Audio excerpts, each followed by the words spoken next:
First, I'd like to welcome everybody here. We have a great turnout, and I really like the participation we've been seeing both at the commission meetings and especially this, I think, is the largest gallery we've had in one of our BLC meetings. So it's really great to see and really appreciate all the feedback that we had.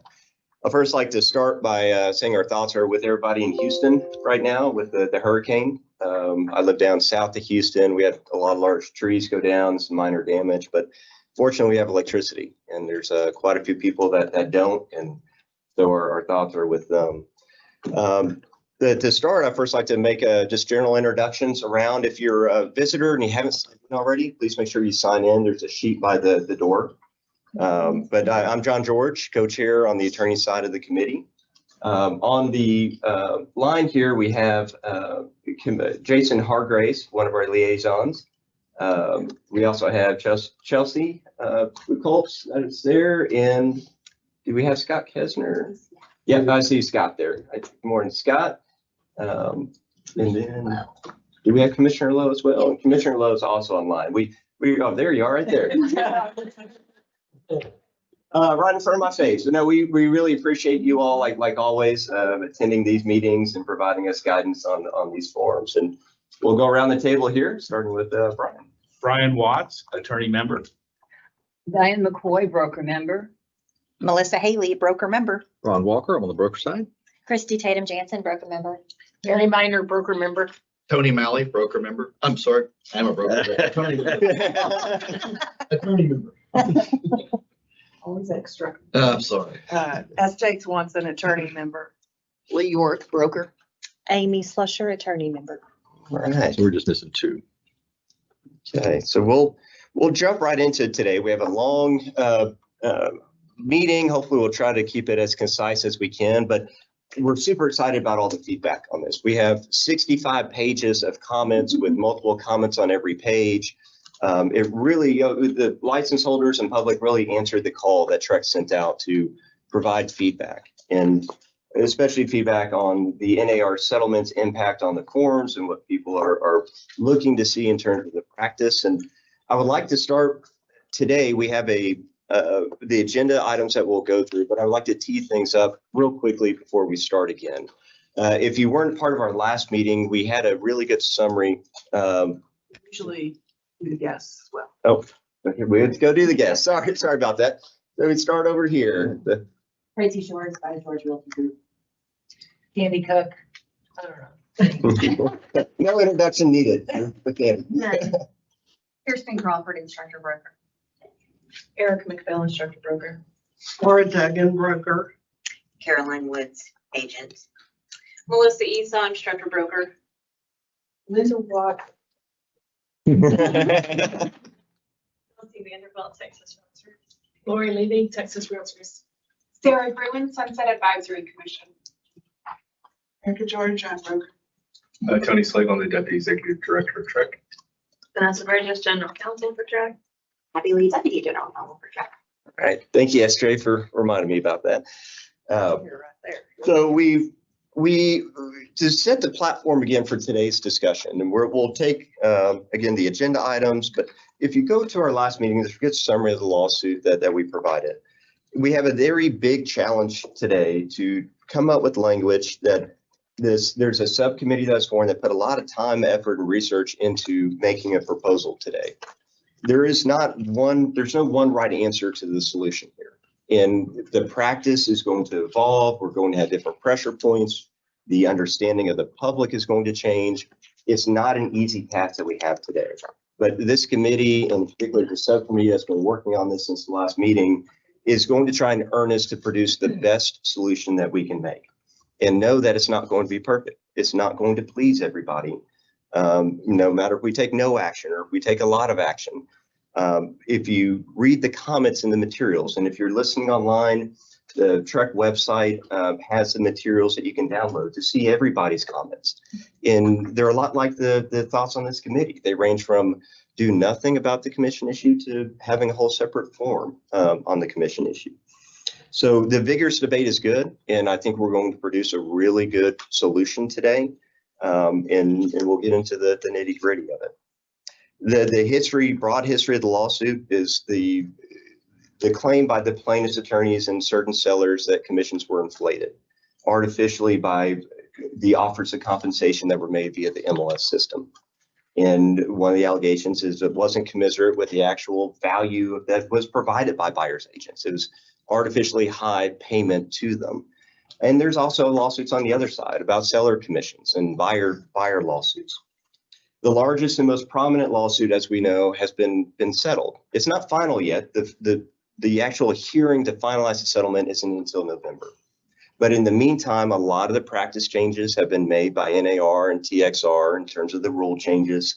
There's new forms out there. There's 16 new forms, or 16 revised forms and 3 new forms by Texas Realtors, I believe, from my last count. And we're going to consider those today. But as we discussed last meeting, we're not bound by what TXR does. We're not bound by the settlement agreement directly. But at the same time, TXR represents a very large portion of the real estate license holders in the state of Texas. And that drives practice changes. That drives practical changes that we have to consider on this committee. And we will consider those as we make our changes. It's important to keep in mind these lawsuits are not finished. And I saw the other day that one of the copycat lawsuits are out there, one of the larger copycat ones, the court just set the trial date in 2027. So we're years away from that one in terms of trial. Who knows if it would settle or fall within the kind of the trajectory of the existing one. But no, it's not final. And the Department of Justice also has, the DOJ, Department of Justice, has its own investigations going. Those are still ongoing. And they're monitoring these practice changes. They're monitoring the forms that are coming out. And they're looking to see what action they may want to take. And they've made positions in different court cases throughout the country that goes from anywhere of wanting more regulation to getting rid of offers of compensation completely. We have a lot of concerns on this committee that we want to address. To our statutory directive is to keep things simple, to protect the consumer, to reduce controversy. And so that's what we're going to be focused on today as we go, how can we reduce controversy? How can we make things efficient? How can we protect the consumer? There's the difference, and I want to set this up for those that are listening today, so I know we have a larger audience than usual. Texas Realtors and TREC are two different bodies. TREC is a governmental agency. The Texas Real Estate Commission is a governmental agency. We, as a broker-lawyer committee, draft and revise forms that are later approved by the commission and are promulgated in rules that go into the administrative code. Texas Realtors is a trade association. It's a nonprofit trade association representing the interest of license holders and also to protect the public, and the ethic rules and their standards of practice are different from what TREC does. The TRELA, the Licensing Act, which is in the Occupations Code, the Admin Code, which is all the rules that are adopted by TREC, and specifically these forms are rules, as they get into the administrative code, are two different things. And we're not to get in the weeds on that, but if you notice in the comments, there's a lot of confusion on Texas Realtor forms versus TREC forms. And you'll hear that in the discussion today, but wanted to say up front that just remember those are two different entities. The Texas Realtor forms, there's a deadline for use, I believe, of August 17th. And so the changes coming to a lot of license holders or members of TREC or Texas Realtors are coming up. And what we do today may or may not impact those forms that are going to be required to be used at that time. John, Yes. would you go back just for a second and add just a little bit more color on the difference between TREC and Texas Realtors? You know, the Texas Real Estate Commission's Broker Lawyer Committee was formed with the distinct purpose of promulgating forms. And those laws that you referred to also set out that private associations can make forms. Can you talk about that Sure. just a tiny bit? I think that's might be helpful. So there's an admin rule that Broker Lawyer Committee is a unique committee. It's actually statutorily created. It's not a rule-based committee. And so we have a directive directly from the legislature to create these forms. It's part of the Occupations Code. There's the forms that TREC promulgates, and the word we use is promulgate. That's when it goes through the process of us drafting, of going out for public comment, of the commission voting and approving by rule. That's promulgating the forms. There's other forms that can be used by brokers. In those categories, one is a lawyer that drafts forms that is approved for use. And there's statutes or rules that say exactly what notice has to be provided when a lawyer drafts a form for general use by brokers. And we've been seeing more and more of those pop up. Another category that SJ was mentioning is trade associations. And there's rules on what structure that trade association has to have in terms of its membership. It has to be a nonprofit. But those qualifying trade associations can also develop their own forms. We don't use promulgate. They develop, and I'm not sure actually the terminology that is the proper one that TXR generally uses, but they can produce their own forms for use by their agents. The one thing that all agents are constrained by is not being able to practice law. Agents cannot draft contracts for their clients. The state of Texas has said you can practice law in a limited extent as an agent, a license holder, by filling in the blanks in the contracts. And so agents can fill in the blanks, but they can't draft special provisions. They can't strike stuff out unless it's requested by the buyer or seller in writing or requested by their counsel. And so the trade association forms are many. Texas Realtors has many forms out there that are developed and are approved for use by agents by Texas Realtors. And they get the authority to do that by the rules that are in place, allowing those trade associations or allowing attorneys to draft forms. Our committee is different. Our committee is, we don't have the ability to directly push out forms. What we do is draft and revise and send up to the commission for review. And we are blessed and they're very thankful for our liaisons to give us guidance to help make sure we get it right on the first time when it goes up to address the concerns that might be out there. And so, and that leads in actually to the next note I had there, SJ, was that, you know, we can't make, this committee right here can't make rules to bind agents. And there's a request in there of not only revising forms, but let's make it to where buyers can't back out of the contract to pay commissions or do XYZ rule or something that's binding on agents on a practice level. We can't do that as a committee. That is within the rulemaking authority at the Texas Real Estate Commission. They can make certain rules. Certain rules have to be made by the legislature. One prime example, as we're teeing up things here, is the notices for, let's say, the MUD district notice, right? As much as we would like to change that, that's a statutorily required form. And we have to stick to the language that's required by the statutes. And so there are some limitations we have. As much as we would like to change things in terms of the forms, in terms of practice, sometimes we're bound and we can't. And you'll hear a discussion of that today. What I would like to do in the materials is our biggest item today is going to be discussing this commission compensation issue. And I know a lot of people are online wanting to see that. So I would like to start today off by going into that discussion and really tee it up to the working group to take the floor, to walk through their considerations, what they develop, and really expand on this small intro that I'm providing now. But just know at the end of the day, we are here to protect the consumer. We're here to reduce controversy. And we're here to help facilitate the efficient practice in Texas. You know, Texas is open for business. I'm personally a big believer in freedom of contract, and I want to make sure that we're not pigeonholing people into doing one particular thing. I want to have it open and negotiable, but at the same time, very clear and concise. One of the things that is muddied right now, especially with all the news articles and everything coming out of these talking heads that really don't know what's in the settlement agreement that's going to impact the practice changes. And, a lot of them haven't even read it and are talking about it. So I would like for us as a committee to the best we can to clarify to the best of our ability and to create forms that are understandable, simple, and easy, while at the same time providing flexibility. And so with that, if everybody is okay, we'll skip over the public comment on non-agenda items and go right into the commission issue, unless somebody would like to take something else up first. So I'd like to take item number 3 on the agenda. And I don't know if you have a spokesperson for the working group. Yeah. So we'll turn over the subcommittee. So to let you know, at our last meeting, we There's a really good meeting recording that you can watch both at the beginning with the lawsuit and at the end of general thoughts.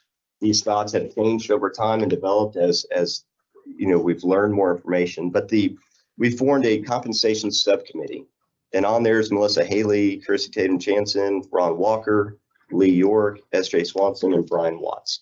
And so Ron Walker will be taking the lead here. So we met a few times, interesting discussion. As you can imagine, very few opinions were expressed. It was very good conversations and laid out some good things. Overlaying all of this before I get down into the forms that we really worked on is still the question about, do we adopt a form overall? So that kind of overlays everything. And so what I passed out, one of the handouts I passed out to the committee is the TR form that recently came out. And so at the time that we were meeting, this form had not yet been published by the realtors, and it was, we were kind of waiting to see and talking about, would this have an impact upon our decision? And it very well might. We first then took the advice of the committee, which was to solicit comments about what should happen with regard to addressing this issue overall. Do we have different ideas? And so we came out with about 5 or 6, pushed those out, and everybody said, yes, do all 6 of those things, right? And it really was. It was good because some of those were go into the contract forms, make the appropriate changes, take references out of MLS, make some changes in the expense paragraphs. And I think generally those changes that were recommended, everyone pretty much thinks, yeah, those are going to happen. So putting those aside, because I think those are more of tweaking the forms once we decide what to do with whether or not we're coming out with an addendum, which is the bigger question, we can then address those other paragraphs, I think, as a committee fairly easily. So what you have before you are 4 versions of a very similar form that we came up with. And as the conversations normally go in this particular committee, we had sort of a version 1 that we worked on and came up with, and looked like we had a consensus, and then somebody said something and it twirled all the way down and we didn't have a consensus. Okay. And then we would come back and then we would do all that. It's not SJ. We can blame SJ if she's taking it. But anyway, we have but as a result of that, what we had was 4 different versions, and we decided that what we needed now, because these issues really needed to have more discussion among the committee, the broker lawyer committee generally. So let's just take all 4 of the versions. They're very similar in many respects.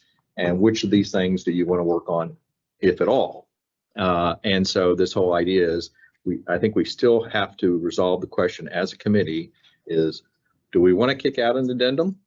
Or do we want to let the realtor form sit out for a little bit longer, see how that does, come back in a couple of months, and then based on that experience, the final resolution of the lawsuit, assuming there is a final resolution, then do we address the addendum, or do we just leave it all out to the industry directly? Yeah, and there was one other thing too, Ron. We discussed whether it should be a separate standalone addendum or should we integrate them into the contract. I think our discussions today, for ease, we're looking at the addendum with the realization that any time we could decide we're going to want to integrate it into the contract. That's right. So y'all may remember when we first adopted the option period, the first version of that was through an addendum, and that sat out there for a while, and then ultimately was integrated into the forms. So same thing could happen in this thing, but we thought it'd be easier to look at it here.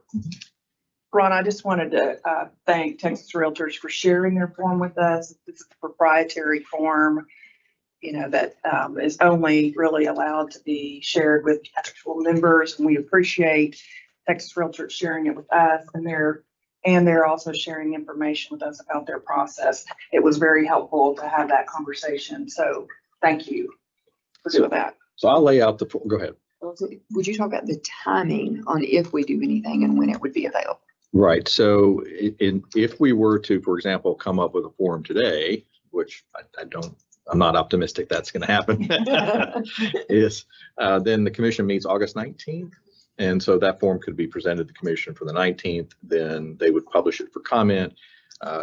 Possibly could adopt it as early as November. More than likely, probably a little bit longer is what we would see based on the comments and what this group wants to do. I think what I'll do, if you don't mind, is I'll sort of sketch out the differences between the forms for you real quickly. And then if we can impose upon Lori to maybe get some feedback on their limited experience with this form right now and how things are, what that impression is getting. I think it's good. I'm going to throw in one comment real quick too. Is this committee reads every single comment from every single person that sends one in. And so we have the tally. We had 6 questions that went out, and before this meeting, I made even just like a little tally sheet on who wanted what option. And so it seemed like the one that had the most was the farm and ranch / commercial type language, or in an addendum for it. But it seemed like the overwhelming push was the license holders wanted some action. And I have some data on the summary of those comments. I think about 60 of the 65 pages are on comments on those particular issues. So for everybody that did comment, we may not go through them individually like we typically do in these meetings because of the length of it that it would take, but we do have summaries of it. We really appreciate you providing that feedback to give us guidance. And so thank you for that, because I think one of the things that was important for us was looking at what did the input, what input did we receive? And you're absolutely right. There was an overwhelming, when you looked at the comments that we did receive, I think it was a couple hundred maybe, that That's a lot. yeah, that we had received, is that we should do something, that we should have some addendum out there. But of course, that was before the Realtor Forum was out as well. So the version 1 that you have in there is sort of the base form, if you will.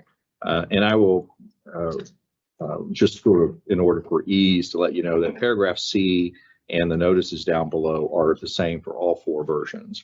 So we can thank Brian for the work on paragraph C with regard to making sure that the title issues were properly addressed there. So those will be consistent. So I won't even talk about paragraph C and the differences between the 2 forms. Version 1, basically in paragraph A, just says the listing broker is going to be paid pursuant to the listing agreement. And what we realized at that point is that's not the problem in the marketplace for the listing brokers. Listing brokers, their listing agreement's always going to dictate their fee.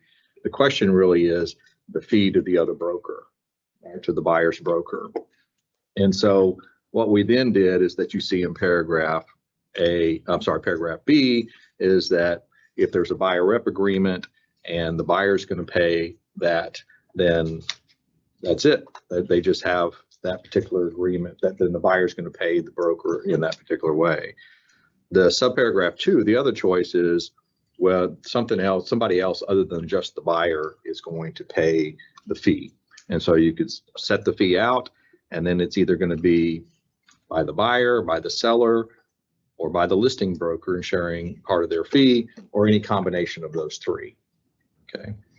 And then because the listing, Usually meant someone other than the buyer broker, excuse me, the listing broker. There's somebody other than the buyer. right, somebody other than the buyer is going to pay. But then, so it's going to be one of those 3 choices. The buyer broker is going to be paid from one of those 3 sources, or a combination of all 3 of those sources. Right? Okay. And then that little line there for the listing broker to initial is to acknowledge that he has agreed or she has agreed to pay the buyer broker if that's applicable in that situation. So it looks like that's it. Excuse me. It looks like that's in all the versions. So understand it. Ordinarily, contracts are bound by the parties buying and selling the property, and the brokers are not part of those agreements. And here I know we're styling it right now as an addendum, but now you're having the broker become part of the transaction with that initial. Just this, because she is the one who is going to be paying, and this is theoretically, this would be the only place That's what I want to make, it's You new know, for us, that but it'd be he's got his signature on the line that he's gonna, she or they. they would do it. Okay, that's not, okay. I mean, I'm not saying, I was just making sure that's what we're talking about adding the. That's why we did it. There was discussion. It was a discussion. I'm not trying to rehash it for another whole day. You're now making the Yeah, this- listing We're broker about- a party to the, Well, that's a struggle. And if you look at, for example, the Realtor commercial contract form, which was one of the models cited, they have very similar kind of provision in there. And so the question that came up, and rightly so, is, well, don't we need the listing broker's confirmation that he's agreed to pay this, because he's not, or she's not signing this form, just the buyer and the seller are signing this form? Shouldn't there be some confirmation? What's the best way to obtain that confirmation? So we don't have to go with that no, I acknowledgement. wasn't even trying to Right. go down that road yet. I was just Right. making sure I'm seeing that, Yes. what I'm seeing. Listing brokers. We now thought it getting was prudent the to- contract. This is really like a confirmation or acknowledgement that they have otherwise agreed. Sure, but they're And bound now. hopefully- Right. The other And thing, the title company will take this. right. So on the bottom, the buyer and the seller are signing. Correct. Okay. Yes, I'm sorry for that. In our rush. It's only we did 8 the buyer hours. seller. But yes, it's kind of an interesting point, because the brokers are not there, but yet the listing broker there might be a separate agreement for the listing broker to pay, and there might not be. Now, And they're not part of the original right, approved contract, which this would be an addendum to. an agreement between brokers for compensation is not bound by the statute of frauds. So there doesn't have to be a writing to be enforceable. If to step back for the public listening, in Texas, to recover a commission as a real estate broker, you have to have a written agreement with your buyer or seller in writing. And it's what's called the statute of frauds. And so if you don't have it in writing, they can freely pay you if they want to, but if they don't want to pay you, you can't enforce the commission obligation against the license holder. What the agreements between brokers, though, are not subject to the statute of frauds, meaning they do not have to be in writing. So if A broker and B broker come to an agreement on a commission sharing agreement, that can be oral. And it's a dangerous and definitely not a best practice to ever have oral commission sharing agreements, but it's possible. And so again, best practice always getting in writing. But when we talk about the statute of frauds, that's what we're talking about, the requirement for the commission to be in writing, commission agreement to be in writing with buyers and sellers. Brian? And from the title company standpoint, title companies are required to have something in writing backing up every disbursement they put on the settlement statement. In lieu of having to have the whole listing agreement or buyer rep agreement being furnished to us, or the agreements between broker, this provides an easy vehicle and can be used by the title company, and this would be sufficient to satisfy those regulatory requirements. Right. So that seemed to have been, the version 1 seemed to have a lot of good consensus there. So looking at version 2, and if I can pull this up, I think I have to stop sharing and then reshare.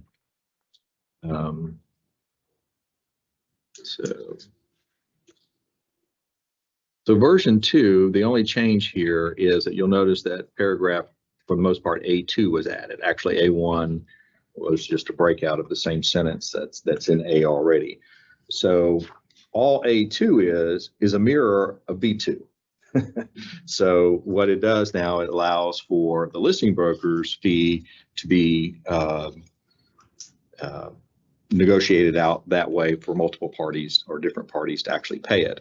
For those of us who don't like that, the argument is, well, that's not necessary in today's market. Why address that? Because most of the listing brokers there. For those of us who do like it, notice I used us both ways. It allows greater flexibility for the payment of fees and for possible negotiations for the fee to happen there. So that's the only difference between those two forms. So version 2 is more of if we're hearing the settlement of make everything an open negotiation, even though it's not sort of industry custom, version 2 basically lets you negotiate the listing fee as well, more open. Right. Okay.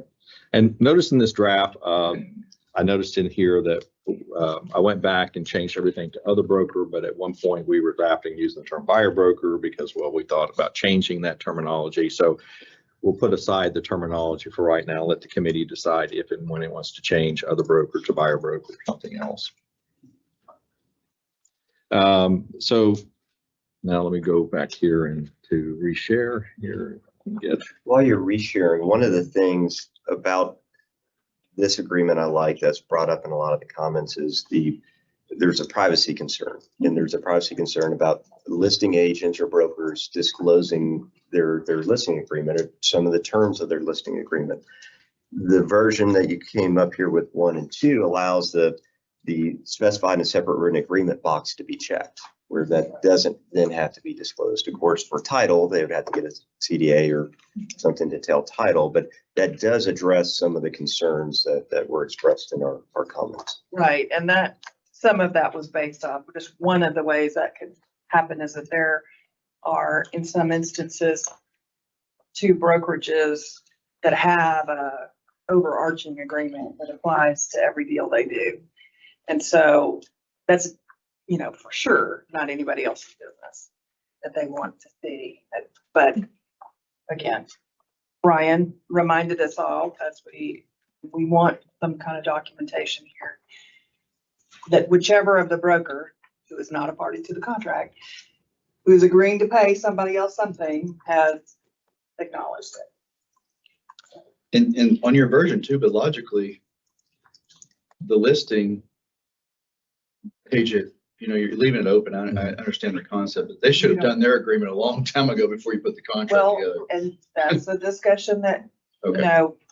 sort of as a, again, we don't make the rules and we don't do education in this department, but, the way it always should have been, but it wasn't, and that's probably why there were a bunch of lawsuits. The brokers have to have those tough conversations with their clients, and the agents do. And if they don't like it, well, one, they're going to have to either get over it or they're going to have to get over it or go do something else. I mean, you have to have that conversation, and we hope to provide a tool. As John brought us back to the whole point of this committee, is to reduce controversy, it's to reduce uncertainty, it's to protect the consumer. So, this is a guide for the buyer's agent or other agent to walk through with their client and talk about, and also for the listing agent to walk through. These are going to be things we have to negotiate in our contract, so this is a good way to talk about it. I think to the extent that we can, we need to always provide the same options for buyers and sellers. I think not doing that is part of how we got where we're at. So, and we have seen markets where buyers were offering to pay sellers' expenses. So that's why I suggested that we do that. Good.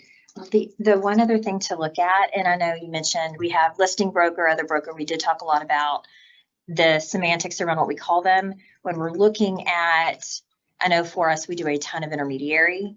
When we're talking listing broker, other broker, that's where if we have, in the event of intermediary, the listing broker is the only broker in there, and you would have, if the seller is not paying, if they're paying just the listing agent and the buyer is still paying their agent that's under the listing broker, then we would absolutely need on version 2 the opportunity for the buyer will be paying at closing a portion to the listing broker in those scenarios. So just another piece to add on that is something that is very confusing on the TR form, because it doesn't really lay out intermediary. It just is listing broker, other broker. I'm a little confused. I'm here. confused on that. We're not talking about intermediaries. You're talking about a sub-agency there. No, If they're- she's talking about intermediaries. Intermediary. Well, Why is it listing broker, right. not buyer? So if And my we could- recollection is correct, the statute requires in the authorization to act as an intermediary for the source of the commission to be disclosed at that time. My recollection with regard to most of the intermediary forms that are out there is that it says that they're to be paid by the listing broker. but I can double check that. It's in our materials. There was a suggestion that Trek promulgate an intermediary relationship notice and beyond we have the IBS and, but actually having the notice that TXR, the contract, that actually providing it. So it's on page, it's near the end. If you wanted to.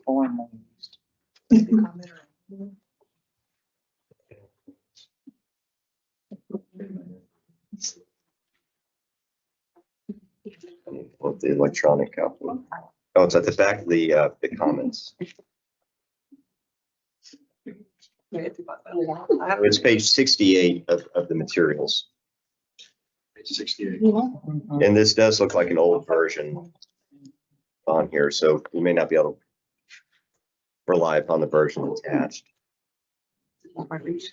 There is an intermediary. Page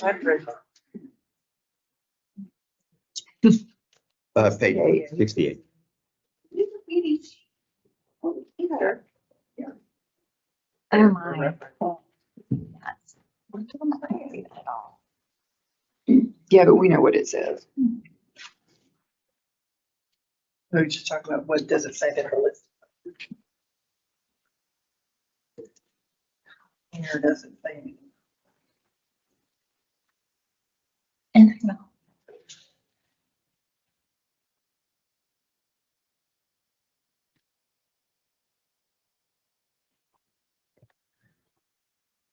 The broker will act in accordance with the authorization granted in the listing agreement. Yeah, it doesn't say anything about paying. It doesn't. The buyer. Ron. He probably wrote it. Yes, and so if we, to tee up while everybody's reviewing this, so the buyer representation agreements, both the old and the new, it's always been in there, have said that the buyer will pay X and the buyer broker will first try to get that from the seller, the listing agent or listing broker, or the other party. Seller, landlord, or their agent. And so that was always there. And I think some of the comments in the general non-use of that form show that the agents didn't understand that part of the provision or didn't realize it was in there. But that has been in Texas Realtors forms for I don't know how long there. And of course, Trek does not, we have not promulgated a buyer's representation agreement or a listing agreement. Those are either used by Texas Realtors or attorney drafted forms, broker specific forms. But it's always been in there that the buyer will pay X and the buyer's broker will first try to get it from the listing broker, seller, or landlord. And so the discussion here, and I like your thought there that fits in with the version 2 of it allows that compensation to be set out of here's how much the listing agent is, or the seller is paying, here how much the buyer's paying within the intermediary transaction. It really sets it out very clearly on there. And it'd be used commonly, I think, as well. Right. So we do have situations where there are intermediary with appointments, and there is one with the seller, one with the buyer, and the seller is not paying the buyer side and the buyer's paying that. They all agree to that. But if our addendum, the question is for clarity, going back to if we're laying everything out on one page, we have to be able to make sure in those situations that is covered as well. And that's where I feel that when we're looking at version 2, that is more clearly available there for the buyer. The buyer will be paying at closing in those situations. So you're happy with this? Can you bottom line it? No, Are I'm you not happy totally, with it or not. not version 2, not totally, because I think some of them need to be merged together.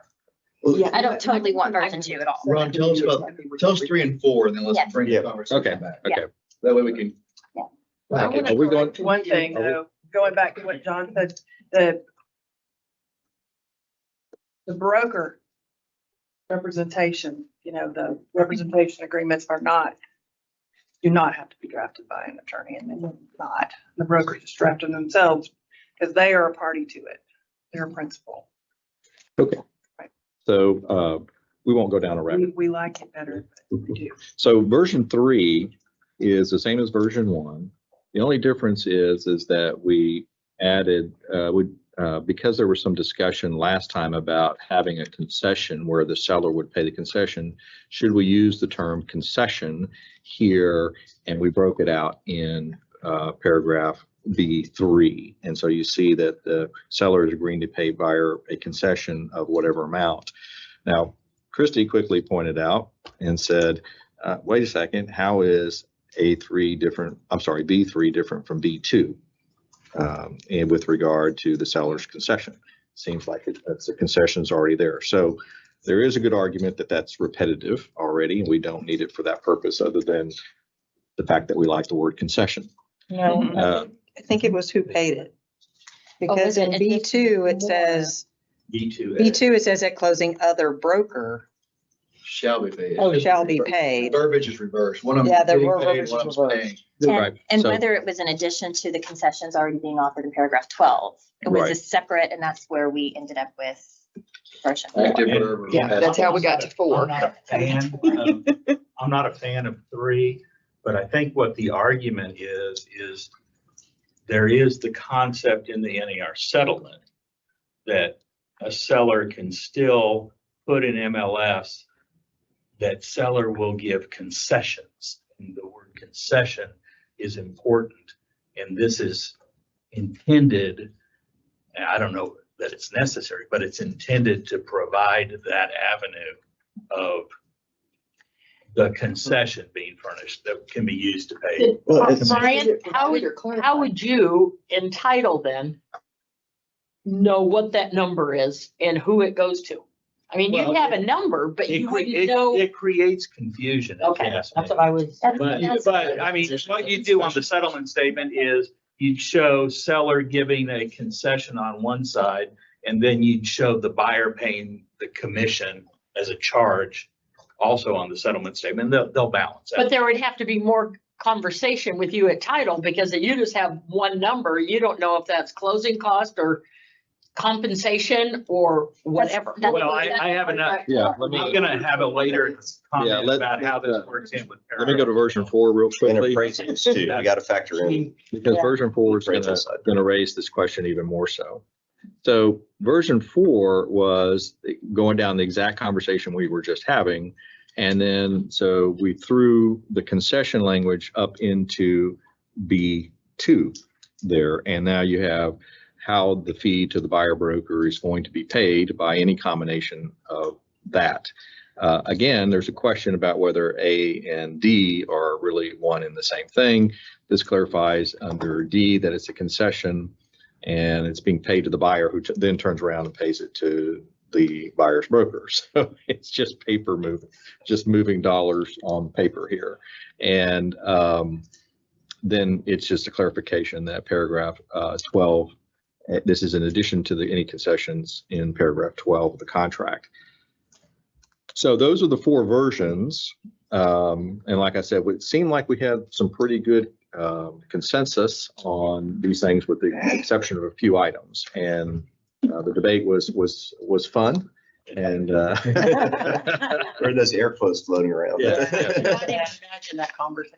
and so There was multiples of them. Yeah, there wasn't just a concession. Yeah. And what we wanted to do was to, 1, give you a report, but then 2, get instruction about one of 2 things. Stop working and the broker lawyer committee will do this as a whole, or 2, which I really like that idea.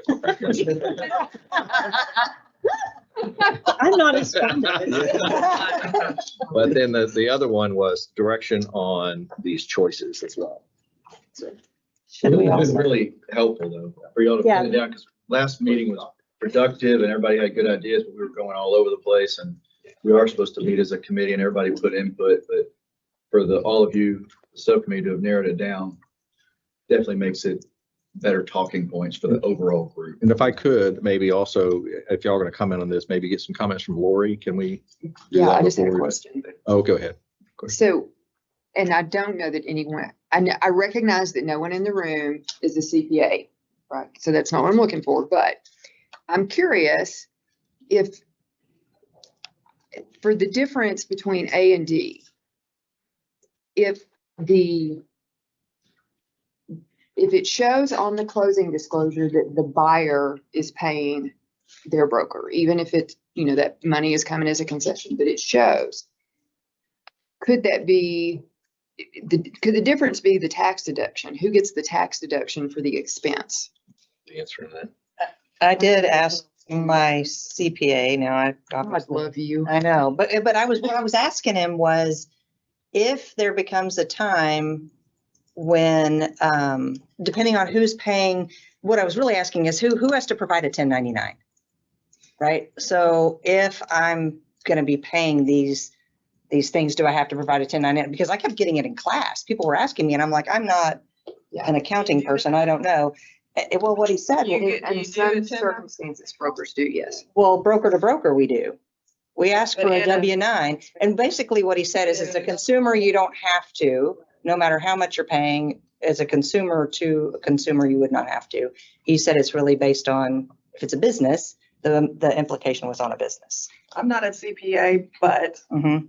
this is part of my practice with, guidance from a CPA, but it is my understanding that all settlement expenses are going to be considered settlement expenses as far as the IRS is concluded. And I look at it and have looked at it because sometimes as a lawyer to the transaction, I get paid outside. Mhm. Sometimes I'm paid at closing. It just depends. Sometimes I got paid half up front, especially if this is some kind of crazy deal, and then I get the rest at closing.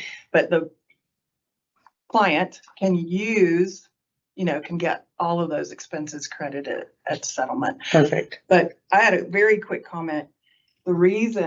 One of the reasons we broke out this as concession in addition to the ones in 12, because at this moment, until and unless we change the contract as proposed in your packet, it does not clearly state that broker fees could be there. It says other expenses payable by seller under this contract in the and we felt like it ought to be clearer. So we have proposed that it be clearer. Is this necessarily creating an allocation first to the commission from the concessions? My concern is if you have $5,000 in concessions in, let's say the commission 6,000 for whatever reason, it's all, if you list it in here, it's all going to go to I'm not sure it matters, but I'm raising it all to the commission versus the other expenses that might be payable. It works out to the same at the end, but So a little clarity also on the way of thinking. So getting back, one, clarity around money and the path of money. Right now, we don't promulgate listing agreements, but when we look at the new listing agreement that TXR put out, it was very clear that there can be compensation to both brokers. The seller can choose to negotiate only compensation with the broker, and then have a checkbox on the seller will consider concessions to buyer. I'm just going to say, as a matter of practice, there are sellers that will not pay commission directly to the other broker, but they will all day long pay concessions to the buyer and allow the buyer to choose how to use them how they want. That is why D is important, and I'm going to say that, but I think D ought to be incorporated onto version 2, because I do believe we should have it broken out on A and B. So that's my thoughts initially, that is what I think ought to be done. But that is a little more clarity around why there is a D. And that allows the buyer to clearly specify, clearly see exactly how much of the concessions, or in addition to what's in paragraph 12, they want to go to that. And while I know that's a paperwork nightmare for title companies, that's not what this is about. It's not I think it's not a this- nightmare yeah. for the title company. yeah. I'm just, Yeah. Yeah, did you bring your bulletproof vest today? I don't know where you want me to start. Well, let me put it this way. The first is the experience with this form, how that's going and what comments you've gotten on that form. So I'll start, okay, Yeah, so we're talking about, what are y'all talking? Addendum regarding broker. Look at Spot, it has a number because Thank she already has one of these. 2406, TXR 2406. so TXR 2406. First of all, thank you for allowing Texas Realtor to participate with the subcommittee, it was helpful to us. And we realized due to the timing of how you all do your work that we needed to have something out there sooner, which is why we did this. We fully understand that if you all move forward with version 10, get there, we would pull this down. We are here to work with you as a partner, understanding that you represent all the license holders and there are more license holders than members. Given that, we put 2406 out there. We issued it on June 24th. So I think Ron alluded earlier, it came out kind of after y'all were kind of done with your work. Our goal here, it's really the same goal that you all have, is to allow the parties to have transparency and understanding of who is paying the broker fees and how that's being done. We had the same discussion about concessions. We tried to stay away from that word so that there wouldn't be confusion with paragraph 12.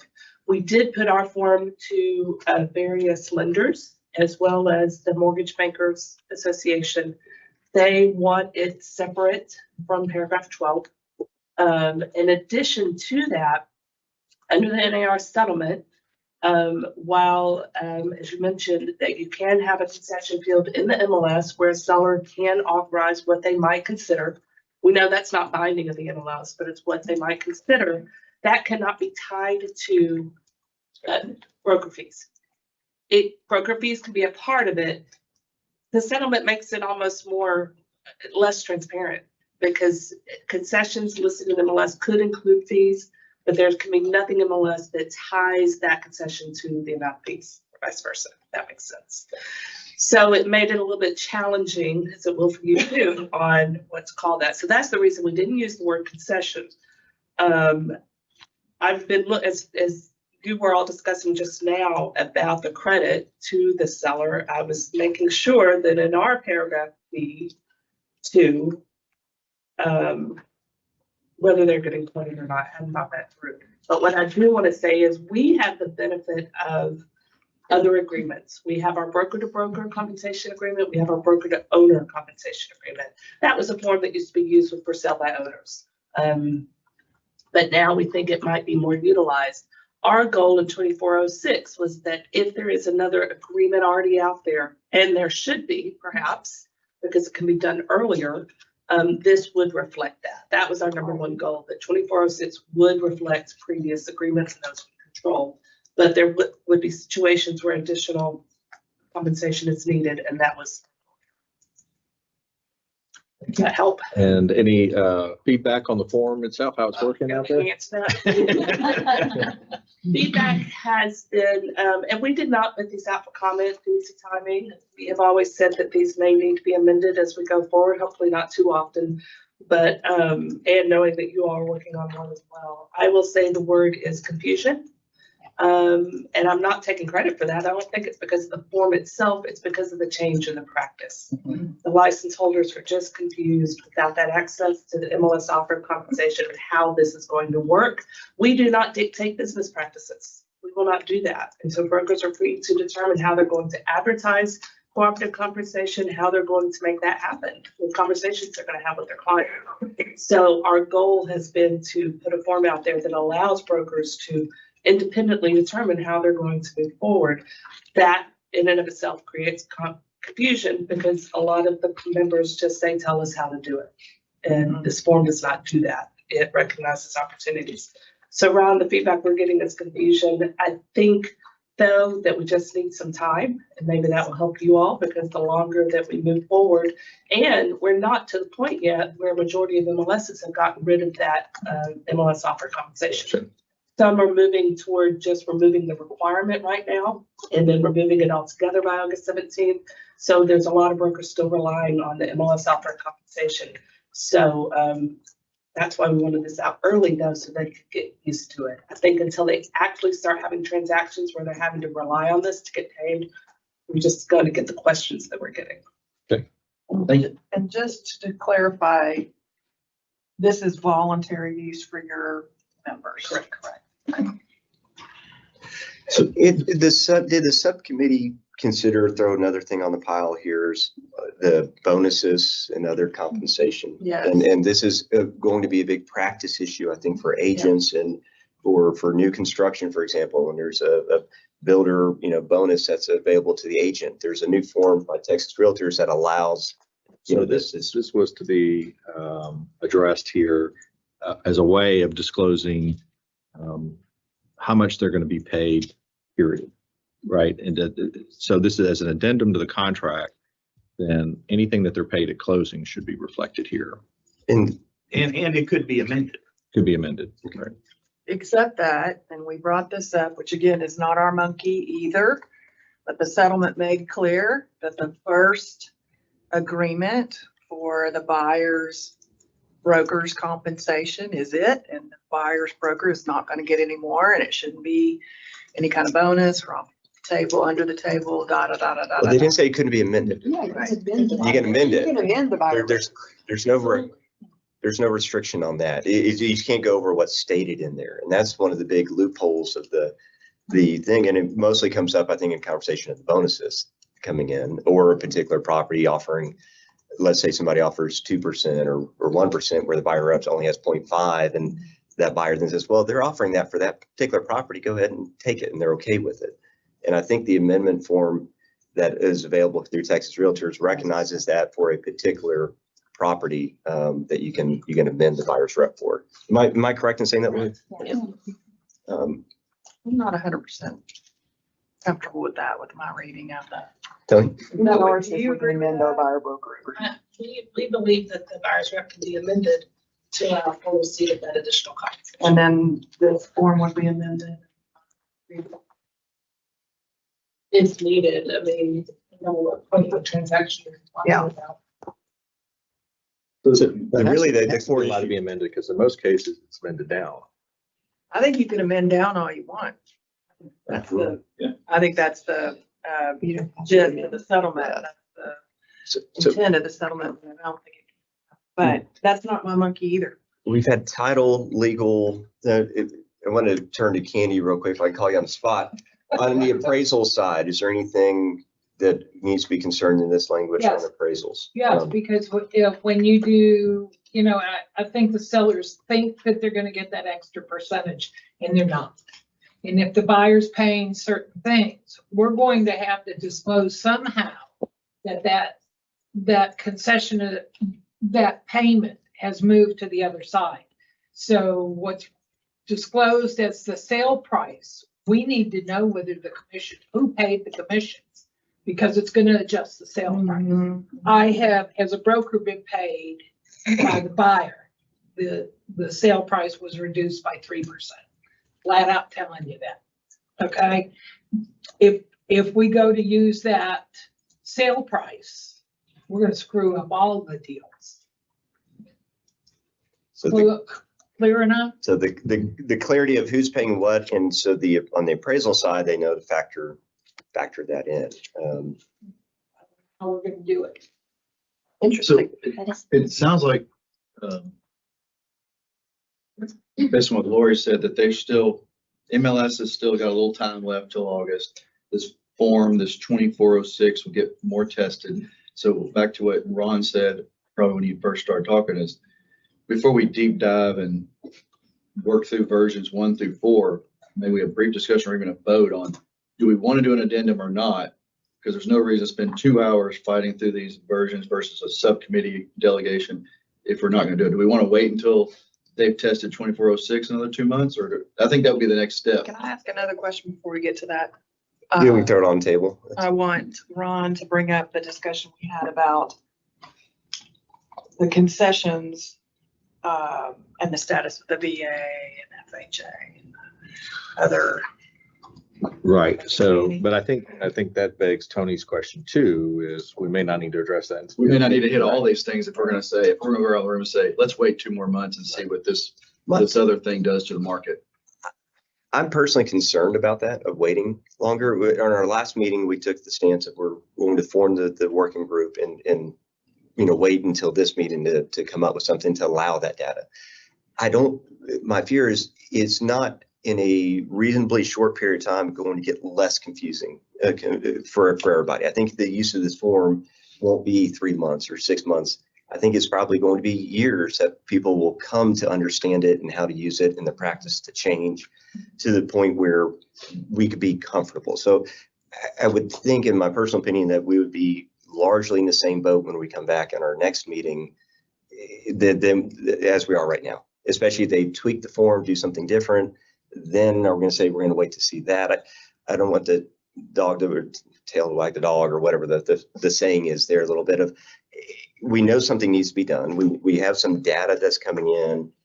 It may not be perfect, just like their form may not be perfect, but it will get it up to, if we do something today, up to the commission and we get it out there for comment. It doesn't mean we have to adopt it, and it may not be the easiest or quickest thing for us to do. It's going to be tough to hammer something out. But my view is, I think we need to take action Go personally. around the room and see everybody. Yeah, and that's, Wait, I think there's two parts to that question. I don't think you can ask that question in a vacuum. And the point I want to make here is, we have on the agenda and work from this committee and others, we have potential changes to the contract. Okay, and that may be enough. I don't think we know yet enough to be able to vote until the whole committee gets through looking at that. I think we ought to look at those. Are those changes enough? Maybe they are. and which changes are you? To the contracts themselves, Well, making, paragraph- Oh, the other 12, okay. yeah, the small adjustments. And let me say this, and we learned as we went along, and Ron's not kidding. We had 3 full meetings plus multiple, email meetings, but the questions we put out at the beginning of our work asked for feedback on, I don't want to say completely different information, but really different information than where we are now. We didn't ask anything about any of this stuff. We asked, and the main questions were answered of, yes, I want something like farm and ranch or commercial embedded in the contract. And yes, I like a paragraph 12 concession. More or less, that was the top situation. And then maybe take out the MLS or not. But that's what we asked about.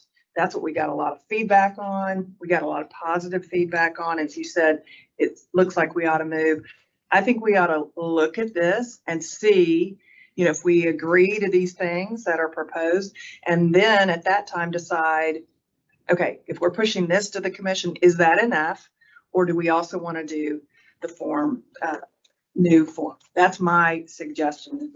Do that work in this full committee before we vote. Comment? Well, I would just say the license holders who are required to make these changes have, members. Yeah. they have tools available to them at the onset, because Texas Realtors has provided them. So I don't feel like this body has the pressure to push something out quickly. I think we have the luxury of seeing what happens and how the market reacts, and doing something that is more appropriate. Because whatever we push now, we all agree is probably going to have to be tweaked and have some changes. And we all know every time we change something, there's someone who doesn't learn the change or the 5 changes before it. I mean, it's an issue. So I'm like SJ, I want to look at those changes to the contract, because I think there's some things we do have to do. But as far as addendums, I'm all for waiting. The one concern I have for license holders that are not Texas Realtor members, and there's right now, there's not anything in the TREC forms that allows that offer a compensation between the brokers outside the farm and ranch contract, right? So that's the only tool that we have. So they will have to learn a new practice of drafting their own forms or getting an attorney to. They've always been, they're not facing this change. It's not changing for them. They can do what they've done. Commercial agents and farm ranch, they've been doing that this whole time the way they've wanted to. Yeah, so I just don't feel like it's pressing. And I feel that there is a responsibility, getting back to, we're not just talking about agents, but the clarity for the consumer that is also very confused. And even for the members that are using this form, there's confusion, which is confusion for the consumer, who this is not clear necessarily to the consumer looking at this and signing this. And that's where I feel that there is, when we're looking at it and take out the fact that we're talking a lot about agents here, we're also here for the consumer and clarity of them understanding everything as well. I noticed too in the comments, a lot of folks, there were, you know you have a tally, but a lot of folks were like, please don't give me another piece of paper. Well, that's weak. I understand. I'm just saying, you know, it's because you were talking about how the comments. There was a lot of comments there that said either no more paper, don't change anything, or make sure it's included in all the contracts. So we don't have another addendum to this. Right, exactly. Our brokerage has been going to all of our branches and teaching the new forms and the 2406, and it's been in practice, and there is confusion. And I think that, and it was interesting to listen to Lori in that if we come up with an addendum that meets the needs of the consumer and the broker in time, that this may go away, because I was concerned about the confusion of a license holder having both of these and which one do I use, and we would want them to use the Trek one to go along with the Trek contracts. The timing that John mentioned makes sense in that if we come up with an addendum today and it's presented to the commission in August, it's going to be posted for 30 days in the Texas Registry. We're going to get input back then, and we're going to see more agents practicing using 2406. What problems are they having? I like your points made about intermediary. There's confusion on other broker being mentioned, and what do you do in an intermediary situation? So I think we do have a responsibility to the consumer and the license holders to come up with one page. Yes, it's another form, but at least it would be consistent, used for all contracts, and they get used to it. And it's, again, in one place. So I would suggest that we move forward as a body to provide an addendum, give it that process time, and then see what the input is from the public and the consumers through when it's posted, as well as the actual use of 2406, because I think we'll see change.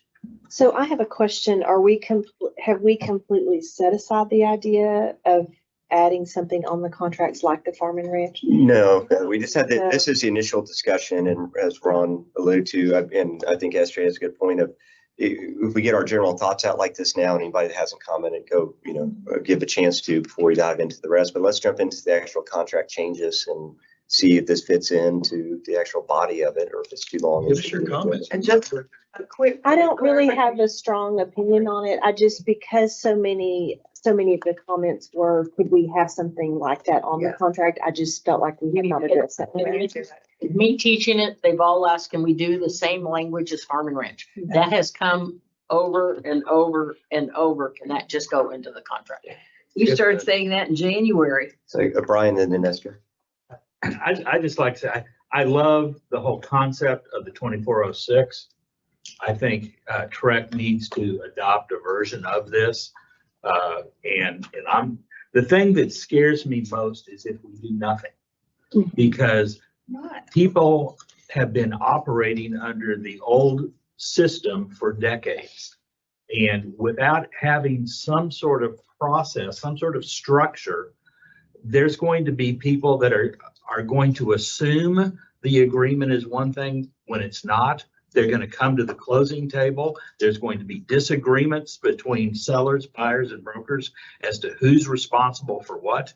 And closings are not going to happen, because this is such a crucial part of the real estate transaction. It has to be adopted. One of the great things about the Trek forms is they provide a structure that aids people. The contract itself is educational in that it provides a structure by which people can operate. They don't have to, but it provides a structure. And by doing something, we provide a structure, and there's an intrinsic benefit just in that, in my opinion. I want the Trek General Counsel and perhaps the deputy director, to help clarify the timeline, which I don't believe is gonna work on the rocket docket, like, so their meeting is August 19th. Whatever it is that we propose, which I envision being changes to the contract that pretty much all of us can live with, and I bet Trek can swallow. And yes or no, maybe an amendment. Trek, the body, does not have to take what we give them exactly.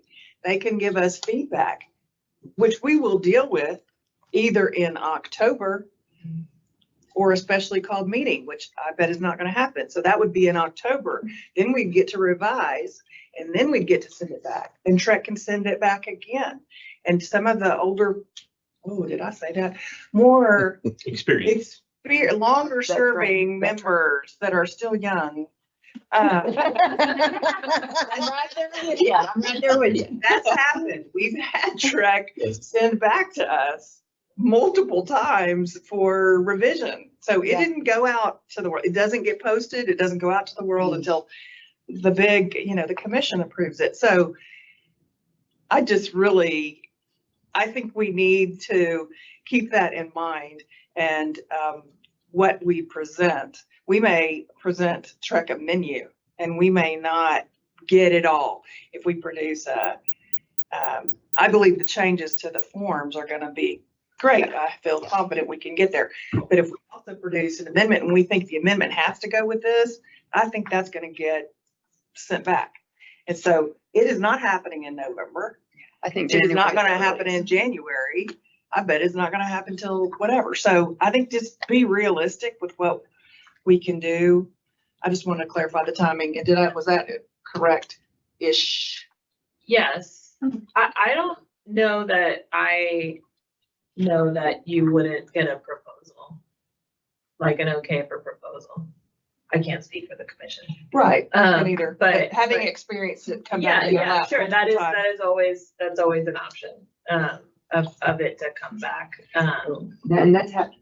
Well, yes, and I think. yeah, but there, you can also get a proposal and then see what that feedback is. It's up, Scott. I'm about to come to you.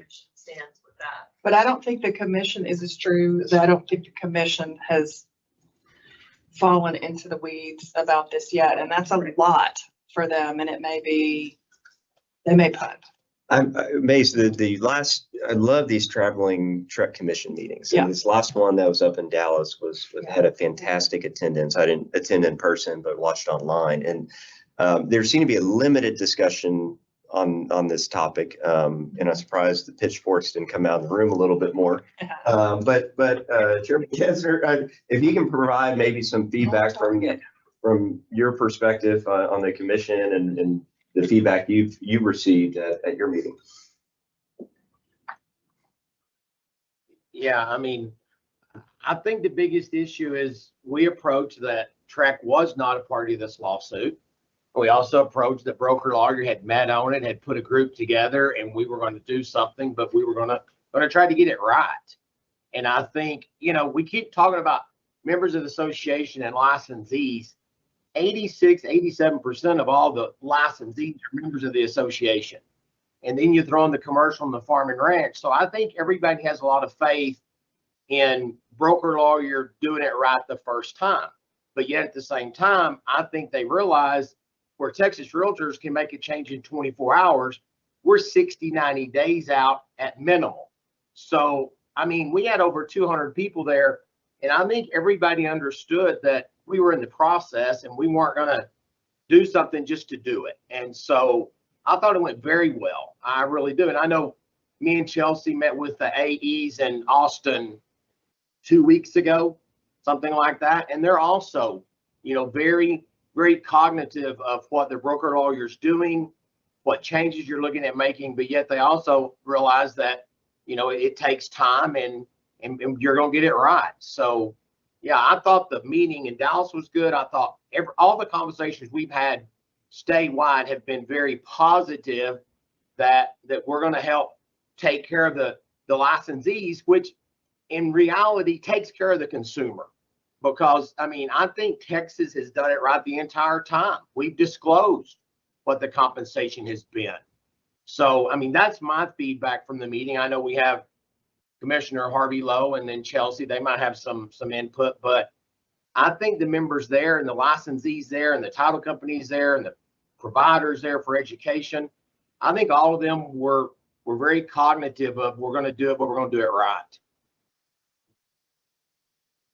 And somebody can add something to that. That's just my kind of observation.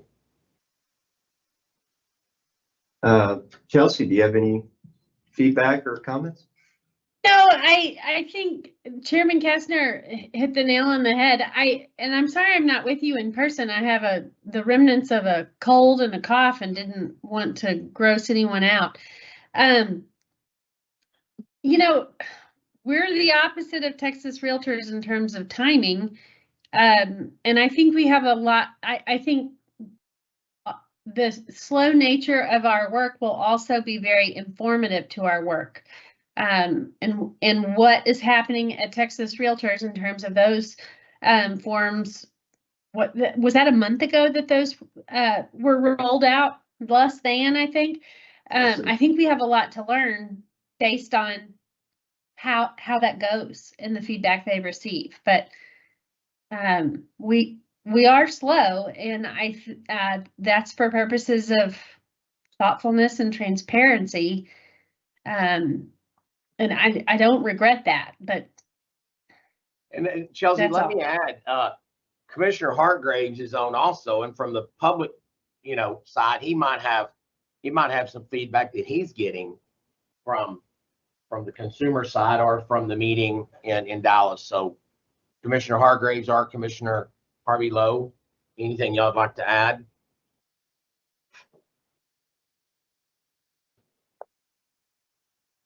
Okay, we're good then. No, I concur that the feedback from Dallas, from that meeting in Dallas, was that we are taking a slow process, but acceptable because we were giving it that much consideration. Well, and I think we all definitely want to get it right and as best the first time as we can. And there's no, as we start at the beginning, there's no one right answer. And we're balancing a lot of different interests and trying to be as timely as we can. But I think we all want the same thing at the end of the day. And so it is anybody else here before we move on with the other contract changes want to throw anything else on the timing aspect on the table? Well, I agree we need something, and I also have the thought, does it go in the contract or do we do it as an addendum? But I do think we need something because agents are asking. Well, with that, let's jump in. Does anybody need a 5-minute break? So yeah, we'll take a quick 5-minute break and then come back here at 10:23.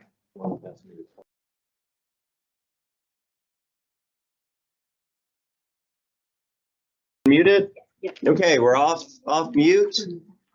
Bless you. Thank you. Okay, so I think that our next step in this discussion is to look at the actual contract in the language in there and how it can be tied to these addendums. And I would like to try to keep this. I'd like to keep this concise. Ron, if you can continue to lead the discussion, and then what's that? Page 69. And with this, we can look at and discuss whether, just contractual changes. So I think we need to discuss paragraph 12 specifically to start with the concessions to see how it might tie into some of these other things. And then at the end of that discussion, try to piece it together if we can of what would be a solution this committee could get. John, If you real quick, what's here is a culmination of the last several meetings. Mostly small changes, I would say, that we've accumulated. Those are in this document. And I believe that our proposal would be that we, instead of saving all those changes, if we're pushing it up, we're going to, include all the changes that we've prepared so far. That doesn't mean that we're finished with the top to bottom review that we're going to do at some point when we are past crisis.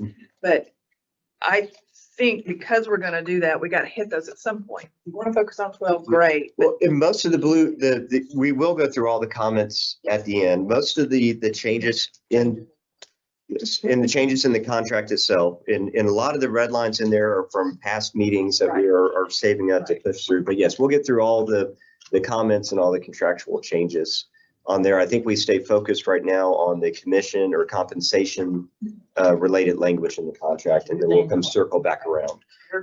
But we'll let Ron can lead this discussion. Page 84. Right, so I'm going to use the 1 to 4 family just because that's the form. And so I'm actually going to be, if you go to all the way to page 83, if y'all are following along your materials. So that's just paragraph 8, but just as a reminder that those are the changes that were made before or suggested. And we can still play with paragraph 8 if we need to put anything else in about the brokerage. With that, if you'll flip to page 84, then you'll see paragraph 12 there that we've added brokerage fees expressly as an expense of the sale for both buyer and seller. One of the things that probably will need to be done, if you look at paragraph 12A1B, which is the seller concession there, right now it says that it's to be applied in the following order. Okay, and then we have that specific order of how those fees are to be paid there.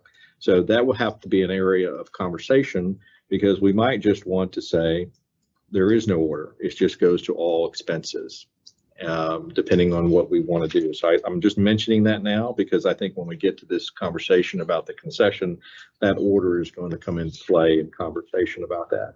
That was done originally, that order there, to try to avoid any kind of expenses that a VA buyer would not be permitted to pay. I'm sorry, to receive a concession for.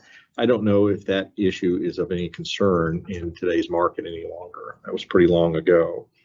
So if we just simply say concessions there. And then in terms of approved by lender, my understanding with regard to the lender approvals, it's really more on the total dollar amount. Does it exceed 6% of the sales price or not? But FHA and, I mean, Freddie Mac and Fannie Mae said it would not, our concessions would not be within the 6%. So how would you actually identify that in paragraph 12? Because no, you wouldn't. No, what I'm suggesting is just take all restrictions out of it and just have a simple concession. Yeah, so I get what you're saying. So, two concerns. So what she's saying on FHA, it can be a 6% concession plus X amount towards compensation. Okay, so it doesn't have to stay within the 6%. VA has temporarily removed the prohibition on buyers to pay buyer broker fees. We certainly all hope that that is a permanent change, but right now, the word we have is that they have done a temporary suspension of that rule. Right. And I think that there are still non-allowables, right? I mean, I'm not a lender, but VA has non-allowable expenses. And I think that's more what this was about, was making sure that those VA non-allowables, the things that the buyer was prohibited from paying, which might have been partly us, but I don't think we were the only one. Yeah, but the allowables, and I'm with you, I'm not a lender, but having done VAs, right? Mm-hmm. Those, it used to be that the lender listed out every fee, and there were some that were allowable by VA and some that weren't. But for the last at least 10 years, every lender has like a bulk fee. And so there's not a non-allowed. We just don't ever run into those anymore. I think the only one was termites, isn't it? I think the only one was termites, that the buyer cannot pay for the termite treatment. And I think that's only if it's under. But that's not in the lender fee. But that's only if it's under. I do 300,000. Ron thinks I'm right, y'all. I'm getting the look. Ron thinks I'm right. Do we have more? Not anymore. I thought it was, if it was under 300, if it was over 300, I thought it was no longer. Okay. My understanding. I don't do enough VA, so I'm not gonna. Yeah.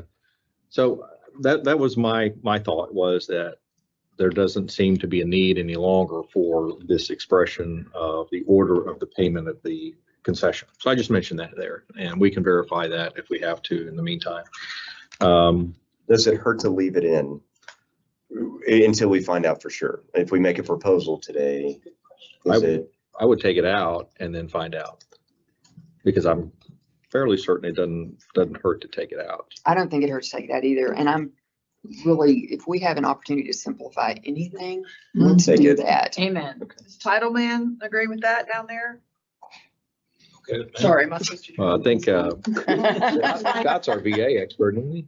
Yeah, Scott's the VA expert, you know. Chairman Kestner, do you have any thought about it? We see very, very, very few non-allowables anymore. And we do a lot of VAs. Yeah. Yeah, I don't think we need to order. I like simplicity. Okay. So with that recommendation, then I would recommend that we just strike everything after buyer expenses in 12A1B. Which one? Just say to be applied to buyer's expenses. Seller shall As also, allowed by the lender. no, I would just say to be applied by buyer's expense, to buyer's expenses. It already has it, the very last part, as allowed by lender. That's what I'm saying. Yeah. You need that last phrase No. as allowed by You can lender. take that out Keep too. in. Right. So Okay. that would read 12A1B would read, seller shall also pay an amount not to exceed blank dollars to be applied to buyer's expenses. Period. Yes. I like that. Okay, now can I have a question as how this now relates to brokerage fees. Let's say we have an agreement that the seller's gonna pay $100 and the buyer's gonna pay $50. Okay, and in A1A, it says seller pays brokerage fees that seller has agreed to pay. So there's that $100 goes into there. But does that also, even though the buyer has agreed to pay $50 of brokerage fees, since that is now a buyer expense, are we saying that the seller will then pay that as well under 12A1B? They Well, not if the could. seller's paying it, but your scenario said the buyer's paying If it. the 12A1B is the seller's concession, are we saying that even though we may have a separate agreement that seller pays this and buyer pays this, it'll backdoor back into the seller because that goes into, if there's money there in the concession, that the seller's paying that as well. Yeah, Yes. yes. Okay, I think that there's gonna be confusion there. That's why I think we need an addendum, but we won't go I think- there. I think that. And as my understanding, Lori, you had said the mortgage brokers wanted commissions to be kept separate from Compensation. expenses. Yeah. So another solution, another option would be to expressly say that brokers' fees are not seller expenses or buyer expenses. And they are to be handled in the separate document. Keep paragraph 12 separate from the whole commission situation and make it very clear that paragraph 12 does not address commissions. You think in 12A, B, they're gonna start tinkering with commissions and making a mess? Yes. Compensation. and making a Yes. And I really, the thing that scares me the most is that people are going to be confused and they're going to be filling out these forms wrong. And 12 and commissions are going to get combined and people are going to not know what they're doing. Basically, as it is now, it explains FHA. It kind of gives them an idea of what this Yeah, paragraph. so Take it if out, it's if just we made it clear, paragraph 12 does not address commissions, Compensation. compensation, broker's fee. Broker's fee. But Yes. rumor has it, Mm. and I haven't seen it happen yet, but rumor has it, a lot of the larger MLSs are gonna put a concession line in the MLS to make you interpret it however you want to interpret it. That's fine in MLS, but once you get down to. But then if that drafting number, contracts, but then if that number goes in here, where do we decide how it's divided? And I think we need to figure, I mean, how it's. Well, That hadn't happened yet. Yes, I mean, August 17th. I'm not trying to bring back up the addendum because I know we're on the contract forms and I understand that, but that is part of the discussion we had as the working group as to why on version 4 of the addendum, we had on B2 little d, the fact that the concessions in this line on little d were separate from 12A1B and had nothing to do with what was already in the contract and was on top of. And that was a lot of the very fun conversation we had around the fact that this was on top of 12A1B. I'm telling you, So the eyeballs are gonna be rolling in opposite directions with this, and people are not gonna fill things out correctly if there's an overlap between 12 and broker fee. And that's why I'm reverting back to, that's what we had discussed in the working group, why we had put a B2D on version 4, because it says that seller agrees to pay, this is a concession in addition to what seller agrees to pay under 12A1B. But if we make the contract clear that a broker's fee is not a buyer expense, it's a seller expense, take paragraph 12 out of it. You can still put concessions in the MLS, but when you go to fill out the contract, and the contract, maybe put it another thing in bold, the contract keeps it separate, and they have to Well, separate whatever is ultimately agreed. So are you suggesting then that in what we just made, the change that we just suggested here in 12A1B should also exclude brokerage fees? Yeah, and the changes I would have are take out those new additions about brokerage fees. And in buyer expenses, I would say broker's fees payable by buyer are not buyer expenses. Just, That's yeah, a just clear like statement. buyer or broker compensation not included or something Yeah, like or something like that. And then in 12A1B, I would say broker's fees seller agrees to pay are in addition to buyer expenses seller agrees to pay under this paragraph. I don't have a, You gotta document it somewhere then. Pardon me? I don't have a solution to offer up yet. My big concern with that, and it's a very big concern, is the reality of the practice with the concessions and MLS and otherwise being offered. I think that is going to be part of the norm that's out there and expected to be to apply towards the commission. So if we take it out and the practice is via MLS or otherwise offering these concessions and it's not in our contracts to match up with that actual practice, I see that being a big friction point and a place to create mistakes and confusion. I don't have an answer, but I just see that being creating a bigger issue with how the practice likely to go. If it's not clarified how those concessions are being spelled out, we're gonna be in the same conversation in 2 years with lawsuits going, you didn't tell me how, and that's what, I don't understand the concession thing in MLS, because I think you're just telling the sellers, just putting out their whole hand saying, this is what I'm gonna give, but that's me. But if we don't clarify this, we're gonna have the same conversation in 2 years, because the seller's still gonna say, well, I didn't know part of those concessions was to pay the other agent or whatever. So we need to clarify it somehow, either with an addendum or put in what the farm and ranch puts in the contract. Can we We stay need to focused on the But don't contract? mix them together. But don't mix them together. That's Ron, you should have never brought up change. No, it's the same. It's the same thing as it currently reads, the same result. So I think the other way to solve the problem potentially is that you simply have in 12A1B 2 lines. 1, a concession for brokerage fees, and 2, a concession for all other buyer expenses. Yes. That makes more sense. Yeah, makes sense. we talked about that at some point of having like a 12A1C. Yeah, we did. So At least it's clear then. if we put in, I think it we put makes more sense. Certainly. Let me share here if I can. Chairman Kestner, did you have a comment there? Yeah, my only comment is we present the offer to the seller. We ask concessions. Fannie Mae, Freddie Mac, everybody has said the number in 12, the buyer can use, the purchaser can use for whatever he wants. The seller cares about bottom line.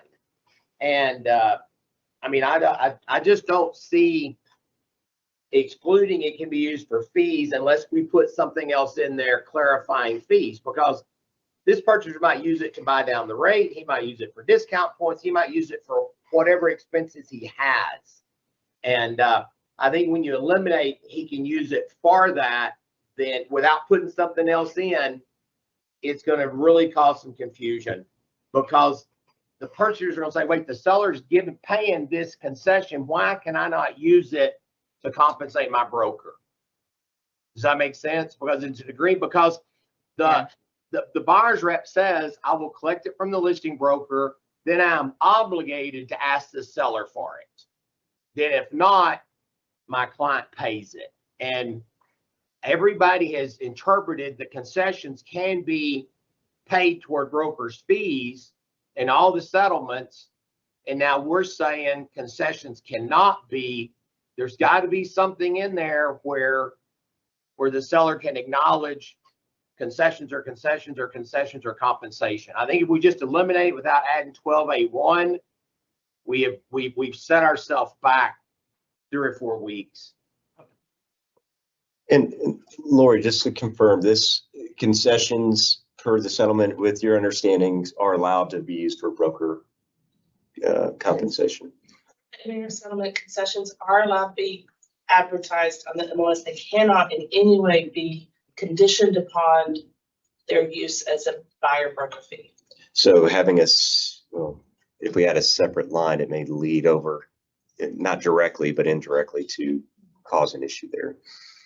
Our separate line might not lead into that, because we have set concessions in B, and then we have in C, we have B. A different. I like to identify, because with the MLS, we're just saying we can't advertise on the MLS. I think Lori's. Well, and just to answer that, I think that we'd be comfortable with this direction, because that concession field is going to be filled out before there's ever a contract. It's an amount, and most MLSs, I think, are going to say up to an amount. Yes. I don't know this, but that's what we think they're going to do. That's what Houston is doing right now. That makes sense. And they're very large. Yeah. And so we do have a fear that if that number ends up being the same number as what's paid in broker fees, that's going to spell trouble. But hopefully it's a total concession field that would just include some. So do you think it ought to be separated? Or not? We initially asked for separation.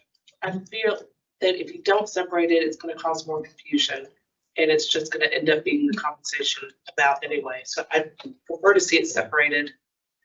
Lori, when you say separated, if it's noted in 12C and then references the addendum, does that draw attention to the fact they're separated and you have to go somewhere else for compensation or concession use? She's talking about that, just separate it like that. Yeah. But if we do that, do we even need an addendum? We don't. We don't. We don't need an addendum if we do that. Maybe it wouldn't hurt, but You might not need the concession addressed in the addendum, but you might still want. You might want it, For the but other- you don't have to. Well, do you have all buyers having agreed to pay fees? Well, and this is again, is the parties agreeing to pay the fee, not Right. between brokers. So this is a concession for the actual seller to give something to the buyer as opposed to part of the listing agent's And that's what compensation. that's what the lawsuit's about. They didn't know where the money was going. They just had the listing agreement. They didn't understand that we were, cooperating with another agent. So this clarifies all the The way. argument is Well, they didn't know they could negotiate. Well, and the I hole like that's left there though is how do we document the agreement between brokers and the agreement? Right? That's what the farm and ranch does. It allows for the other broker, in addition to the seller, to pay the other side's compensation and vice versa. Only if they don't have another written agreement. If you Correct. look in the farm and ranch. And so for everybody's benefit, the farm and ranch has two different boxes for compensation. One's a ratification of fee that confirms the fee that's agreed upon between brokers. The reason that was there again is because historically, a lot of properties or farm and ranch properties are not in MLS. And there wasn't this mechanism to create that agreement. So we added many years ago the ratification of fee. There's a separate box down below in the farm and ranch that allows the buyer or seller to pay the broker's fees. And that falls in lines with the largely with the commercial contracts. So those are the two there. And so what we're looking at here is only addressing half of it with the seller paying something or giving up something concession, as opposed to the listing agent side. So maybe it can be simplified and put in paragraph 12 too, instead of an addendum. I mean, if we get concise with this and that chops out a chunk, I don't know. Huh? I like this, because my thought is, if it says 10K, right? And I know I'm worth more than that, then that's a conversation with the separate written agreement to cover the rest of the money. But this is just what the seller You're is talking about really. with your buyer, which you should have had before. you did any of it. I am, You but what already I'm have saying agreement is with if the seller out of the concession world said this much Yeah. is going towards compensation. So she can have a What if buyer we- agreement that says 12 and this says the seller's. Let's have The buyer knows they're. one conversation. Your second option addresses my concern, Mhm. but it doesn't eliminate the need for some sort of separate addendum Correct. or Right. agreement. What about the ratification of fee language from the farm and ranch? Right, so I think that would be another question is, would you want to dump the addendum, go into, let's say, the last page of where the brokers are identified and have just simply a commission disclosure, so a fee disclosure. So listing broker is paid pursuant to the listing agreement. Other broker is paid as follows with the check boxes that you have, like very similar to the one in farm and ranch. What I don't like about the farm and ranch are a few things, but you could do that if you wanted to. If we do that and leave it in the contract and things change, then that is going to necessitate changing all 6 contracts versus just an addendum. Yes, it would, it would. I think that's the That was originally override why we request. decided we Yeah. would do the Yeah. addendum. For license holders, it's still, even though we have to change 6 contracts, I think for license holders, it's easier for it to be in the contract. Well, I mean, if you I wanted, think too, I think, And to the remember, it's public. not only license holders that are using the forms. So if someone without a license goes to use the form, they don't even know they need an addendum. Right. And that's a good point. Or if an agent doesn't know they need an addendum because they're Well, lacking there's in that, but- training, and then the consumer doesn't know they even have an option. And really, you can do it by attaching a separate page that is incorporated in the contract form. So they're not going to have to think about, oh, is there an addendum I need? Check the box and add the That's a addendum. thought. Just have a separate page. Like a ratification of fee page, Yeah. like the farm It's and going to ranch. be called, well, it'll be called agreement concerning. That's on page 120. So what is not included, if we look at the ratification of fee combined with this new concession language, Farm and what's the gap? So on page 120 of our materials, right, the farm and ranch one? the farm and ranch language there, we have it redlined out of the ratification fee, but just to look for a minute, what gaps can we see with the ratifications plus the concessions? Anything that isn't the listing broker paying.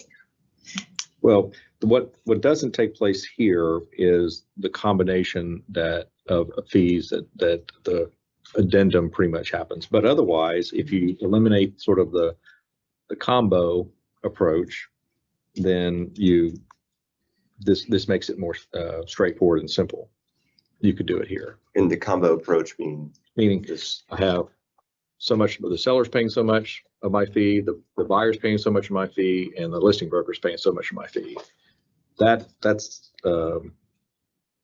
a little more work or page material to actually happen. So we actually talking about. Now you could take basically what we have in our forms under A and B and drop it in there and take care of it that way if you wanted. The That one makes thing I sense. really like about the subcommittee's work on the breaking it out, the one thing across the board that I haven't heard anybody go against is clarity and providing it may be a hint of privacy concerns in some of these ones, but it's clarity. It's what these lawsuits were about, of bringing things to the forefront, not inflating, having everything disclosed. And so I think what the subcommittee came up with is really great on that and concise. What I think we're missing in the farm and ranch is the cooperation between the broker. Well, Because That Yeah, was what was struck out at the top of that page. Right. What do you So mean, if you page went, if you go to took, the top. look on the computer and not my printed copy. Page 130. 120. 120. I think you're right, Ron. I think we can incorporate. Right, that we're first paragraph. missing, It's his top part. here. right. We're missing that if we're striking it. That's what I'm Yes. saying. Oh, yeah. At the bottom of that same page, it gives the opportunity for Page 10. who's paying the listing agent and who's paying the buyer's agent, buyer's broker, listing broker. And the only options to be paid are by the clients. There's no option at the bottom for agreements between brokers and sharing in any compensation at all. We would have room. It doesn't look like we'll have room because the ratification is up there, marked out. Right, it's marked There out, is right. room to essentially drop in version 1. so Two. Maybe move that ratification down to the bottom and incorporate it in. Is that kind of what you're Instead saying? of, well, it would be instead of upon the closing, blah, blah, blah. well, I mean, you could have this, if this is below on the other, the brokers' names. So in the information of brokers, you could have something like this.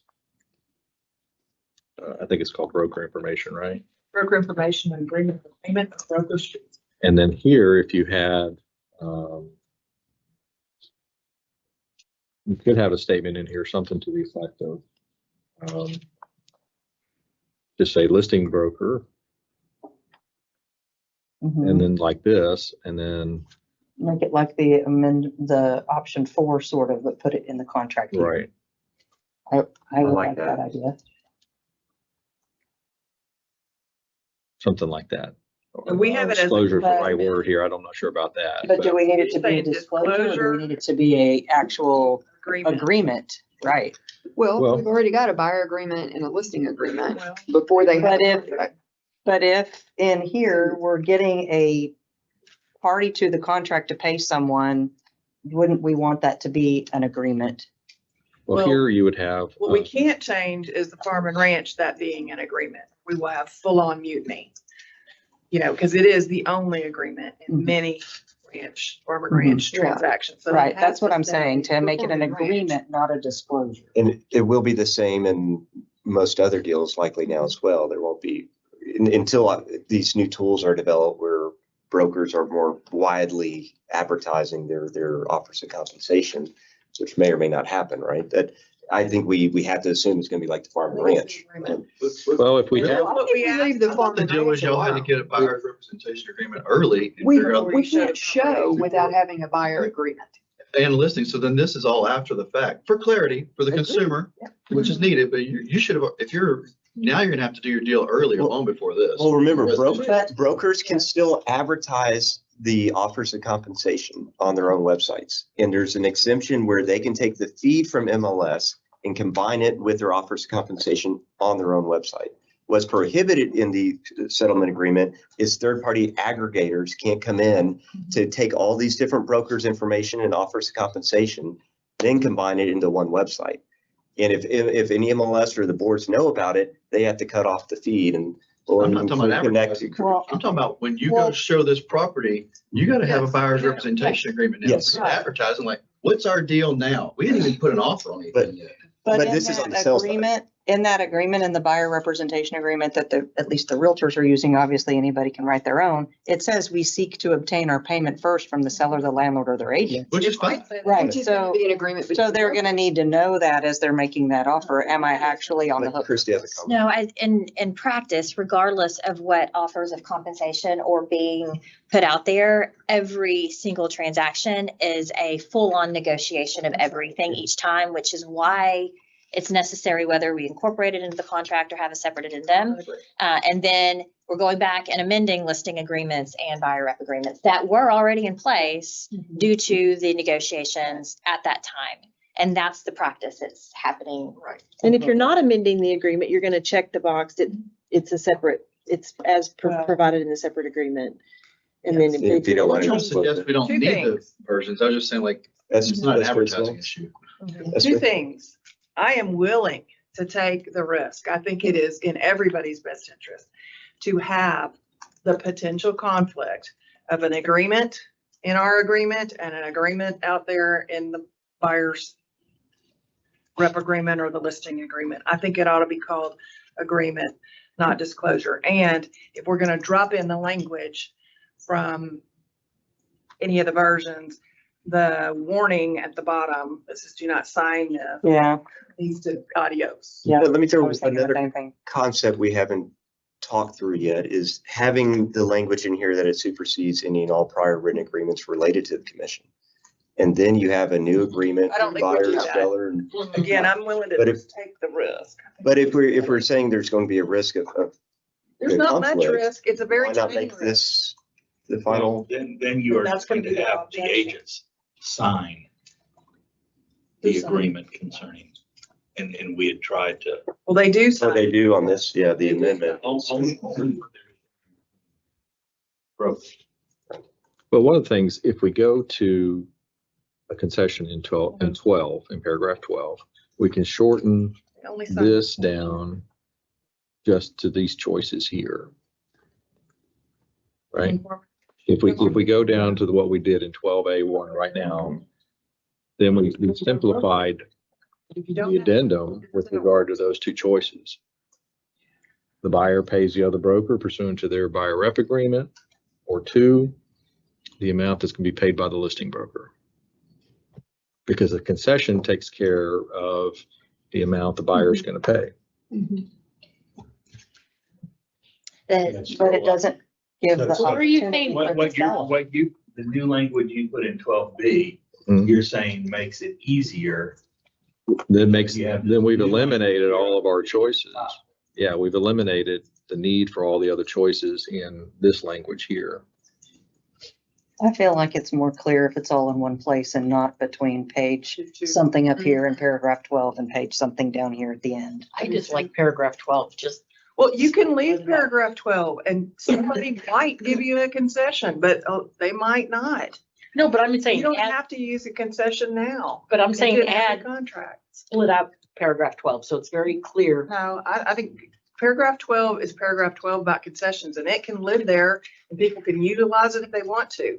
But I agree with whoever and all said that everything about the who's paying the fees, the buyer, the seller, the Yeah. listing, the other should all be together on yeah. this page, Yeah, which is now and we the. need to have enough of the options, right? Because, Yeah, but because there might be payment from the buyer, Yeah. there might be payment from the So- seller, and there might be sharing of compensation between the brokers. And so all and then three, there might be a concession too. right, but all of those need to be in one spot. I don't think we can ever just have just two. All right, so if you wanted to do that, then what you could do is to stay with this version here for the new 12A and expressly stating here that this does not apply to brokerage Compensation. fees, for brokerage fees. Wait.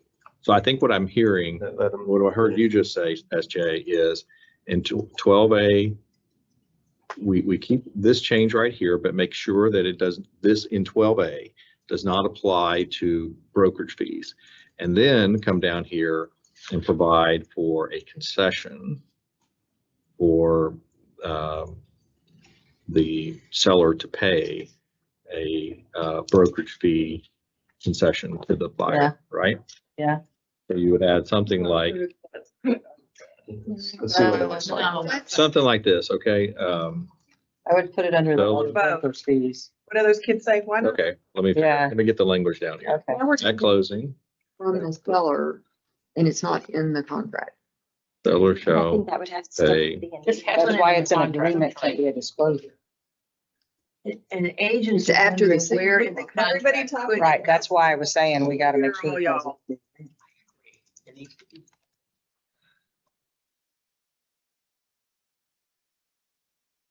Could y'all repeat what you had to say one at a time for the rest of you? Well, I said if we're having the seller make a commitment to Something pay like that. money towards a brokerage fee, it needs to be before the signature line. Correct. Farm and ranch is after the signature line. I mean, they're asking for more signatures, but it's after the signature line. So I understand what you're saying. So, Tony, do you? it wasn't exactly on point, so I didn't really want to chime in, but I mean, can't concessions be things other like, I'm giving you the appliances, I'm making repairs? I mean, concessions is just a dollar value. And I hate to be this way, but we've talked about this a lot in a lot of our meetings that while we don't want to make the contracts longer, the verbiage longer, often a definition is needed for clarity. Is concession a term so used in the trade that everyone knows what it is? And concessions are also, I've used it, and I don't do residential work, but it's like, we're giving you this, that, or the other, or the grazing lease. I mean, a concession is anything we're giving to induce the sale to go through. So just having a dollar blank, whatever the MLS and whatever that future, whatever's going on in that litigation aside, if we're putting in this deal, concession is not just cash. And the word concession is not even used in the settlement and other expenses. And Agreed. agents are looking for a place to apply Call it settlement. seller concessions, and the dollar amount in the conversations I've heard is a dollar amount that the buyer can choose to use toward their closing costs, as in paragraph 12, or if there were in lieu of repairs, dollar amounts that would be used as opposed to things. So if I'll concession the roof or concede, if I concede, I'll fix the roof to make this deal go through. Is that nothing you would write there? No, that's. We- Well, that and goes- concessions aren't listed. We don't use the word concession in this language, right? This is just. I mean, Google tells me concessions is not just cash when it looks up real estate. Now, Yeah, I know it- that was quick, and I know that's not a Texas Supreme Court case, but it's not just cash. Oh, so we do use that in the It has proposal. a place for other concessions. It has a place for repairs. So. I hear you, you're right. And we don't want to You don't want to lump all the concessions together. mix them. So you don't want to define what concession is there. I don't think so. And I think That's Christie. So can we still have in 12 separated out as we had discussed, and then under broker information and fees, lay out as in version 2, and then it's very clear on where it's all coming from, because we'll just take the amount that the seller is going to pay towards buyer broker fees in paragraph 12, and then just put it back up under broker information and fees if we have the same verbiage we had in version 2 of the addendum. What, Yes. maybe it's another thing on table kind of spins off that is on version 4 with the concession language, and Tony, it's well taken about the use of concession. But if, in my view of this discussion, it's intended to come from that first, right? Of the concession from the seller, if there's anything left. If to throw another idea on the table, it's to start with from amounts in paragraph 12A to the extent of, this isn't the actual words, but to the extent available, then the remaining from. I was going the there other as well. sources. So what you could do is strike this first thing that I just put there. And then, But it could be 0 It could be, if there's no concessions. and that way is first comes for there to extent available, then from the rest from. right. Yes, that should be. And then you zero. could reference here, A and stuff. I don't know, this is not artfully done here, including any amount. It's actually contributions. We might want to clarify that with, in our listing agreement, it's not seller concessions. it's seller contributions. So maybe we are using the wrong word, and I think same thing we need to. Well, in 12, it's settlement expenses. You're talking about in the TXR I mean, listing agreement? Yes, yeah. Yes, but in this are using and the language we're getting accustomed to. So since we're looking at that word concessions, I just. And let's get the concept down and then we can focus on the words.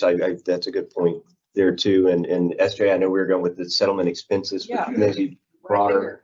But before we lose time on worrying about the actual words, let's see if the concept works and then we may. So this isn't artfully drafted, but this is a thought here is that, so the fee to the other broker is specified in a separate agreement, which would be paid by the buyer at closing. And then we have some reference in here to paragraph 12A1B for the amount that has already been negotiated for the payment of brokerage fees. And then you have down here any amount that the listing broker is going to pay. So you could check either Really one. feel like those have to be separated. I think that was like Lori's point a minute ago, that the lenders felt like it needed to be separated. I think it's gonna make a whole hot mess of my appraisal drama over here. No one will, how much money of that 12A1B went to the roof that they didn't want to No, fix or well, whatever I mean, if you versus think about it, the appraiser has to arrive at a cash equivalent sales price for each comp. So he should be, or she should be, reducing any concessions at all on the sales price reported. So when I go out and I grab a comp, and if it's sold for $100,000 and there were 3% in concessions given to the buyer for whatever reason, I don't care what it was. then it was only 97,000. Right. Mhm. And that's my comp. But I think this is just one of those things. Sorry. The thing is one of the things is this, and we have a Fort Cavazos person here. When we're in an area where concessions are typical or whatever, we don't adjust for that because every transaction has it Right. in there. So we can't even make a blanket statement across the board. Well, the sales price is right as long as that particular buyer is Yes, getting that same concession. yeah, Yeah. exactly. That's exactly Right. separate, but the separate thing about the commission is truly the thing that the appraisers keep calling me about, saying, how are we ever going to do this? How are we ever going to reconcile how this expense was allocated? Okay. I don't know. This week is 41 years for me in real estate, Texas. And this is a conundrum to me with all the stuff I've done, you guys. Well, the market does tend to level out in a particular area with the same reason. So when a new issue comes up, you have craziness that happens for a while, and then everyone kind of settles down and does more or less the same thing. And then it plays out accordingly. So I understand that there's disruption initially. Right, the lawsuit is the disruption. Everybody does the same thing. Right. That is the problem. Well, no. So, well, no, it's true. I mean, look at every other industry out there. The same thing occurs. What's going to happen is it's all going to filter out, and then you're going to have sort of standard practices out there. Could you It happens with car dealers, explain that? clients, guys, it does it all.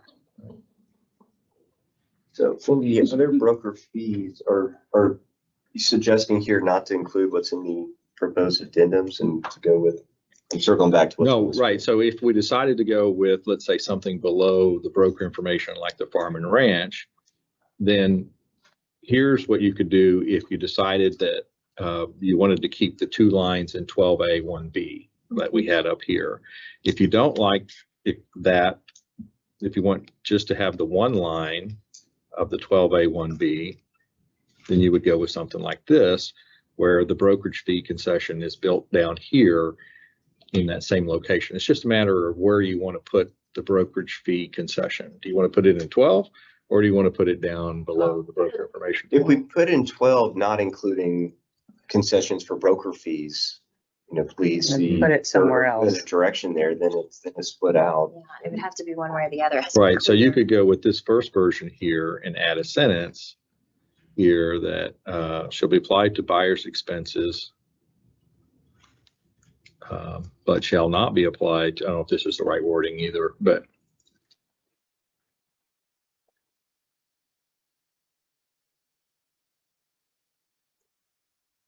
Yeah, I said, well, I don't like this because when we Right. do, Just grab version when we 4. do that, and then we put it under that broker information, we're having a party to the contract make an agreement after the signature line. okay. I really think it needs to be up in 12 They are signing.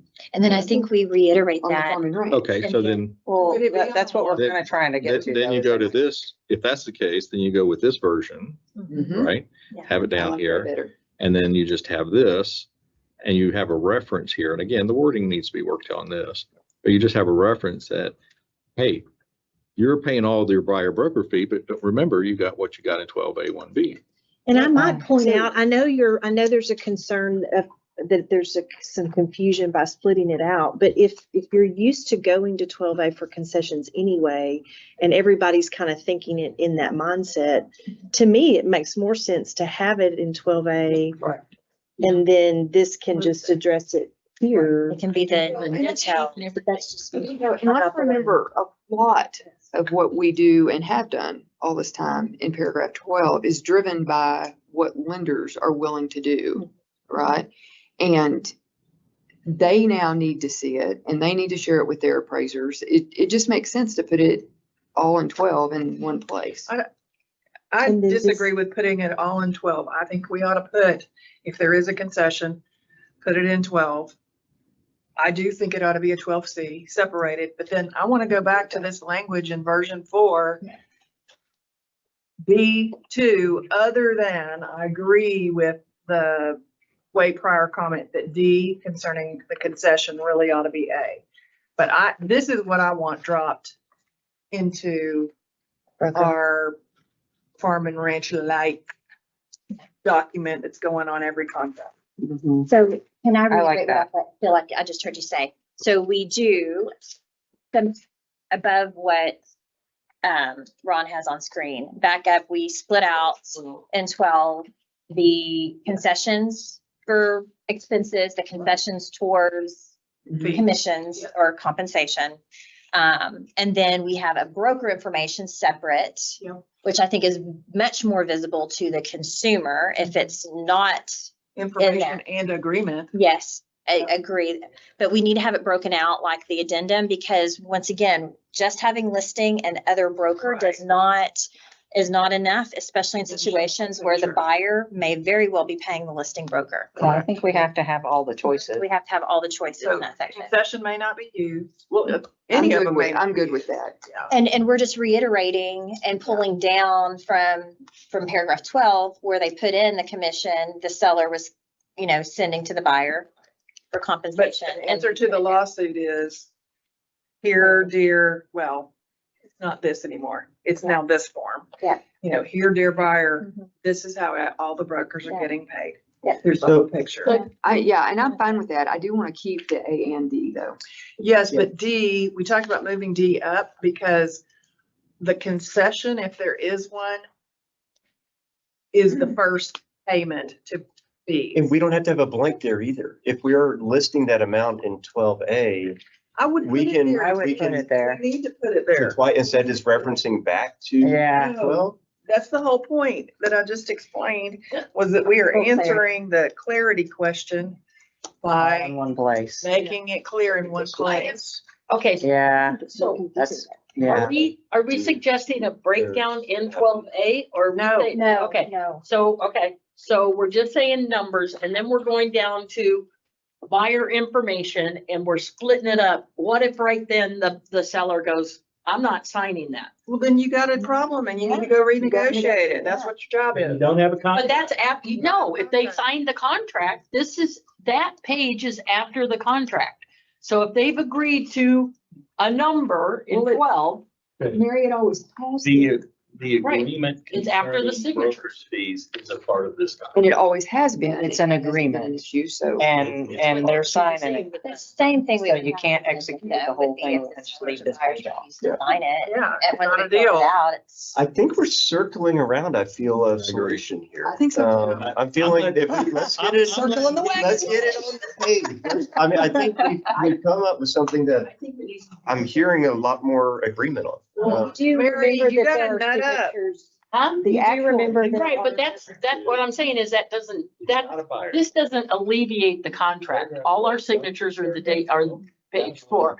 So now they might not like this breakout, so they're still paying concessions in paragraph 12. But this is where the breakout is, and they might say, Well, that should just be a Concession. disclosure. That is Concession, if there is one in 12C, it is part of embedded in the regular contract. They've already And agreed to they it in signed paragraph it, so 12. that part is agreed. That just breaks it And down. they have other agreements. And yeah, I mean, I'm sorry, but brokers just damn nut up and instructors, get off your butt and teach it. I mean, seriously, we do teach it, but I'm just saying. it is not that hard. Yeah, but there's hundreds of us and That we're is all teaching. basically this, right? Yeah, It's the same Okay, thing. this, and there's This is what we hundreds of have. thousands of Okay. people. Okay, let's have fun conversation. this is what we have so far is where I think we are. So in 12A1B, we make that change. Okay, Okay, hang on. so we got the 2 lines in Wait, 12A1B. isn't it gonna be C? No, we have 2 lines in 12A1B. Sellers. One for concessions and one.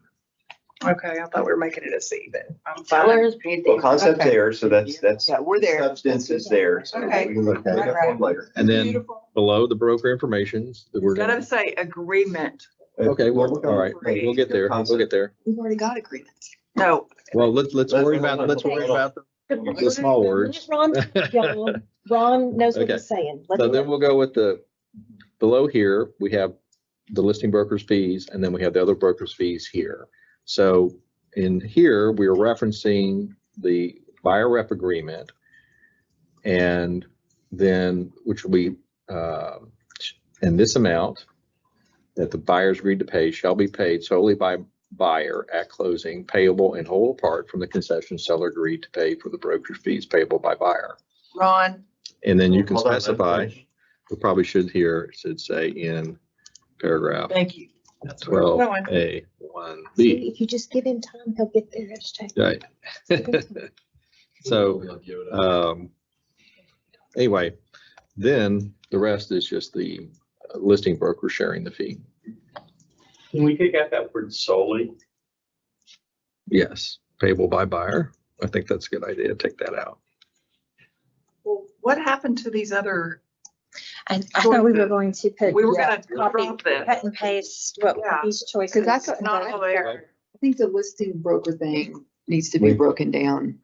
Agree. Yeah, I Yeah. agree on that. Just I mean, if it's four. important to disclose all this information to the buyer, why is it not important to We like disclose all the this. seller stuff? I agree. Well, This what do you, lined up is visually easy to understand. Yeah, what, I agree with that. We need to have. The version. We were gonna If you look put at version B 2, you can and just cut and A and then B, C, and D. Correct. Because we would subtract the concessions first, and then the buyer would pay whatever is Correct. left. okay. Well, I think We just drop it, drag it. well, the problem is that I think if we're going to provide for concession in 12A1B, then that's a seller concession to buyer. And now we're flipping this over potentially, if we add this in for the listing broker, that we're probably going to have a buyer concession to seller that's now below the broker information form. All right, I understand what you're saying. So D really should become 2. And then 2, the rest of 2 should become 3.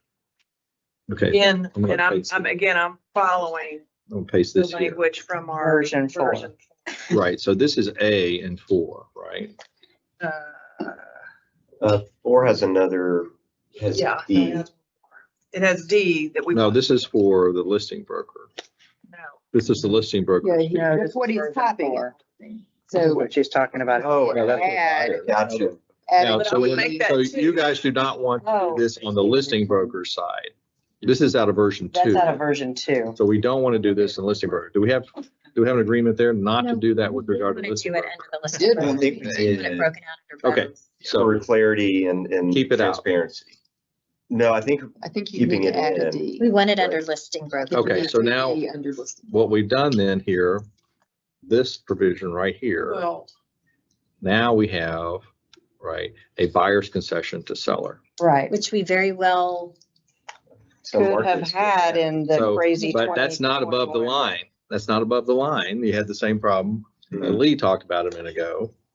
Yeah, but they've already agreed to it. No, they haven't. The no, buyer has, they would in a situation where there's intermediary and the buyer is has a buyer rep with the same broker that has the listing. no, but see, Lee's point was if I'm going to give the concession, one party giving the concession to another party, she wanted it above the line as part of the contract. Well, Well, and I'll say I mean, because we have done, I think most of us at this point have done contracts where the buyer offered to pay towards the seller broker. And there's not a place for that. So we've had to use special provisions or an attorney addendum, something like, and I think you still have to do that. I think if you want that to happen, we have to do what we've always done. This is just the breakdown after this. It's just disclosure. It's not agreement.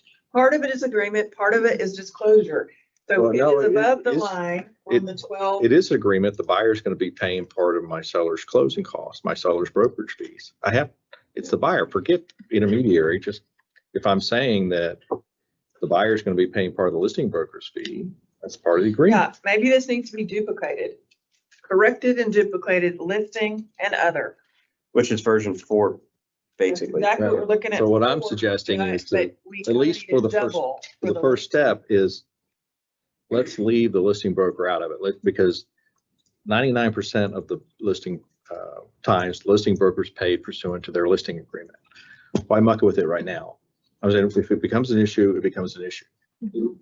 Is this what you're talking about earlier on the intermediary It's, thing? it is an issue now. We have a ton of intermediary transactions and sellers do not always pay the buyer's representative in an intermediary transaction. They'll pay their listing agent and it's all under the same brokerage and there's no other broker on Yeah, intermediary.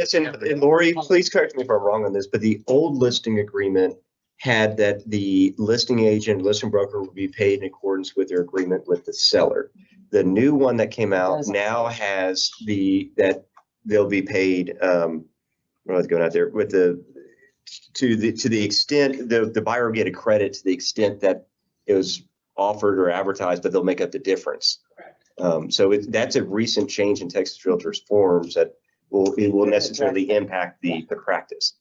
But gives rise to needing to disclose the It's just amount of the fee clarity. to know who pays for what. If we're including any compensation amounts listed out in the contract or on an addendum, wherever we put it, and we're putting anything on there, then even on intermediary transactions, we would still need to see how the agents are being. Well, in the intermediary Especially in the transaction, you only have one listing broker. You don't have another broker.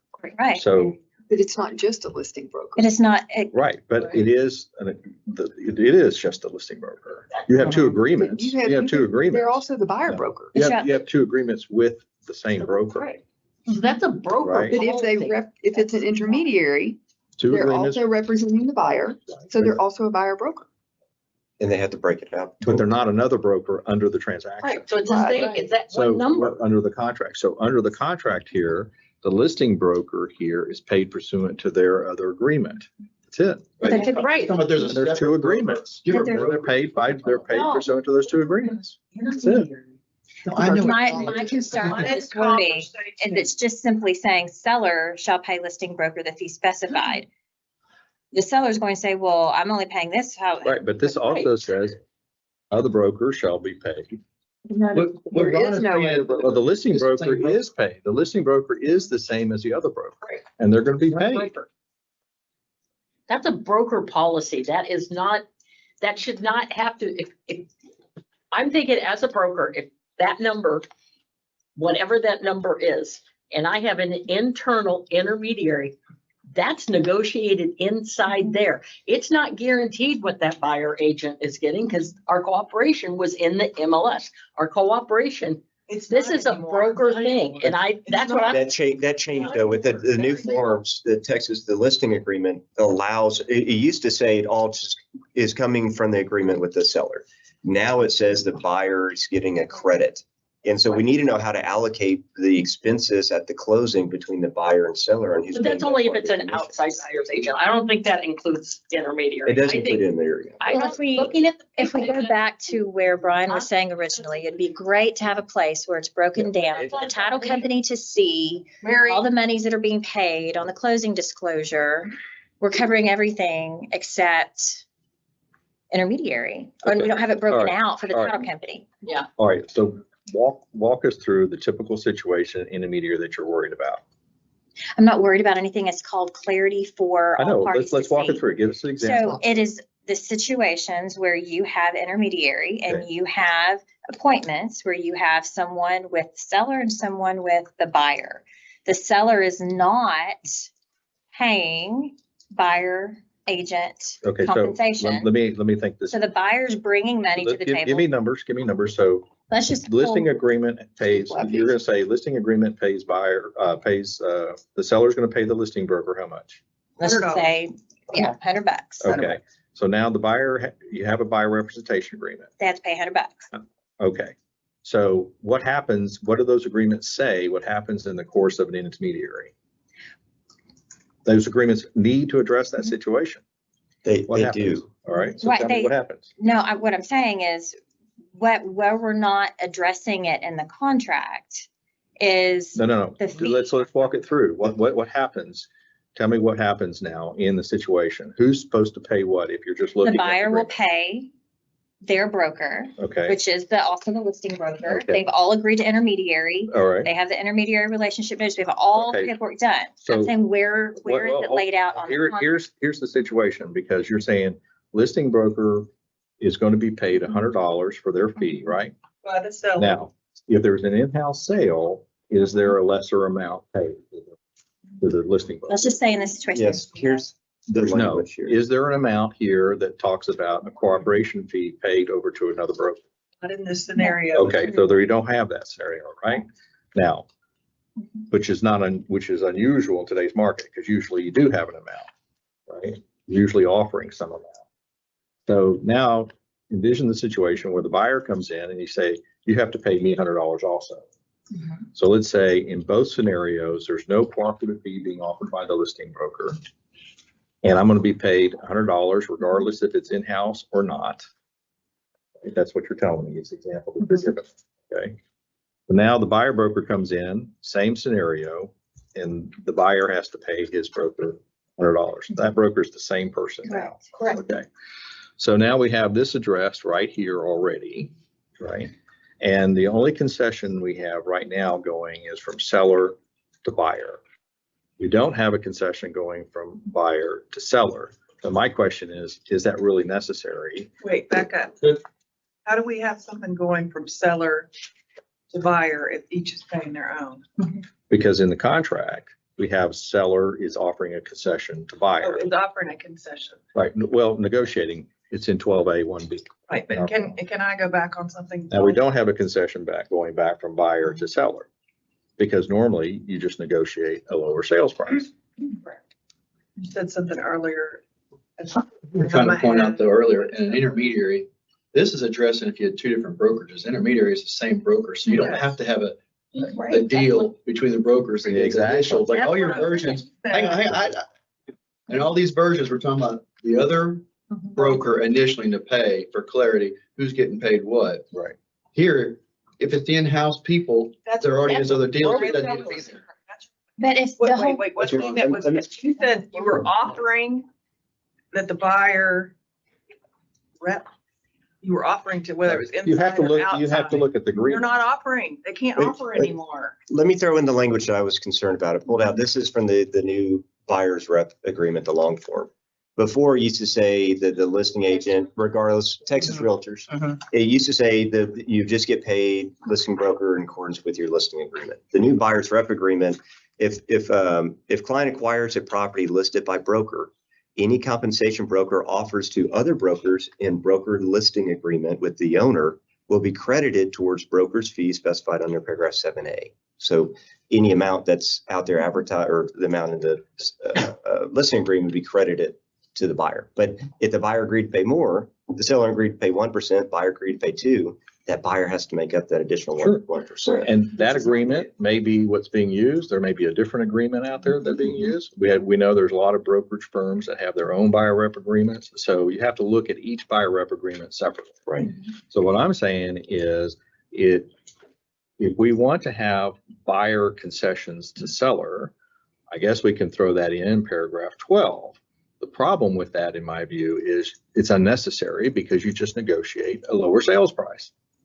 I'm sorry, a higher sales price. I think we're talking a little apples and oranges. Christy and I's thing are more, I think, clarity. We wanted clarity on whomever is bringing money to the table Right. for compensation, it to be clear, all in the same place in a contract or addendum. And there will be no places in intermediary transactions for that to be there. If that's what y'all are looking at, I'm just raising the question of clarity for the consumer, that if I'm looking on there, we should be able to see Everything that has. everything that is paying. Yes, that. In a line with numbers. Right. Like. And there won't be a spot for that on intermediary transactions. Okay. So Brian has a. I don't get this. Maybe I'm missing something, but can't you simply say, if listing broker is acting as an intermediary, its total commission of blank is paid blank by seller, blank by buyer, period, end of story. You could, but that doesn't finish the whole, we got on the intermediary rabbit trail. This all is needed for every transaction, the whole lineup. And so that's what we were asking when we started this drafting. With all respect. Problem is that may or may not. We need to have the whole, all possible. That may or may not be consistent. Ron's concern. I So agree. we're back to an addendum. I agree with this, but I don't understand the intermediary, and maybe my brain's Okay. not working on You're it. gonna have to put a pin in that and Well, wait. and the reason I'm asking is, as a broker, I've agreed, as a company, we've agreed so much money. How it is divided inside the company is between the broker and the So, client. wait, hold on. Yes, it So, is. but it matters for the buyer and the seller. It doesn't matter between the agents within the company. It matters between the buyer and seller because that buyer may have to come up with something or may not have to come up with anything depending on what the seller is And it paying. has to be- That's where the issue that I agree within the company shouldn't matter. Right, but what But I'm saying is, if I agree on the listing agreement, whatever that number is, let's say it's $500, okay? Mhm. And that's basically how you divide it when you're doing intermediary. It's divided as a broker situation. They're much has the just buyer saying, agreed to they're pay? saying, I'm not gonna pay, when you go down and it says, I'm not paying the buyer's agent, that's outside. That's what we're talking about in another brokerage. We're just talking about, the first line is to the listing broker, and how it's divided is an internal That's thing. not what I'm talking about at all. And that's not true. That's a comment. Can I add something that you may just disregard it, or it might be helpful, or it might not? I just want you to understand, in 2406, our form, we try to provide transparency on the broker fees, who was getting paid what, where it was coming from. But we've also tried to respect privacy, in that listing agreements are not right now shared with everybody in the transaction. And it was our position that, at least in 2406, where we recognize previous written agreements between a client and their broker, it was enough that the parties knew there was a separate written agreement. And Right. the parties should understand that what I'm paying and where it's going, not necessarily what the other party is paying, as long as that is documented in writing somewhere. But I just wanted you to So understand what that. you're saying, what we're talking about might be a little bit over disclosure? Yes. And maybe you disagree with that. No, no, That's no, no, fine. I but just that's want you your to point. understand. There's no privacy.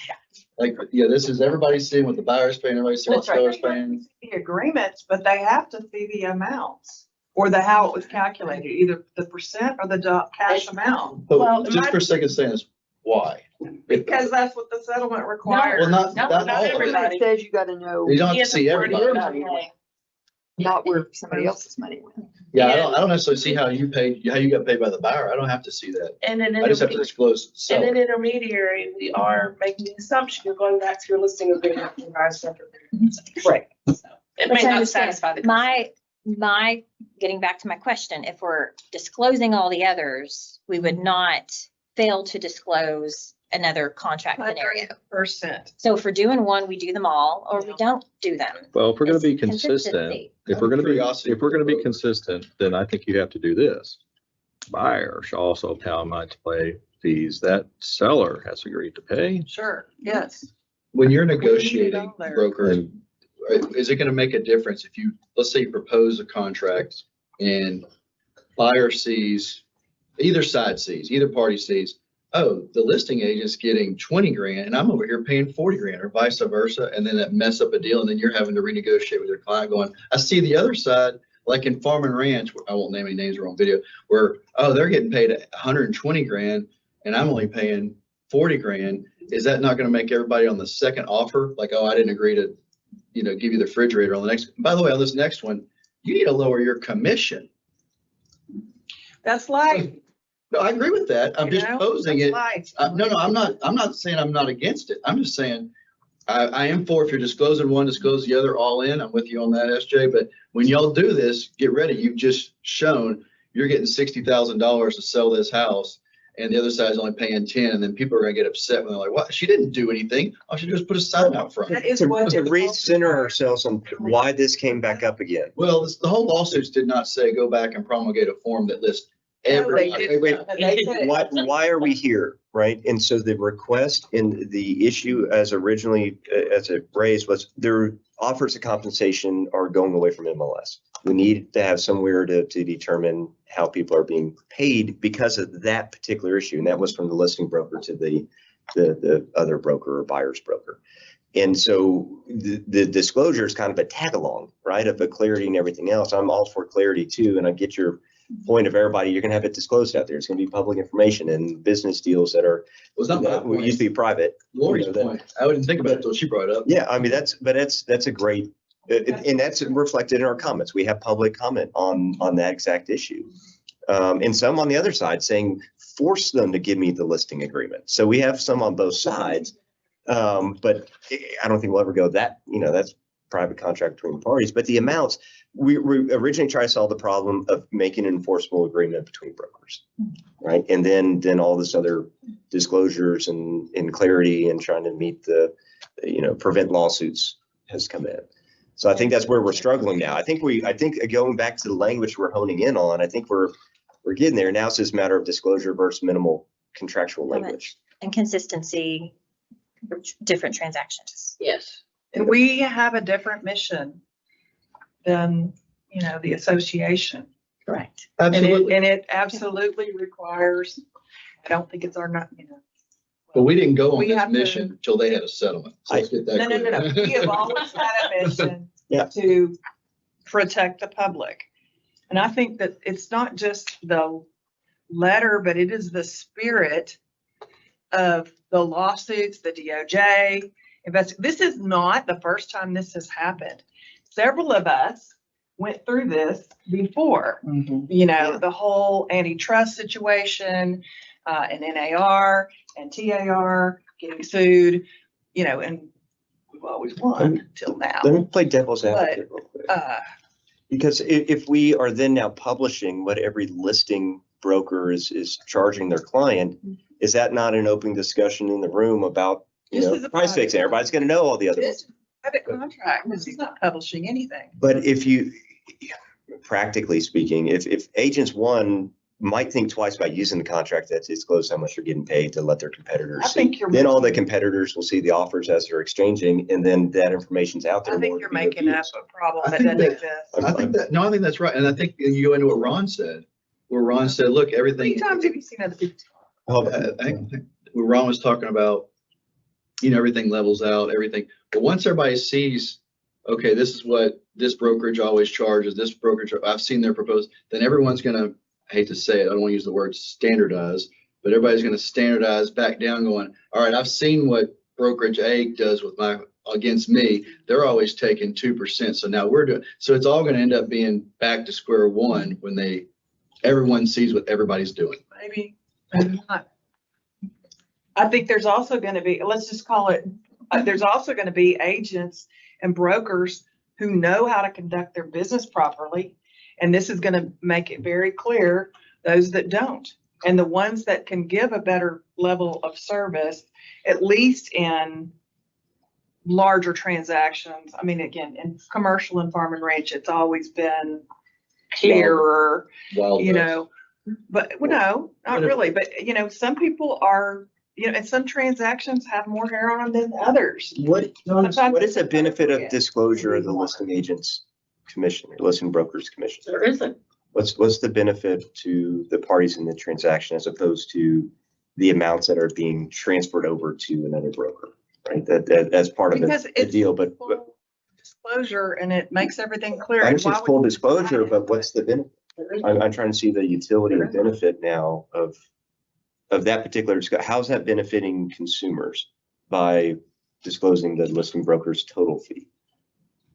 Brokers, y'all tell me after the history that y'all had over the last 40 years of doing it this way, when y'all start dealing with each other, hey, you tell everybody else to be quiet. Let me finish my thoughts. Are you telling me that when you start seeing that you're only getting 20 grand and she gets 60 grand every time you do deals together, that's not going to affect anything and level everything out? I'm seeing lots of nods of the heads where it's going to, all this full disclosure may still be okay. I'm not saying don't put it in there, but to think about now we're going to go, oh, I know now everybody, you got 40 grand last time. That's not going to matter. Y'all want everybody to know that? I don't think disclosure is necessary. I mean, the only time we see it is on a closing document, and it depends on what title company. Sometimes you only see your side and you don't see the other side, and that's fine with me. I don't think the disclosure breakdown is necessary. I don't think the breakdown's I think it's in front of us because that was the consensus of the other people in the work group, and so that's what we did. And in the MLS, before this new rule change, nobody ever said, oh, and this is my listing amount. It was always just, this is what I'm offering to share. Right. We never. Yeah, and we were disclosed already any of having it. buyers. And by the way, we didn't ask, we didn't ask the buyer agent either for what are you expecting to be paid? Right. We just said, this is what I'm going to give you. Take it or leave it. Do what you want with it. This is the number. So you get away with that Oh, once don't now. say with the same that age. on a And recording. then come back to the same age next time, so you go, now I know Supposed to what you have been got last time. negotiable. Hold on, Diana's. Times have changed, and I think the buyer's broker has to disclose what they're receiving. The listing brokers should too. So everything is out in the open. I don't have any problem with that. Well, the buyer broker And doesn't. it's a transaction between buyer and seller and those agents. So the idea that people go back to their office and say, I just had a closing, and you'll never believe what ABC realtors are getting or paying, that should be an ethics issue and a privacy issue but my vote would be more towards equality. Especially when the consumers are going to see those brokerages out there that are only charging $300 fees for an agreement. So those of you that are still doing higher, wait till your people start seeing that disclosure. They listed it for $400. And we know that that's going on now. Is this going to be? That already happens. Commercial has. And they advertise it. I Put it mean, all in then. That's true. I'm yielding to the chair. The last thing I heard the chair talk about was how he was happy about clarity. And I would love to hear Chair Kessner's thoughts on this. I think we're way in the weeds. What I negotiate with my seller on my listing. Nobody prays us for that. I negotiate with my purchaser on the buyer's rep. They might be compensating X. He might agree to pay me Y. What he pays me is not the other party's transaction, not the other party's concern. Our only concern is I'm clarifying to the seller what I am compensating the purchasing, the other broker, and I'm disclosing to the purchaser what I'm charging for my fee, and I will get it from the seller or the listing agent. Do I have a floor? Absolutely. Is that negotiable between me and my party, my client? Absolutely. I see no need in disclosing what the listing broker is taking and or the buyer's broker. There might be a transaction fee. There might be a document prep fee. There might be a transaction coordinator fee. There might be an hourly fee. There might be a showing fee. There might be all these other fees that I've negotiated with my party, and it has nothing to do with the lawsuit. The lawsuit just says you need to disclose to the other party what you're paying the other broker. And I would hate to think we're going to start disclosing our listing agreements and our contracts with the purchasers. I think we're getting way in the weeds. The intermediaries, they agree to intermediary. Maybe we have to go back and say, okay, if it's intermediary, we're going to split it boom, boom with my seller. And that's part of the listing agreement. I just think disclosing what the other party is getting is just way too far out. Do I see closing statements where I wish I was paid more? Absolutely. Do I have closing statements where I was probably overpaid? Absolutely. But that's part of the business. I just think we're getting in the weeds, but Let's take it from my perspective. That's thank you, Chairman. Yes, sir. And what I want to do is see if the other commissioners here have any comments to add to that, and then I really would like to take a straw poll on exactly what Chairman said. Commissioner Lowe, do you have anything to expand on there? Yes, I do. We are getting bogged down in, and rightfully so, because of where we are. But what a seller has negotiated with their broker, you go back to the farm and ranch and the commercial arena, is not the other agent's business. There are all kinds of things. In the farm and ranch arena for years, the norm, if there is a norm, the split was 60-40. 60 stayed with the listing side because of the amount of advertising that it costs to do that, and nobody thought anything about it. The water will find its own level about that, and yes, there's going to be some discontentment with brokers and agents that find out what the other side is, but I don't think it's up to us to police that. It's up to us to disclose to either the seller who's paying it or the buyer who's those fees there, not between the seller's agent and the buyer's agent.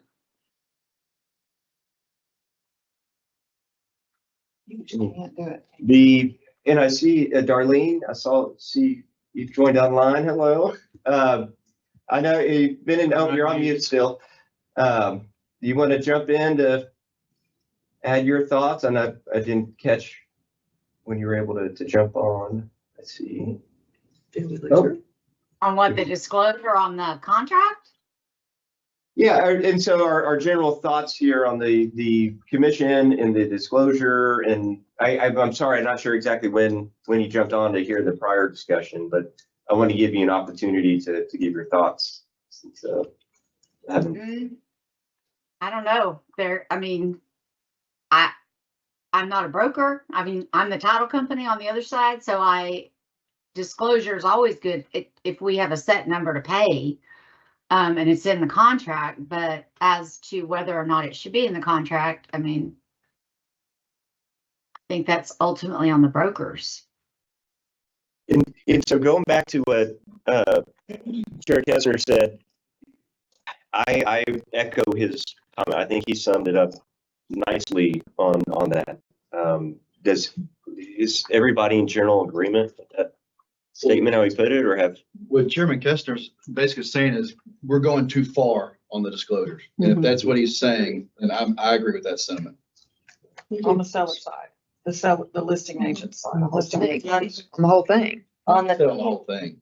And yeah, really focusing on the agreement to pay between brokers to disclose that and solidify that, but to keep the private agreements between the buyer and their agent and the seller and their agent private. Right. That's in the view of a lot of people that wrote in comments, and I think a lot of us, that's nobody else's business on that side. I feel like that the TXR addendum that we had as an exhibit earlier does that pretty well. And it talks about the listing broker's fee is in its own representation agreement. And the other broker's fee, buyer's agent, whatever, buyer's broker, however, whatever the wording is there, is in a separate agreement. But then it just talks about, is there anybody that's offsetting that amount? And the people that would be offsetting that amount would be the listing broker or the seller. And it just gives options. And I feel like that might be sufficient. Even if we had something more similar to that, as opposed to what we have in the farm and ranch. So with that vein or that thought in mind, maybe we go back to the language we had here in 12A and see if we can marry it up, but with Yeah, limited. I would say add one comment here. I think that the intermediary mucks it up. And I think because the intermediary is a single broker issue, that the brokers, including the Texas Realtors, they need to take a look at those agreements and amend those and take this into consideration. I don't think we should be adopting this form, trying to guess what's in everybody's intermediary agreement. And that's what we're doing. Let me ask you, if the broker is acting as an intermediary representing both sides, it's still appropriate to say, seller will pay this, buyer will pay this. But Right. other than that, we don't need to get into how they're splitting it inside their own house. Well, we are at that point in time. The privacy within the listing broker's fees now is disclosed, right? And No, that's not between agents, though. That's talking how seller and buyer are gonna put money into the pot. I understand. But we don't need to talk about how the money will be distributed out of the pot. So if we were, How is that gonna help the title company? I thought I you mean- needed to have it clear. Well, they'll have a CDA there. We'll get a commission disbursement instruction okay. from the broker. as to I how just, we're going to I pay. think that when we get down to the weeds of that, I think we're gonna have problems with that. But okay, well, we can take an attempt of drafting that. So I think if we go forward here, what we're doing is we have one seller's concession here to the buyer that we had drafted here. Let me pull this chair back up. I'm sorry. Where am I?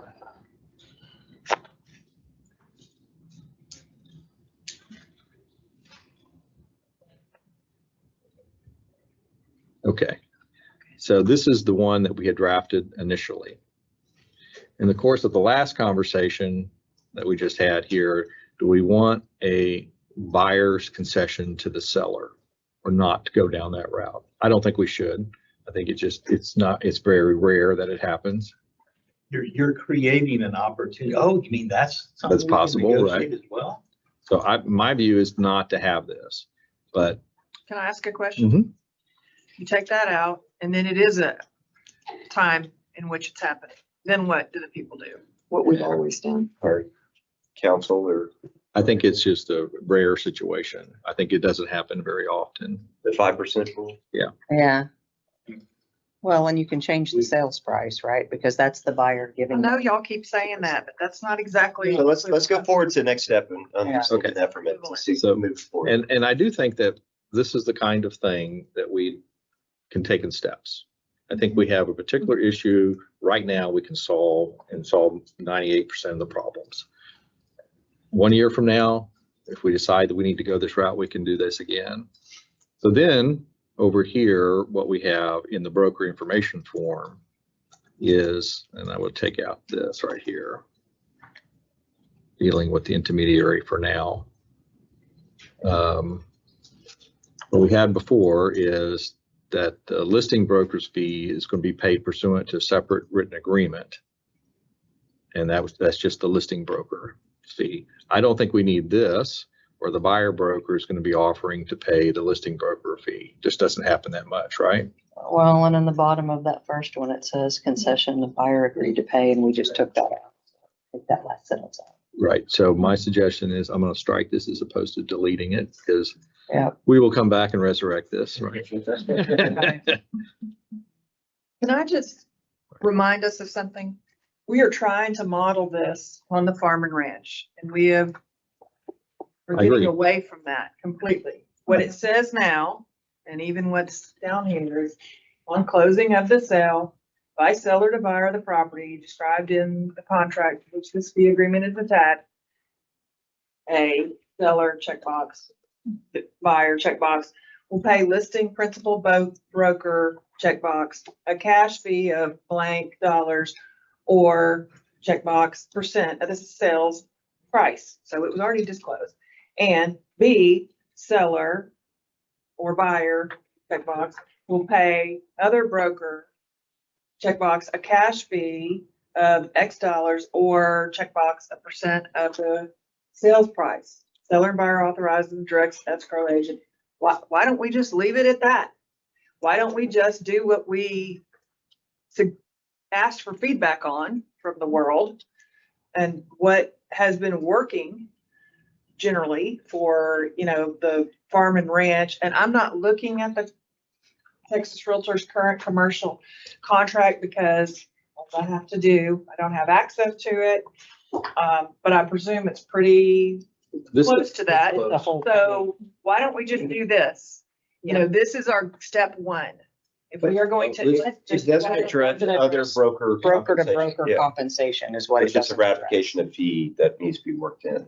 Right. Well, and the purpose of this being here, correct, is because a lot of the farm and ranch might not have had the listing agreements and That's right. So I think I understand what you're saying. I think conceptually what we were trying to do is move in the direction of adding it and having it where they're used to seeing it, but using more closely kind of what you all worked with on your. Well, I stand, let me finish. I stand corrected. That plus that, other broker's fees. Yes. Yeah. Thank you for the reminder. So Michael, if we do what you're saying, are you saying that that's something still that would only be used if there aren't separate agreements? No, this could be. Because I right think that- now, the farm and ranch is, if there's not separate agreements, they use that. Am I right? Right. I think they use it. Well, it says do not sign if there is a separate agreement for It said payment. that. Okay, so you don't want, so you're wanting to throw that part out and always use this? Well, I think, I want it to be usable all the time. I think what we might want to do here is come up with this draft and then look at a draft. If you want to take the farm and ranch language and do a different draft. Because I think what we're moving to here to try to avoid getting into the weeds is just to simply say, through the concession, you're negotiating the payable amounts. Right now, the farm and ranch, What do you mean through the concession? through the concessions, 12A1B. 12A1B. Not called concessions, which is settlement. Right. May or may not be. Can we just use the word concession so that we know I what? know, we're but talking it may not. Hold on, let Ron Yeah. finish. Let Ron So finish. that through 12A1B now, you have the parties being able to negotiate who pays the other broker's fees. Right? Either the buyer pays it pursuant to their We wanted buyer to put all agreement. this at 12, It's already there in what we just drafted. which nobody's approved. Right. So I have a suggestion. Could we let Ron go ahead and finish because we kind of got off ship here, and let's see what the language is here. And to Ron's point, if we wanted to go back and do something different, more aligned with farm and ranch specifically, we can, but I feel like you kind of lost your train. We interrupted your train of thought. So maybe during lunch hour, we can get something on this, develop to then have on the screen where we can actually, because we keep circling around the drain and we're almost falling in a couple times. This whole time, since you wrote broker information and fees, we have been working on the farm and ranch page, right? All this language is under that. We're not in 12. No, He he had had both. 12 farther up the page. I know that, but what we're looking at right now isn't. I don't think we need to get stuck on where language goes as more the substance. What substance do we need first? And then I think we can figure out where it needs to go in the contract, whether it's 12, whether it's at the end, whether it's somewhere else, an addendum. But I think we need to get substance first because that will dictate the best spot to put it, in my view, of the contract, but I think I hear lunch. Yeah, we'll get some graphs in front of everybody and take a look. Yeah, and I think that'd probably be the most efficient thing. We can shoot holes looking at something. Can I make one editorial comment? Mhm. In other broker fees, sub one, by buyer at closing payable, the second line. I think we need to say by buyer at closing, comma, which may be payable. Yeah. Because there may not be. Yeah, I like that. You got lunch today? You got lunch today? Did you got Yeah. lunch? Okay. And lunch today is courtesy of Amy. Yay. He's sponsoring lunch today, so. We'll take a lunch break here. Some time for Ron to eat and draft. You want to say, how long would you like to? No, that's fine. Just whenever we can. I'm going to Just do this real break quick and then here. probably about approximately 30 minutes. We'll come back.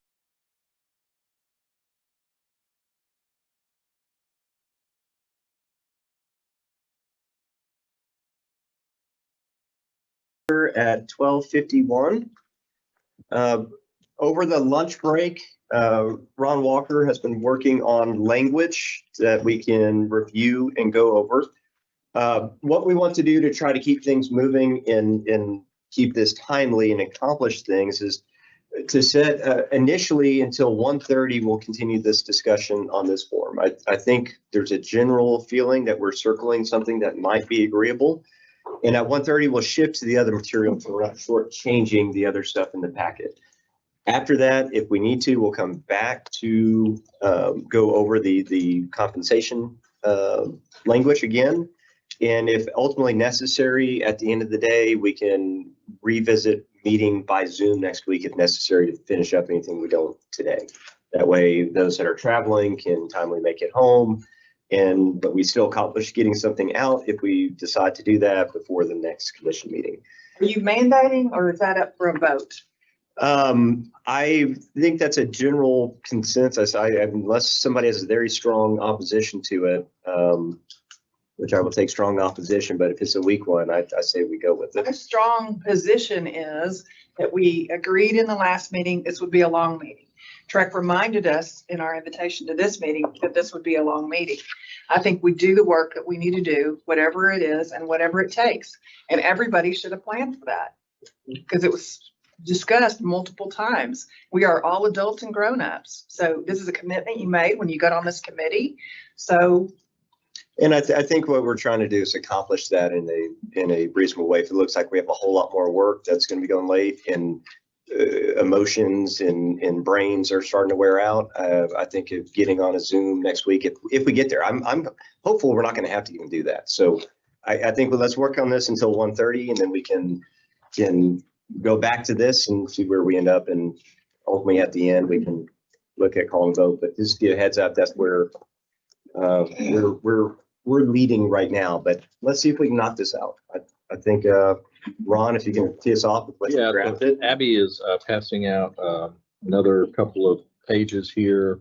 So the It's different from this one. yeah, there's actually 3 pages here. Can you put this on the screen? Sure. Or, An extra. the commissioner Yeah, can see? let's see You have here. an extra of that single page, that Yeah. third page.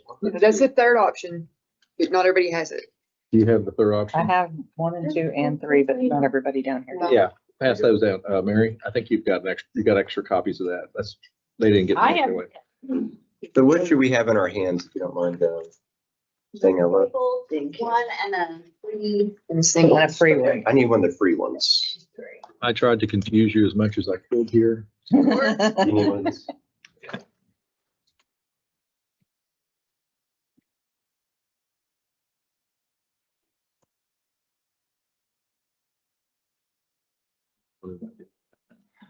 Send that to John. Thank you.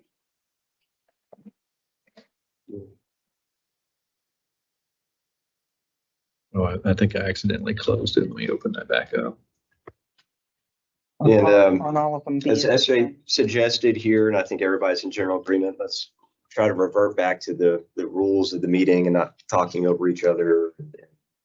We'll do a better job of putting something up and then getting individual comments that we all have the benefit of hearing each other say. And Yeah, make it more efficient at the end of the day as well.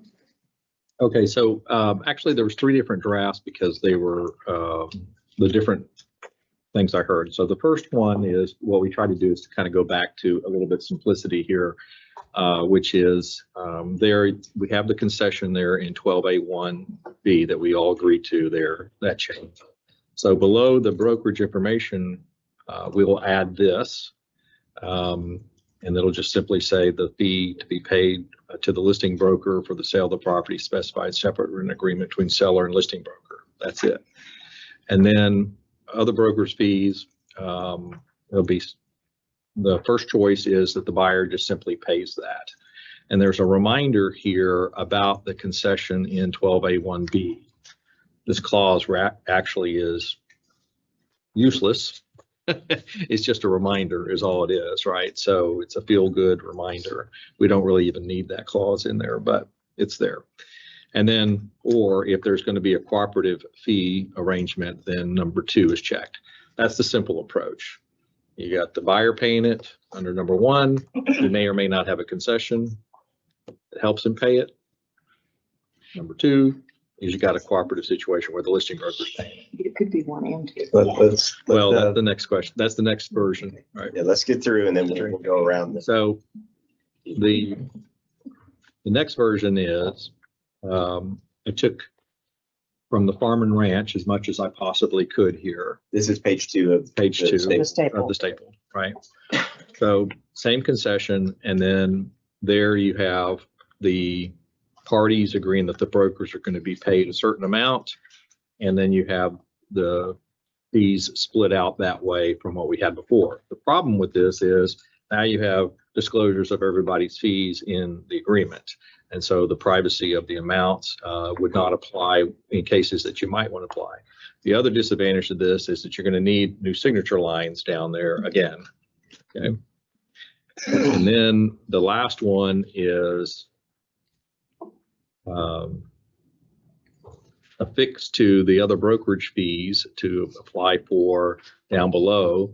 So it's the fee that's paid to the other broker. This is the same as the first page, but it's specified in separate agreement, which will be paid as follows. And it's going to be paid by the concession amount first, right? Then number 2, by the listing broker in some amount. And then number 3, by some other amount by the buyer. So that would then be a combination there. Now, arguably Tony's going to point out real quick, I know that we might need a listing agreement signature here or a listing broker signature or another signature here. But I think whether we put a signature there or not, we can look at that one too. So I like the simplicity of both the first page and the last page. Go ahead. On this last one, this contemplates only a separate written agreement between buyer and other broker.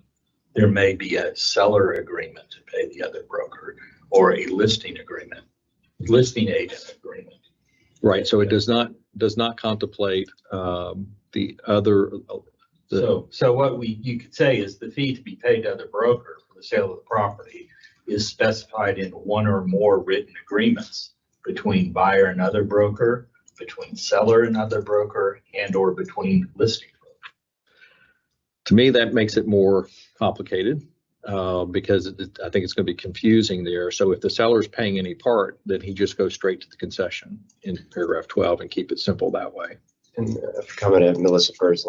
I have a thought about, so in the, and I know I'm referencing back to a form that's not a track form, but in the addendum that Texas Realtors came up with, it specified a couple of times that if the listing broker was paying a fee or if the seller was paying a fee, that there might be an agreement between those parties that was separate, kind of like what he was just talking about. We might not have one with the seller, but I guess my question is, because it's so important for these fees, if they're going to be shared, to be in writing, not orally, right? Like we talked about at the beginning, is this sufficient to create that binding compensation agreement? I guess it depends on if it's above that signature line or what. I want to make sure we're okay there. Or what if you just say the fee to be paid to other broker for the sale of the property is specified in one or more separate written agreements and shall be payable as follows. You don't have to say who it's between. You can And do that. that's where my mind was going there. And then adding, making sure number 2 there was an and or kind of on the first page. Because it's a kind of a list of things that are different people who can pay. And so if we did it in a way that had all those options you already have in there, but in a way that can be all combined together. I think now in other places we put check all that apply or check only one. They theoretically could check both boxes. So I guess the question is, which one do you want to work on? Want to work on one or? Can you give us just The a minute? last one. Yeah. Can we all take like 2 minutes to actually Yeah, read it yeah, let me silently? compare. Yes, and let's read for a couple minutes here and everybody's ready, then we'll go around one by one. See comments.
Ready to start making comments? Start here, Amy. Any comments you'd like to? My initial reaction, I like the first one better. I just think it's cleaner and easier to understand. I do think that if we did do it this way, we need to somehow accommodate multiple choices, which is, I know what you were kind of trying to do in the other one, but I just think it's cleaner.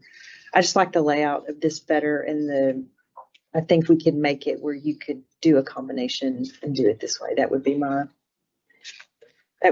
initial thought. I agree with Amy. I like, that's my vote. Exactly what Amy said. I do have a question. If we go around the table and we start talking about 3 and what Brian was saying about,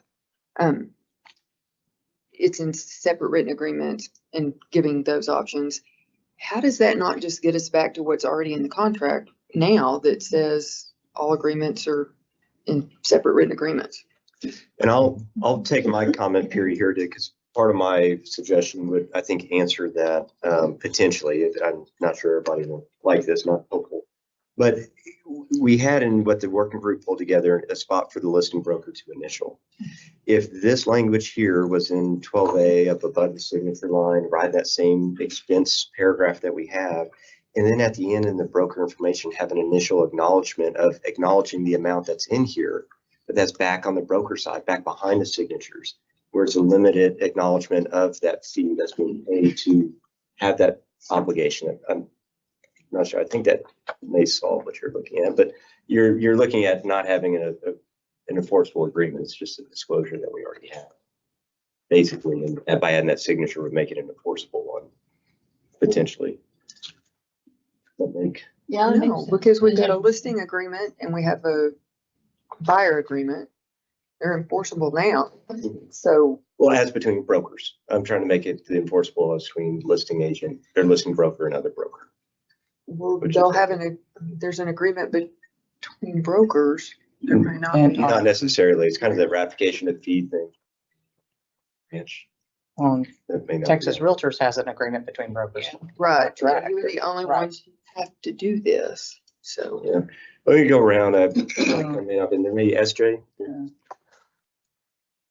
Even though I like the layout of one better because it's separated, I like the text of 3 better because the 3 little I, unless I've missed something, is not included in the first section, which is the payment by buyer. I was just discussing with council, and this is like scratching on the chalkboard. I think and needs to be and or. I think this is the one and only time that it actually needs to be and or, because it could be and it could be or. Because the payment could be concession, could be listing broker, could be buyer broker, could be 2 of those, could be 3 of those. So, and the convention, the normal convention is and means and or, but I really think this is the one time I want to give in to people who are not lawyers, grammar students. And I like the acknowledgement or actual signature by the listing broker on any of those. The one language change I had actually from one, yes, which is on the same, the word which says shall be paid by buyer at closing, which may be payable, seems weird to me. I think it ought to say, although it may be payable. I don't want to have to repeat, although the other broker fee may be payable. I think although it is enough, but that's. Okay. And Tony, we'll go to you next. One thing that we might consider the and or is check all applicable boxes, like in the addendum section, maybe one idea to ponder on there. Tony? Yeah, I got 2 things I want to talk about the sheets. We can work off of page 1, the layout. I like that one better, but to talk about the 3 little I's that are on page 3, but not on page 1, to me, if I'm reading this correctly, you wouldn't need them, because if the fee to be paid to other broker for the sale of property, if you break this down, is specified in a separate written agreement between buyer and other broker. So now we're referencing buyer and other broker have their own deal. But the seller may have agreed to concessions, okay, or the listing broker may give some money. That's 1 and 2. And then 3 and or buyers contributing. You wouldn't need to say buyers contributing because it already referenced in the first sentence their other agreement. That's what I thought too. So you wouldn't need that, is what I would think. And otherwise, so I like page 1 the best. And my second thought is it's going to the 12A1B at the top. So sellers should also pay an amount not to exceed blank to be applied to brokerage fees that buyer has agreed to pay. Has buyer even agreed to pay any brokerage fees? Because historically they haven't. We assume they're going to start. And I'm going to want to know, if I'm the seller, what have they agreed to pay and how much am I giving? Did they agree to pay 1% and I'm paying 2%? They agreed to pay a flat fee. Like, to me, as a lawyer, that begs for me to say, well, I want to see what you agreed to pay before I tell you if I'm going to pay anything. Which is back to that whole, they want privacy. We initially wanted full disclosure. Some people didn't want full disclosure. I'm with you. And by the way, the answer is No, no. Mary? Will sell a house or not? I think that's right. No, these are just my thoughts. Yeah, But that's- no, I that's- think Lee's right. Like, I'm not telling you what I'm paying. You either give me some money. I'm the buyer. I agreed to pay 10 grand. You're paying me 20 grand in concession. I mean, I get it. That's a good point. So we'll continue on the chalkboard here. Mary, any additional comments? This is number one, right, with the 1 and 2? The staple pages. People, okay. I like number 1. I like also what you said, and that is move this all into 12A and not have it on the last page, just have everything clarified up front. This is what we're paying, this is how we're paying, and we're done, and we have all signatures. I like the layout of 1. I believe the biggest question is going to be enforceability because of the piece about the listing broker. And on number 2, on the other broker's fees, does it create a binding contract? And is it going to be enforceable when it comes to collecting commissions for the title company to put it on the CD? And I think that we're going to get that question from agents on, is this just, as it currently is in the contract, just there as an informational piece, or is it actually enforceable? It's not enforceable if the brokerage doesn't, the listener doesn't sign it. Yeah, unless there's that, something like in the. And my impression is, I believe that agents want to see it enforceable. If we're putting it in and we're negotiating a contract and we have that. Why do you think it's not enforceable though? Yeah. I don't know. Agents aren't a party to it, and this is a listing broker agreeing to pay the buyer broker. So I'm just wanting to make Two, if sure. It was in the farm and ranch. It's an addendum. Yeah, right? I'm just It's a making, I just broker want agreement. to clarify that this would be enforceable. Against So the broker. we're going to, Ron, we're going to skip you because you can summarize everybody's comments and make a proposal maybe at the end. I think that would be best. Melissa? I like the idea of, okay, so paragraph 12, the heading of paragraph 12 is settlement and other expenses. So I totally feel like all of this could go in settlement and other expenses, but I have the same question / concern that Christy just brought up about if it's a contract between the buyer and the seller and we're somehow letting the buyer and the seller bind the listing broker to pay the buyer's broker. Right? I don't know how that might work. But y'all don't have the same comment. That's not, That's not what she said. that's what I thought. That's kind of where I thought she was going, was like, how is it going to be enforceable? It's kind of where I'm bleeding over to. Okay. But then I also had a thought on 12A1B at the top is, I mean, I like what we're doing. Seller shall also pay an amount not to exceed blank to be applied to broker fees that buyer has agreed to pay. But it doesn't specify like in a separate written agreement or whatever, like where did the buyer agree to pay those? Is it just the expenses that were listed here? I'm not really sure because we were talking about adding that. But also, what if somebody is not, so what if somebody's a licensee and they're not a realtor and they're not mandated to have a buyer representation agreement and they choose to not have a buyer representation agreement? And so there's not an additional separate written agreement. Like, how does that play into this section of 12A1B? Because I don't know the answer to that. It doesn't. And then last but not least, I liked your comment about, I don't like the buyer. I don't like the 3 eyes. I think the buyer amount needs to be in there. The buyer's gonna pay whatever's left, right? If any. And so I don't think you have to put a blank for it. But I do kind of like the idea of at the very bottom of the other broker's fees, we got 1 and 2. On the very end of that sentence, just say as in a separate written agreement or whatever, because it's, again, this is where we're going to have that agreement between the brokers. If it's just a disclosure that the listing broker is going to give the buyer broker something, it would maybe need to be in a separate written agreement. Which is maybe where the registration agreement comes in from Texas Fine. Realtors or some other broker form. Right. Very good. Right, or hire an attorney or whatever, but there needs to be a separate written agreement because again, it's back to the buyer and the seller are the ones that are binding us here. How do I know for sure that the listing broker is going to do what the buyer and the seller said that we should do? Let me clarify something.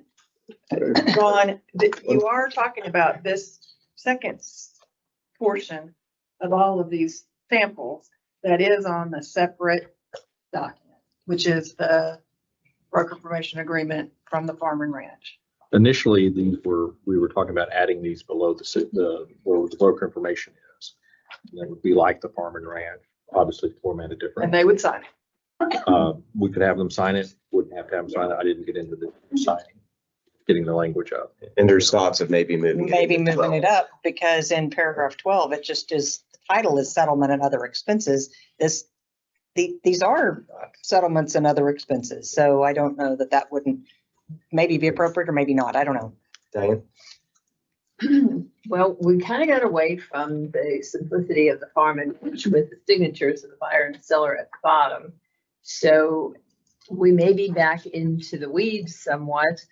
I'm looking at one, I kind of like the boxes in two, under two, other broker, having the listing brokers fees private, separate agreements, and I'm thinking of the agent filling it in and reading something simply that just says, who is paying the other broker, what and how is that divided up?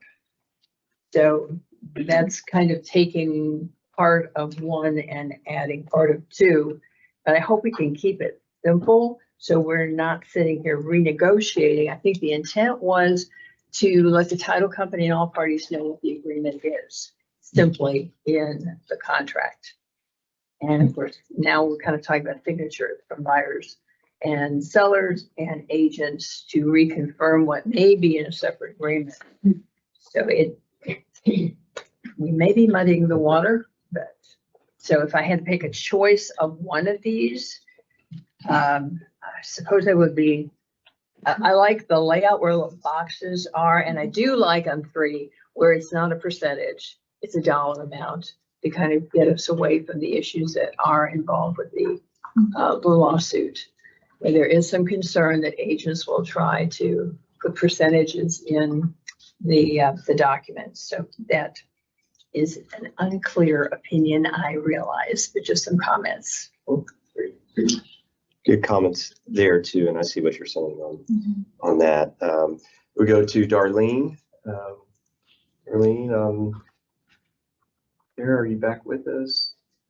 I am. I'm here. Awesome. I like either 1 or 3.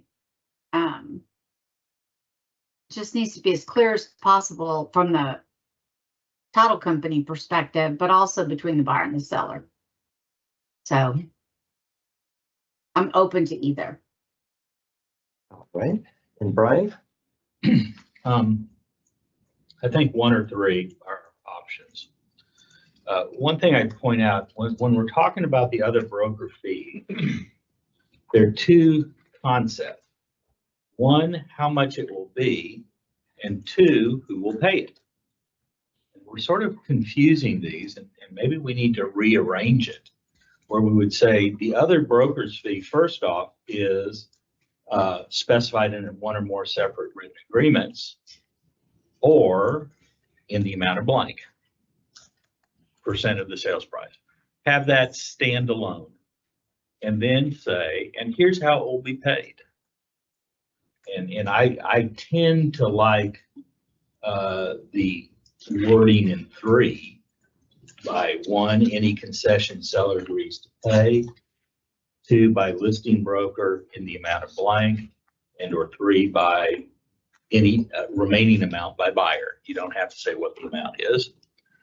And then I like the idea of what we had in our addendum versions, where we have a spot saying if listing broker is paying any of the fee to the other broker, listing broker by initialing here agrees to pay the amount specified. Okay, yeah. And if we do this, heck, we can put this all into paragraph 12 and it's all in one place in the agreement. It's clear.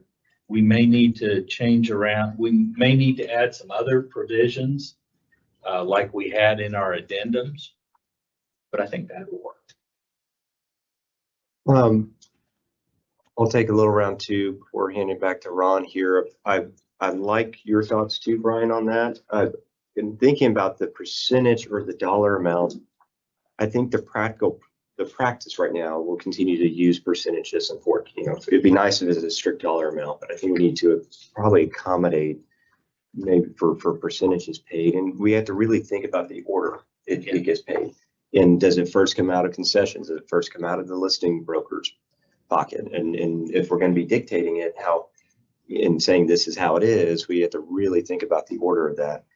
Instead of having an amount for the buyer to pay, a catch-all could be in any remaining amount to be paid by buyer. So we don't have to have a blank there that the math could be wrong or something along those lines. But I think you did a real good job in Keep drafting in this. mind, they may amend the sales price. Right. And if you just say a percentage, that'll automatically change. So Ron, if you want to, Yeah, these are good comments. summarizing those and take a stab at I it. think everybody likes the format of one. I was just thinking at the very end here, listening to the comments about, and Tony's comments there about not needing Roman numeral 3, is essentially you could take what's in version 3 over there and make the first part in 1 mirror that, and then say that, and just break it out like that, so that the listing broker, so you would basically say that the fee paid to the other broker for the sale of the property in a separate written agreement shall be paid as follows. And then it's by the concession, number 1. Number 2 would be by some amount by the listing broker. And then 3 would be the remaining amount. And then there wouldn't necessarily be any check boxes. You just mark zeros if they don't apply. Like 3 would be just as the remaining amount paid by buyer. Right. Yeah. You could do it that way if you like the formatting of that. It sounds like the majority here like the formatting in combining the 1 and 3. I think we can safely toss out 2. But to me, this is a very simplistic way to accomplish the goal and fits in not adding a lot of language to the contract. And the only open thing in my mind, which I may be comfortable with regardless, is not having an enforceable agreement between brokers in the contract, which the Farm and Ranch has with the ratification. But we may consider, and I haven't thought this through yet, adding the ratification to the other contracts to where it stays outside the core of the contract and it's clear it's behind the signature lines and there. So I haven't thought that one through, but Now you raised the question. I think the other one is, does that beg the question of going back to an addendum? Okay, and you then have room for everybody's signatures from both parties and both the brokers, if there are. And then if this thing does change in 6 months, you don't need to come out with new forms, just come out with a new addendum. Well, you have that, but the Texas Realtors, they have a form for brokerage agreement where they share, separate apart from MLS. They've even revised now to kind of help, so to speak, their agreements, like, look, when we're playing with your brokerage, this is how we're doing it. that's true. Okay, so again, to clarify, are these proposals, everything goes in paragraph 12? I think we're discussing that right now. I know think we're that's- discussing it, but how was it proposed? It was That everything goes in paragraph 12. Now. Is that how you proposed it, or did you? No, propose right now I it just said it went under below the broker information. Right, Right. right. And So I think paragraph 12 is the top, and then Right. the bottom part is the separate page of the broker information. I like that. I don't like the putting together, but the other person I think we really need to ask their opinion is the chair. And so on that one, it's everything courses up in the air. This is on the paper and where we're looking at putting it. But Chairman Kessner, any thoughts on? Yeah, language I like paragraph 12 where you talk about whether it's concessions for closing costs or concessions for compensation. I think this needs to be below the signature line, because I think if it's part of the contract, then we're making the broker fees part of the contract. They're not a party. The 12 says, okay, you're going to pay 1% toward compensation this says, okay, other broker, I need you to pay another 2% or whatever, 300, whatever it is. I think it needs to be outside the signature line. I like 12, this much for closing costs, this much for compensation. Seller, you know what you're paying that person, other broker fees, or I think it needs to be outside the signature lines like SJ. I really do. Because the brokers can sign below this as an agreement between brokers. And so like back to what Ron was saying, okay, if we're gonna do that, or was it you? Whichever one it was. Should it be an addendum or should it be this much more familiar and thing that we asked the public about and we got 100 million comments about, the broker information and agreement? In my mind, that is, as much as I love our addenda, I think this is much more tolerable to the licensees because they've seen it, even if they haven't used it, they've seen it. You know, And They're I not think- gonna forget it. Well, They're not yeah, gonna forget to add it. because it's actually part of Right, the and to document. kind of add on to that, which is sort of some thoughts I've been having this whole time, to me, that what you're saying gives us a way to kind of ease into it and get something out there. And in the meantime, all the things we talked about earlier about what the reaction is to TR's forum.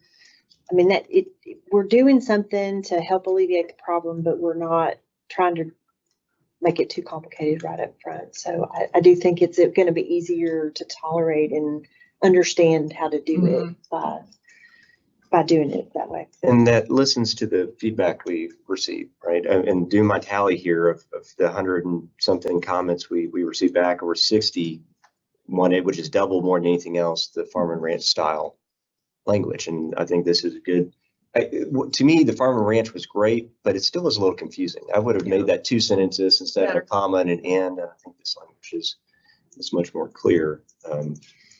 Well, you were here, we did farm and ranch, we should have said so. No, that's been in there forever. Yeah, it's I know. literally. So Ron, do you like it? Yeah, I think this is a good approach overall. I don't really have too much of a preference whether it's below the broker information form or if it's in a separate addendum. To me, it's going to be one and the same. It might, again, I'm just worried about some changes that are going to happen in 6 months from now. That's all I'm worried about. And what type of changes? Well, when the final resolution of the lawsuit comes out, will someone else look at this language and like it or not like it? You know, what's going to happen? They hate concessions. I'm sure they'll be happy to review Well, it. if they don't like it, we can change it then.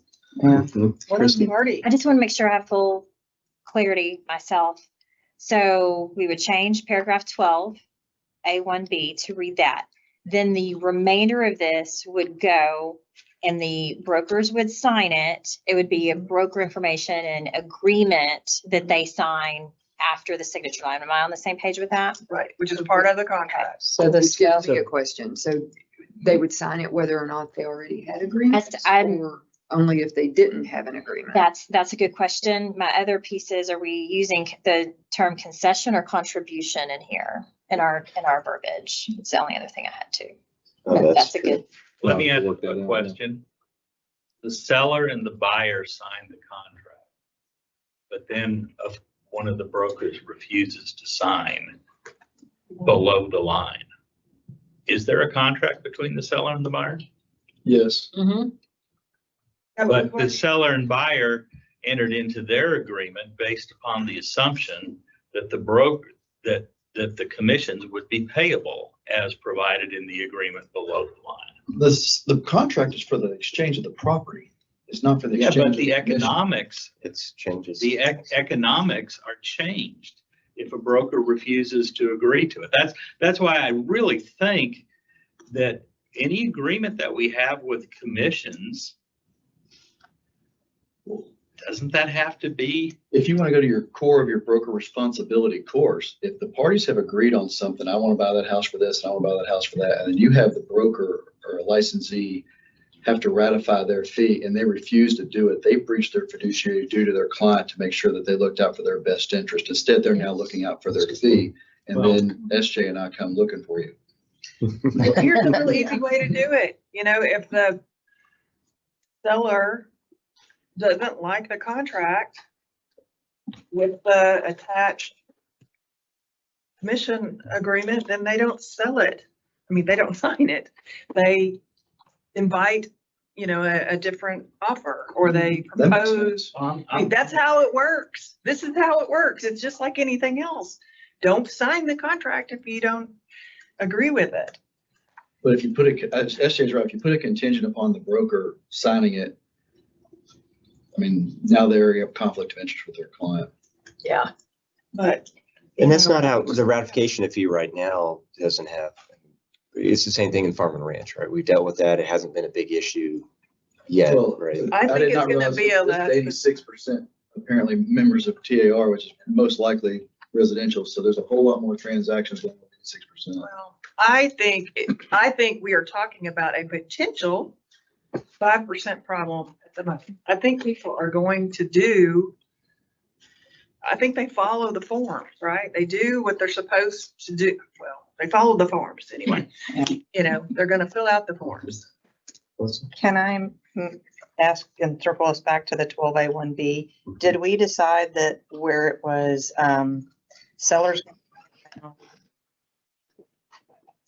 Is it just a dollar amount, or were we going to say a percentage or a dollar amount? Because to your point a moment ago, if we change the sales price, then that's going to change potentially the. Well, You if could you modify amend, it. you probably have to, we'd have to have the amendment changed. Right, we'd have to make sure. And we did, and we right now have that in the standard amendment where the amount in 12A is changed. 12A1B is changed, right? So we could. But now we're change going to have that two amendment blanks. To adjust this as well. And my view of that, the 12A1B was to leave it dollar amount blanks. Like, not normally percentages for concessions and from Right. what I've seen, Right. but to have the option for a percentage or dollar amount and the amount that the listing broker is paying the other broker. Perfect. Okay. If I may, keep in mind that what we're doing is really fundamentally different, because right now, MLS creates a unilateral contract. You bring me a buyer ready, willing, and able to buy the property, I will pay you X percent. Right. The agreement. Okay, and that's an enforceable contract right now, but that's out the window. And so now we're going to have something in writing from the listing broker that the listing broker is willing to pay the other broker a certain amount. Why do we have to have that? And by the way, Texas Realtors already have that, but why does our promulgated form have to have that? Well, because we're trying to accommodate The disclosure. efficient, we're trying to Well, the ratification fee. accommodate efficient formation of a contract. And if you have it all together, because the buyer's age, Before they ever look, if you ask me, the smartest thing to do is the buyer's agent says, I'm not going to submit an offer to you unless you sign this saying that you're going to pay me 2%, 3%. We're not going to always have that. That's not exactly how that's gonna go You're down. not- you're always not- And isn't it, wouldn't it be nice if you have that option built into the contract? I think it would. I think it makes for more efficient formation of contract. And we're about up against that 1:30 time, but go ahead, Mr. I just wanted to clarify, someone, I think it was Mary, said that it was illegal to put a percentage in on the Never heard. fee. I don't believe that's accurate. No. I didn't hear that. All right, whoever said that, I wrote it down. But anyway, just wanted to clarify that. I agree. It ought to be dollar or percentage, whatever the people want.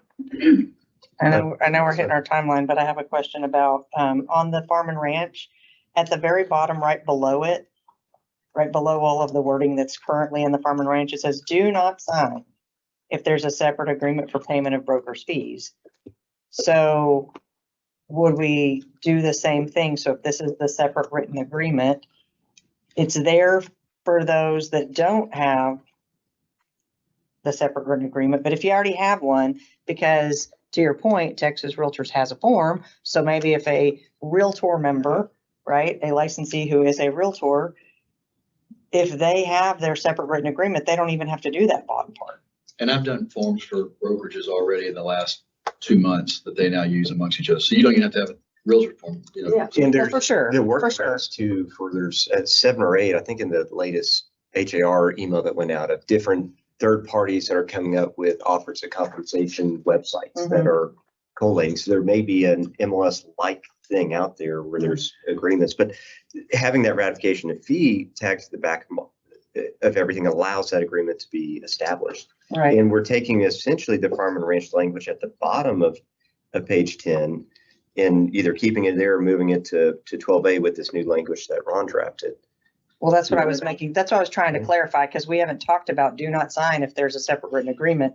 We're adding all of these things, but are we also going to add that paragraph? You can't, because we've already said we've got a separate agreement. So actually, John has called this a ratification instead of an agreement. Well, I'm going to the farm and ranch. It's both, though. I mean, it depends on which part it is. Well, not between brokers, it's not though, because brokers aren't a party to the contract anywhere, and we're not talking about adding signature lines. So it's not an agreement between us brokers. There's For a, brokers. on farm and ranch, what I think, or where you're going is that there's a ratification of the fee at the top and then the signatures at the bottom by the buyer and the seller. No, Is that where what I'm you're saying? going is that this is both a ratification. It depends. It totally depends on how it's being done. Right. If it's a concession, it could be both. It's an agreement and a ratification. So what we have here is an agreement and a statement of what is being paid by the brokers. And so the flip side that we're talking about now is how do we make that, if we want to, an enforceable agreement between Yes. brokers? You have to say agreement. And so I think we say agreement and we just, again, I think it is such a tiny little possible, way less than 1%, that there's going to be some kind of a conflict out there. And I'm not sticking ratification. The concept is what I'm saying, the ratification of fee, here, that we have something that's signed behind the signature blocks that's signed by the brokers. It is a ratification and it's agreeing and an And agreement. I don't think many are contesting So let's the just say language. that. That's my point. Let's just change the title. Here you go. Go ahead. I think that all the education that is out there for us right now is encouraging any broker to broker compensation to be in a separate written agreement that is, signed before an offer is actually written. I mean, that's how we're all being educated. So when we put something in the contract that can become that agreement, we're encouraging them not to do the agreement up front. And I'm not a fan of that. I think they can do the agreement between brokers at the time they submit the offer too, though. I think It doesn't have to be up front, but it could be, sure. It could be, and sometimes it will be. But I think when we put it in the contract, we're essentially saying, oh, don't worry about it because you're going to do it on the contract. I think as long as you get it, we're okay. So we haven't ventured into that language between brokers yet. So what Ron has up right now is just the contractual language between the parties. No, it says we'll be paid by listing broker. Right, but that's not what I'm saying. This ratification is wholly separate from this, or agreement, ratification, whatever you want to call it. Needs to be somewhere else where the brokers sign to ratify to agree to it. Keep that language down at the bottom. That essentially, this is a ratification of the broker's fee agreements, and the escrow agent is authorized and directed to pay the other broker. And I like that. I think keeping that simple and at directed the to bottom of pay it. as it's set out. Directed to pay as indicated. Would you pull what you had in the other addendum y'all worked on? Yeah, we can do that. The question I have is I think some of the problem is, especially with the farm and ranch guys, it's going to be, if this is now going to be made part of the form, whether it's in paragraph 12 or it's at the bottom of the form, this is going to become the standard. And a lot of them don't have a ratification. So they leave the ratification it doesn't apply.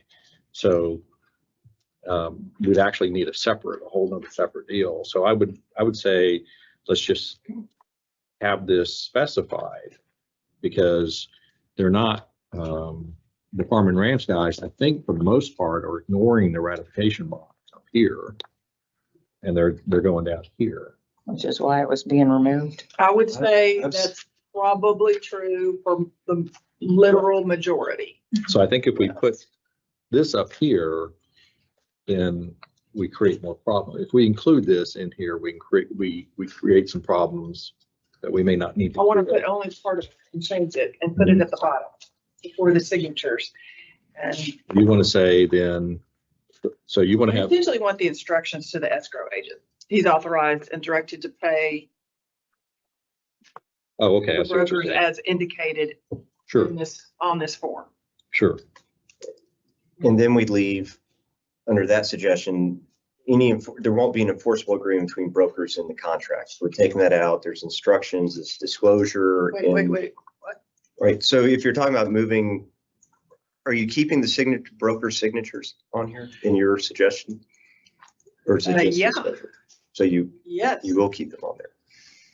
And yes, and somebody said, go back to our proposed addenda, and the notices we had at the bottom are actually great. And maybe you should just, that sentence goes at the end of one. That notices at the bottom, this addendum, or actually we could say this, whatever this name is of the document, creates an obligation for the payment of broker fees. If the amounts payable to the brokers above is different, the amounts, blah, blah, blah, the parties may be obligated to pay the difference. And then I would put escrow agent is authorized and directed to pay as indicated in this form. And then, bold, broker fees are not set by law and are fully negotiable. And 3, consult an attorney. That before the signatures of the buyer and the seller, but I guess they're signing up here anyway. Everybody signs. Everybody signs. Tony? So if the original goal of the mission was disclosure, over a whole lot of disclosure, which we're down back a little bit of disclosure, and all, of course, cognizant of what's going on, why are we trying to make a broker deal in here? And I know that the MLS is messed up and the brokers are upset because they don't have a deal, but they have realtor forms, lawyer forms. But why are we trying to encompass? It seems kind of beyond the fix we need to make. The fix we need to make is full disclosure of how these brokers are sharing fees, not to make sure these brokers get along and have their deal done. And I think that's where the rubber meets the road. Is it going to cause a problem with brokers getting into disagreements that don't match the parties' terms that then ultimately harm the consumer? Or is that an issue that won't be an issue? Potential issue that will never arise or be a 5%er. And we do have other enforcement mechanisms that, are fidelity and, the other things that could be brought up in terms of complaints being made against agents that should wash themselves out, right? Breach of And you're opening fiduciary duties to your business clients. for the consumers. And so now we're trying to make it better. We're trying to work the commission arrangements out now with this language for the brokers. So we're leaving our scope of disclosure and consumer protection let's see if we can help these brokers work out their commission split. Yeah, I think though, I would view it more as us trying to protect the consumer in terms of making the transaction efficient and clear. And How does it make more efficient to make the brokers happy between them? Like, how does that change the person?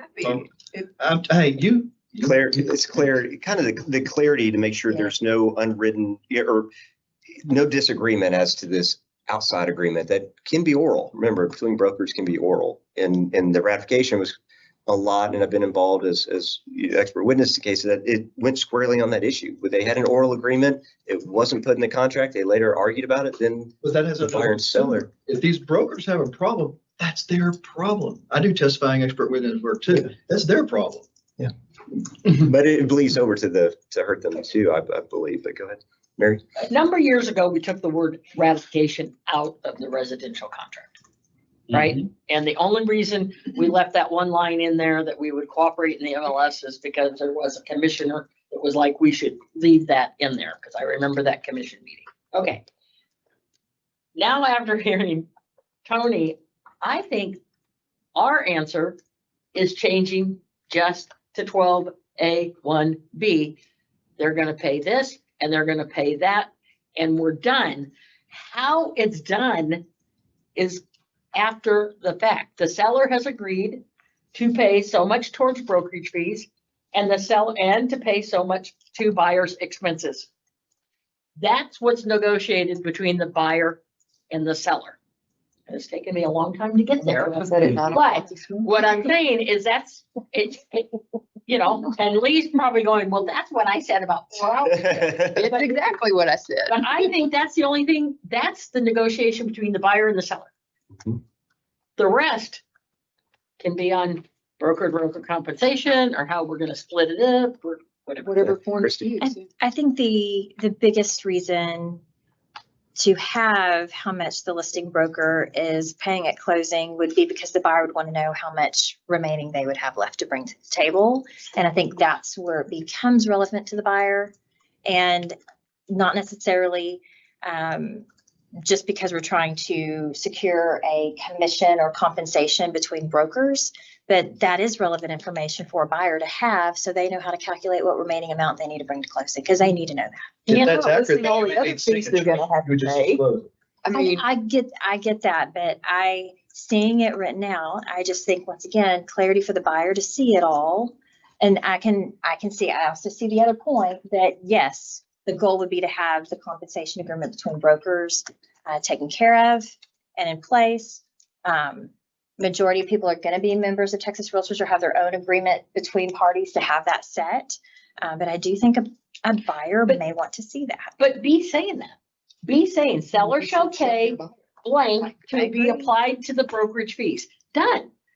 Be saying that. The seller is saying, I'm paying blank to the brokerage fees. If that doesn't equate to your buyer's agreement, that's a conversation between you and your buyer. Except the listing broker's also Yeah, the listing contributing broker. though. So it's not just the sellers, the listing broker. No, B just says seller shall pay an amount not to exceed to be applied to brokerage fees. It has nothing about a listing agreement, listing agent. Chime in.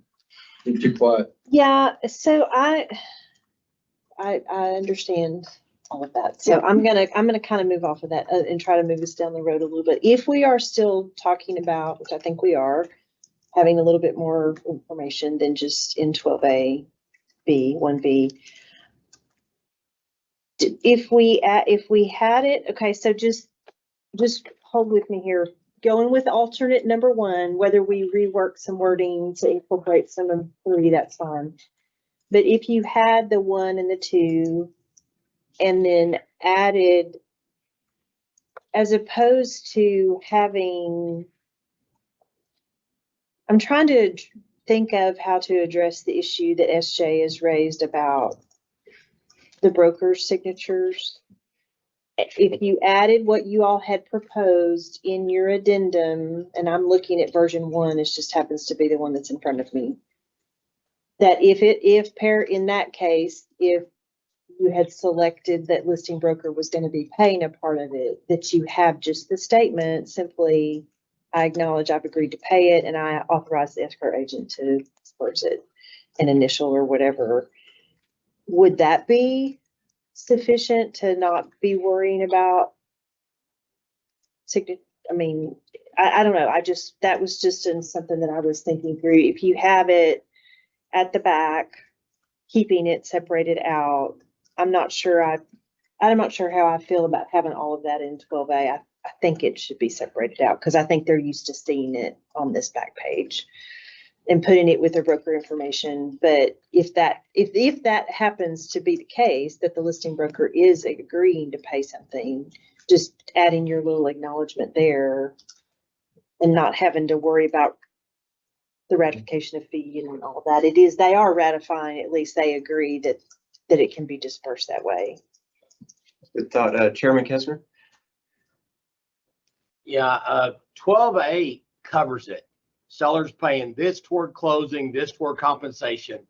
In general practice, when we take a listing I will call, say, is 2805 Bob Hope available? Yes. Are you compensating? Yes. What are you compensating? Boom. We send them a compensation agreement signed by us. They sign it. I go to my purchaser, say, you have a commitment for this amount. They're paying this. We'll ask the seller for this. Are you prepared to pay the difference? All that better be worked out before they sit down and write a contract. Just, I mean, and we can't teach in inferior agents. We just can't. This gives us the ability to get the seller to commit to compensation, and the rest is still negotiable. And that compensation agreement, we are doing it now. When they call, we send it to them. This is what we're compensating. Then the purchaser makes the decision. Do I look at this house or do not look at this house? And I think we're getting, I agree. 12A says this closing cost, this compensation, everything else is between the brokers, and put your big boy pants on and get it negotiated before you're out the offer. And it can still be done even if you're not a member. So I believe 12 needs to stay the way it is. It'll work. I've already.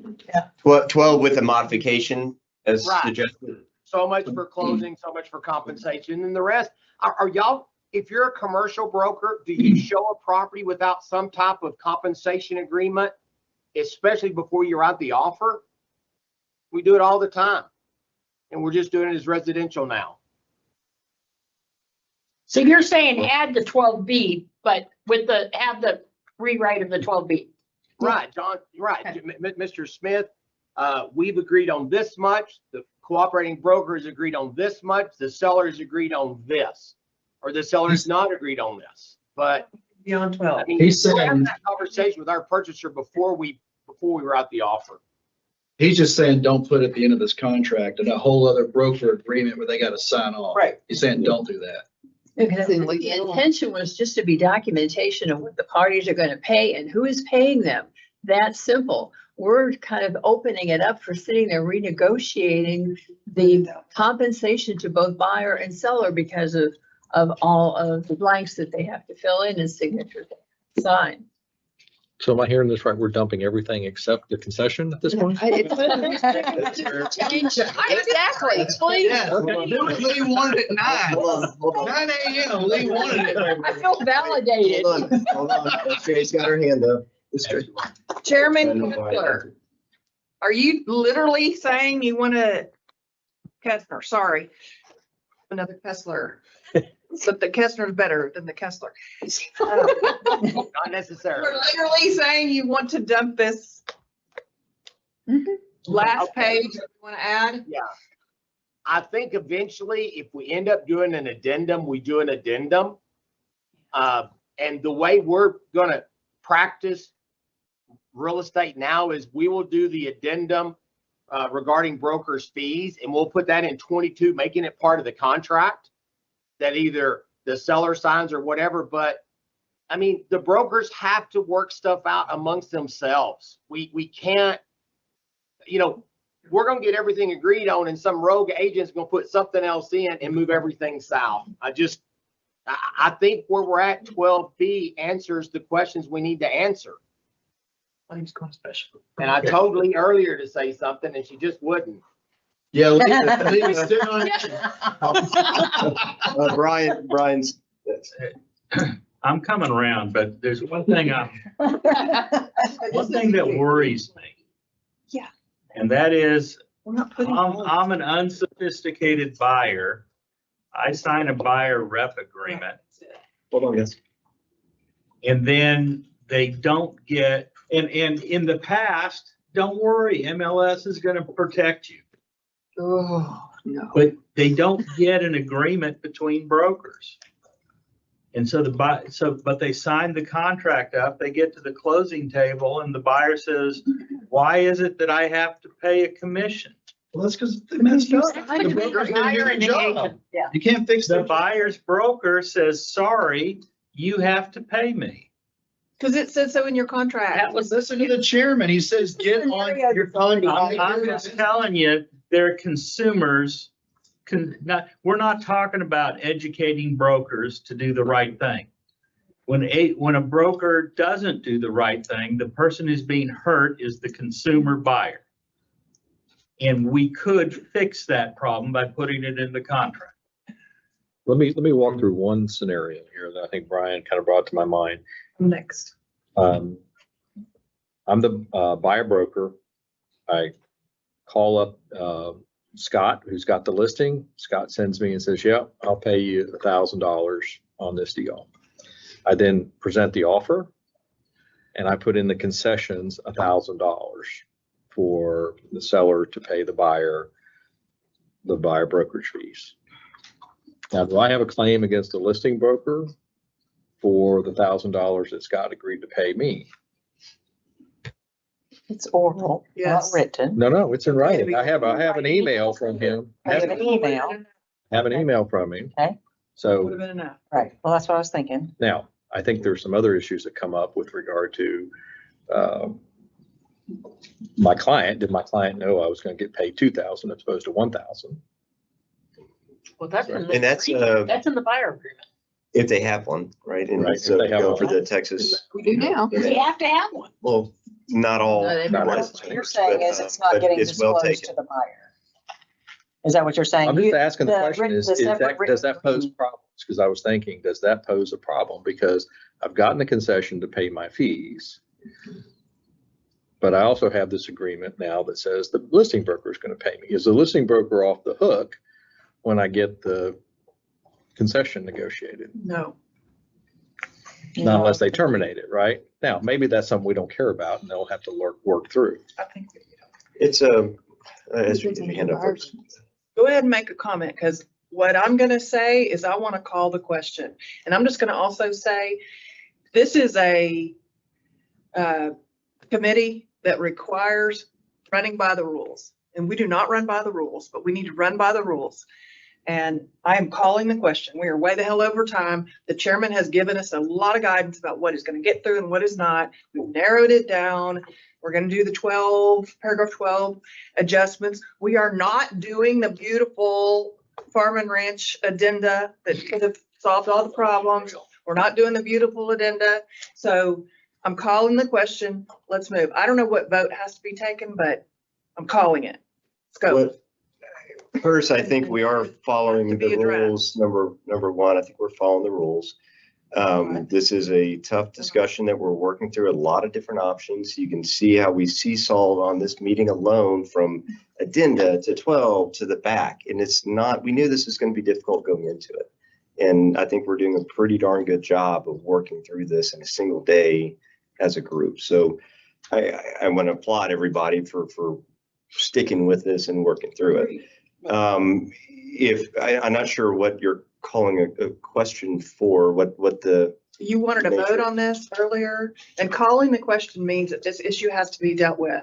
And there is no other business that can be addressed when a question has been called and it's on the table. So if it is that we take a vote to take Ron's language, or he can finalize the language for us, and then we vote, that's what we're gonna put in the contract. Struggling to get, You can't call the question if you don't have a motion on the table. Yeah. You don't have a motion. And the motion has to be specific, the exact language. Then you gotta get someone to second. There was a motion. There was a motion on the table that the chair made of let's discuss this, decide on this language, and take a vote. Yeah, we don't. Let's open the discussion. So we have been in that discussion. That's the motion. I'm calling the question. SJ, as much as I understand what you were saying, agree, we don't operate under Robert's rules here. This is Well, more of a committee by consensus. Okay, right? but So whatever. I understand we need to make a decision. And we violated our own mandate. You know, would you like I to respect make a that. motion? I respect. Do it. No, don't do that. Let's, Okay. let's, now we center back around. Let's revise the language. Ron, if you don't mind revising the language real quick. So I think we're almost there with taking into account what everybody, Right. mostly has said here.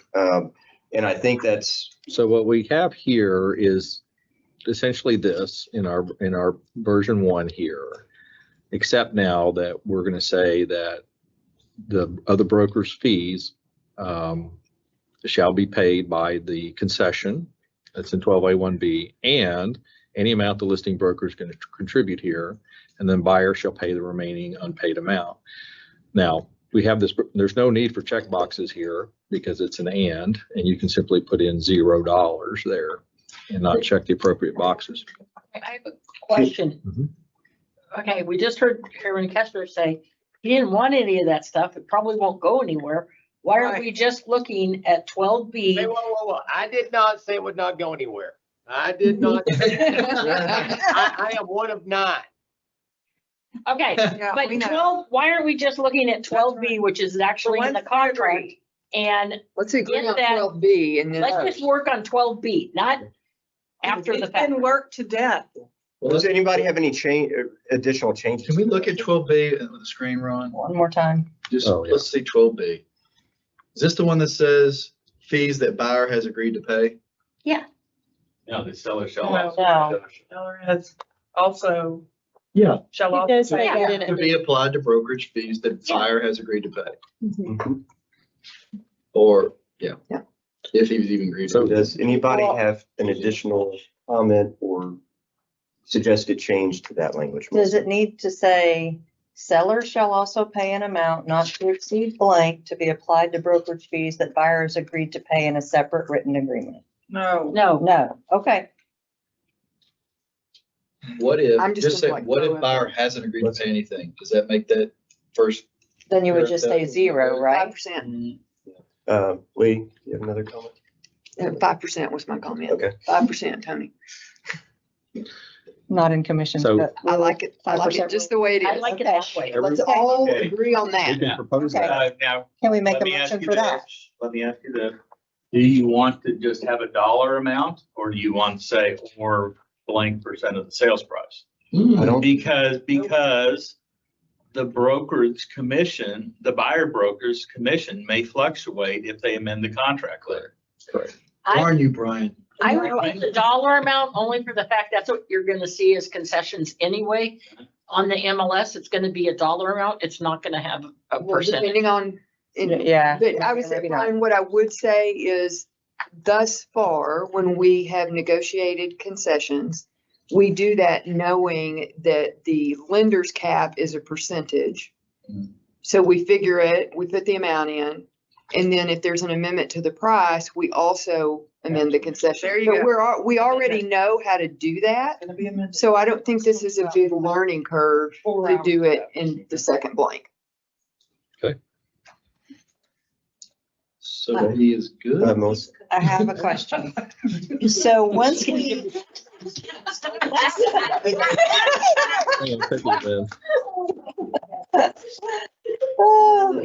Thank you. Okay, so if we agree and we change 12A1B and we have 2 blanks, I'm just curious, how's that gonna work on my addenda, my amendment? When it says the amount in paragraph 12A1B of the contract is changed to blank, how am I gonna know which blank we're talking Yeah, about? we're gonna have to Have to amend the change. amendment. Right, but how am I gonna know which blank anyway? Because they're not like A and B. You're gonna have to repeat it in the amendment form. Well, sure, we're gonna fix this form, but are we gonna Yeah. reword this exact thing? About that. Okay. I was just thinking maybe we made that like a little A or a B or something, so it'd be easy to say. No, we'll have to make everything downstream conform.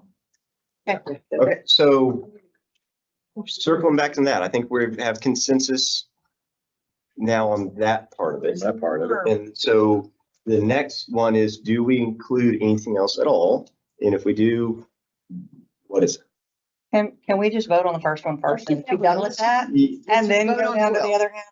Let's get 12 I done. think so. I don't I think, would like, Please, let's get just. is 12 anyone done. opposed to 12, what we have proposed here? So we need to make I a, forgot that. somebody make a motion to, I would make a motion for 12A1B to read. So do we do that? We make motions, Ron, so we don't have. Occasionally. I will second. See, we got them. Okay. Oh, On look at the us table. go. all in favor of adding the language to 12A1B as stated on the screen? Say aye. Aye. All against? Aye. Oh, that was. Oh, that was an aye for or against? That was an aye. Aye. Okay, so we have so that motion. I was passed. 4. I was just late to the party unmuting myself. Try to throw a wrench in there. Okay, so we accomplished something. All right. It's a win. And we got cookies. Now, Small victory. are we postponing the rest of this discussion, or are we going to go forward with adding either an addendum or something below? Let's try riding 10 minutes of momentum on a win. Let's do it. I mean, we're close to, I think the next decision is, do we want more? Right? And if we want more, I think the language is pretty close. No. No, I'm just going to say, You should send in addition to what we want or don't want, getting back to the public comments and the number of people that said to incorporate something into the contracts is something that we have to pay attention to. And I just wanted to bring that back up. That We did. I would also say. we did that part, but there was think that we also a number add of people. anything saying that listing broker shall pay something unless listing broker signs it. I move we don't add anything else. Let's go around. Second. Wait. Do the contract. Do the contract. No, we don't change. Well, we don't add this, other brokerage fees, part 1 and 2 at the boxes that Ron did. Outstanding job, I think. Second. Okay, you got that 3. John, you with us? Who wants to? John? I'm thinking. Oh, no, I'm just saying you want to control the meeting is what I'm saying. No, there's a motion on the table is what I'm deciding on my vote. I'm trying to think about that, but it's already seconded, so. And third. Does anybody need just a second? Give me 30 seconds to think about. Okay. I'm on the fence on this one. And I just want to make sure. First, do no harm.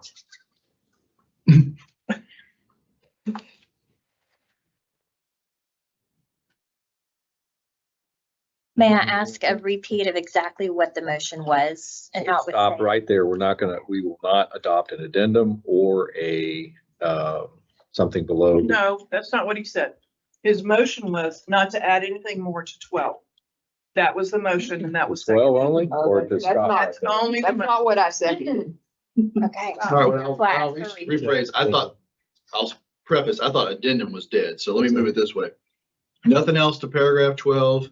And there's no addendum, there's no Those are broker two votes. signatures. It's just, Stop. this is it. I think we have to have those Okay. two motions. All I do right. not second that. Oh, well, I did. I have a amendment to the motion. I have an Okay, hold amendment. on. Let's decide if we want to go that route, because if that passes, then we're done. All right, so, Not. yeah, because Yeah, that's. that's effectively what, my concern here too is we have other language to work on if we go down that road. Right now, in our proposed drafts that we have, we've removed the disclosure of the commission amounts completely.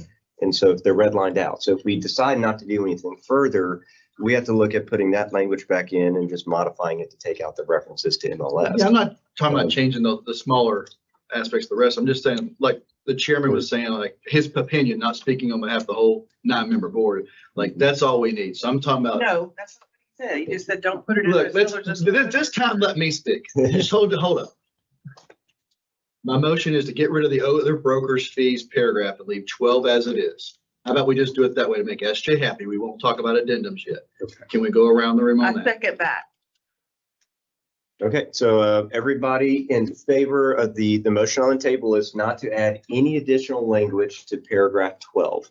We're leaving open potentially adding or changing up language later in this particular motion. So all in favor of that, say aye. Aye. All against? Me. So 12-1, the motion passes. My next motion is to eliminate all addendum to Second. A potential addendum. a potential addendum. Thank you. For now. For now, at least. So just stop. So we're tabling. Yes. We're making That's the motions to motion not to do table it. something, which is not. So I have more questions in regards to that. Has anybody seconded it? Yes. Yes. So addendum or any further discussion around having any further thoughts around adding language such as we have here in a broker information piece. We're tabling all of That's that. his proposal. No, that's can what- vote okay. no against. Let's ask Tony, say your motion again. Y'all did some really hard work with versions 1 through 4. We made a lot of subsequent ideas about it. We stopped talking about adding an addendum 2 hours ago and started talking about putting it in the contract. So my motion is to not have any addenda to any contract that breaks down the commissions at this time. Okay, so it's addenda only. For how long? Well, then we can always come back, but for today. Does this include looking at the back of broker information, including it there too? So not just an addenda, but the actual anywhere in the contract. Well, I would have done it that way, but SJ likes them broken up, John. Okay, so we're gonna start with the, Okay, all right. then yes, to not put it at the back of the So contract. either. somebody needs to re-second So we're that. just gonna not talk about that part anymore right That's his now. Let it get proposal, along. which you could It'll be vote dead. against. And that's It'll just be dead. get Our the- votes to continue Any, in Or discussion. the For sellers. today, it doesn't mean you can't come back next meeting and say, you know what, we probably ought to do that. Just saying, for today, no addenda and no at the end of the contract, ratifications, however you want to call it, agreements, whatever. So for we have a vote? question, that means no reference to compensation in the contracts at all. Between the Correct. parties and their brokers, correct? Well, not in the contracts. We're past the contract. We're talking about addenda. His motion is about No. taking an addenda. I thought you said to get rid of addenda. He's saying get rid of it from today's discussion. No, create a new one like we did in our. Like first you wanted reading. earlier. And do not add the farm and ranch style discussion either. That's his motion. That we can vote on yes or no. If you want to keep talking about that or do that, then vote no. Eddie, are you my So, second? Once I'm still with you. it's seconded, do you have one question before we take the vote? Well, I would like to shift gears and talk about other things, but leave it available to talk about at the end of the day. Then vote That's no. when, that's the. No, that's fine, but Everybody in favor of tabling this and not talking about any more commission or compensation language in the contract, say aye. Aye. Say no. No. All right, hold your hands up. 1, 2. the no's or the Eyes are the ayes? The no, sorry, the no's. 1, 2, And you got one 3, online 4, too. 5, 6. Darlene, did you have your hand up for no? I'm sorry, No, I voted to table it. table it. All right, so Carries. No, it knows, still the no's carry because we're one short today. Yep. okay. Okay. We're one short. We only have 11 present. I would like to move So on to other I- business though. So let's, I agree, let's, 13. yep, so we came over a little bit of the time that we had set on this, so it actually works out good to circle back to this after we address the other comments.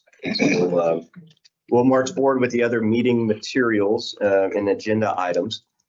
So we can march forward, go back to agenda item number 2. I don't believe we have any, but any public comment on non-agenda items? I didn't see anybody that signed the slip. Up there, any public comment on, okay. All right, so we'll move forward to the next one. Report by the BLC working groups. I don't believe we have any additional reports today. We have the Farm and Ranch Working Group, which presented its findings that are already included into the red lines of the contract. Actually, Brian did have a comment on the backup contract, I believe. So there's a, for the working group portion of that, if on what page? 132. Page 132.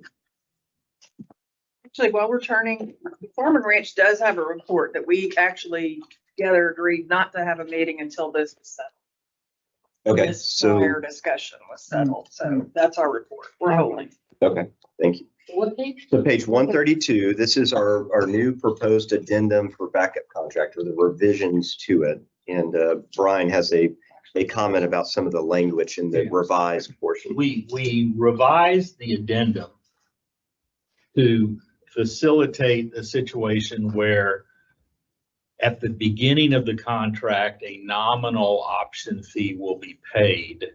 But then when the backup buyer becomes the primary buyer, there would be a more substantive additional option fee. And we wanted to have that option. However, there may be situations where paying an additional option fee is not necessary. And it can be pretty dangerous because the backup buyer doesn't know when he's going to go into primary position. He might be overseas on vacation. And then he has 3 days to pay that. And it's very important because that's a trigger for him to have his option to terminate. So that's a pretty valuable right there. And so in paragraph F, it says if no dollar amount is stated as the additional option fee, or if the buyer fails to deliver the additional option fee, buyer doesn't have the unrestricted right to terminate. I think we should make it so that the buyer, backup buyer, has the right to not have to pay an additional option. The first option fee is satisfactory, and you don't need to have an additional option fee. That is not required now, and it's perfectly binding under the backup addendum as it is now. So all I would say is in paragraph F, it should just read, if buyer fails to deliver any additional option fee required within the time required, buyer shall not have the unrestricted right to terminate, leaving open the possibility that the backup buyer doesn't have, the parties can agree that you don't have to pay an additional option fee when you become the primary. Let the seller and buyer contract between themselves as to whether the additional option fee is required or not. And so that hits a little different from when you first mentioned it earlier. Now, when you state it that way, it makes complete sense. And I agree personally that needs to be made. When before, I thought you were wanting to revise it a little differently to basically give them the option there. But that satisfies my concerns that we discussed earlier. And mine as well. I was in that conversation, yes. Okay, so I would strike. Yes, Jay, we'll come to you next after Brian. So my proposal would be paragraph F will read, if buyer fails to deliver any required additional option fee within the time required, buyer shall not have the unrestricted right to terminate this contract as provided in paragraph 5B.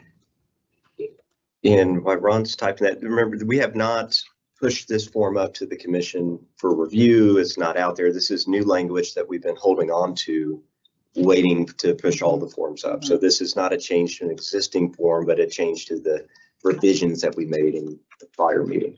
I'm going to need a little help from Brian here, only because my mind is not working as fast as it should. Take out, leave the big if here and take out no dollar amount. I am right here. It's not frail. So if buyer fails to deliver any required. No, the additional. Oh, you're changing the rest of it? If buyer fails to deliver any required additional option fee within the time required, buyer shall. Don't you want to just leave it like it was or no? Unrestricted right to terminate. Unrestricted right to terminate. This contract as provided in paragraph 5B.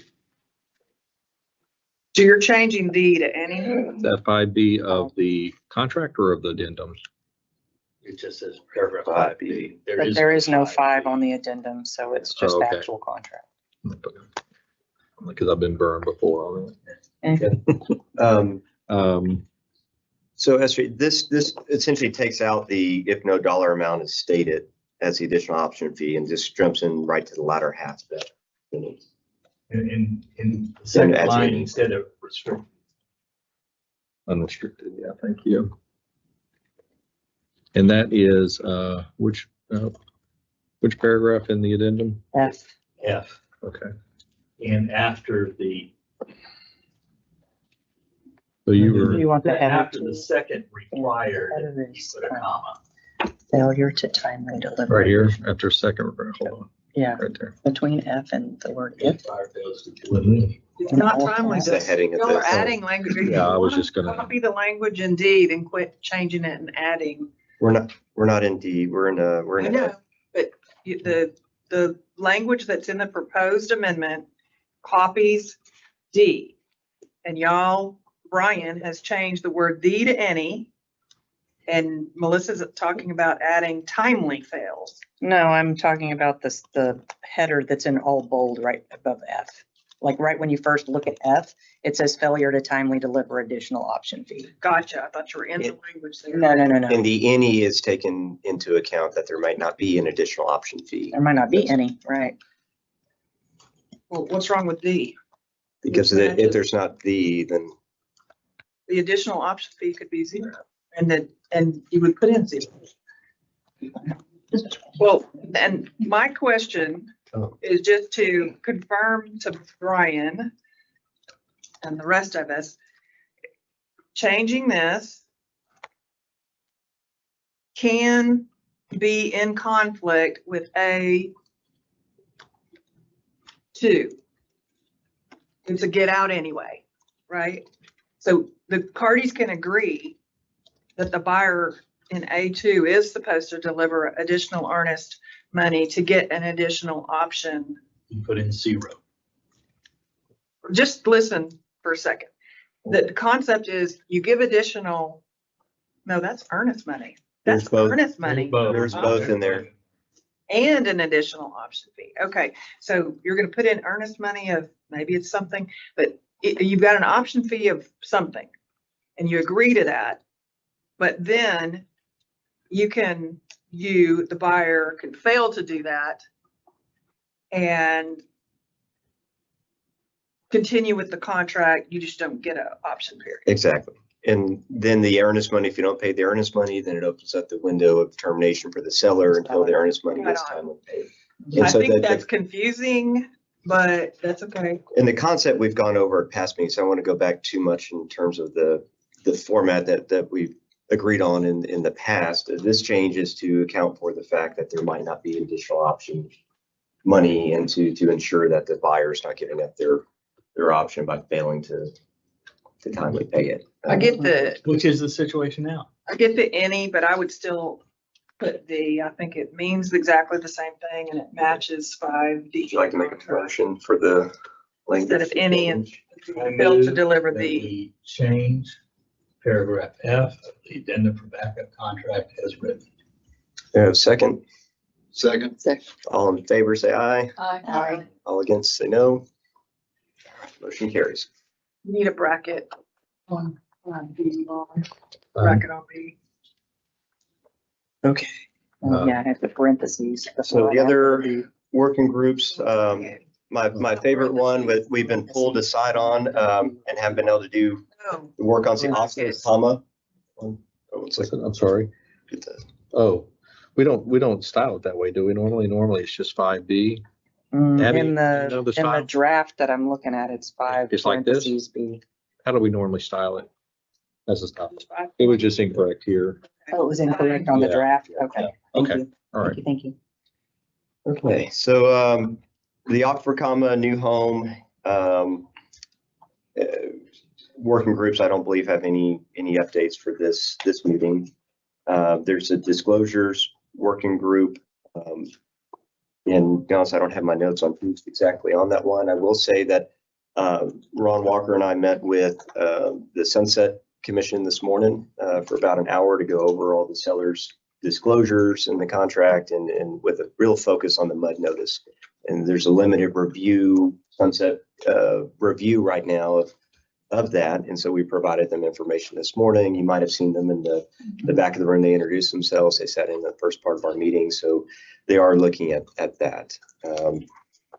And we do have some changes from before. We talked about the mold certificate notice. And there's one suggestion at the end. I'll wait till we get to it in the materials for that disclosure on the storage tanks, the above ground and below ground storage tanks under the TCEQ regulation. So we'll get to that part of the disclosures when we get to it in the materials.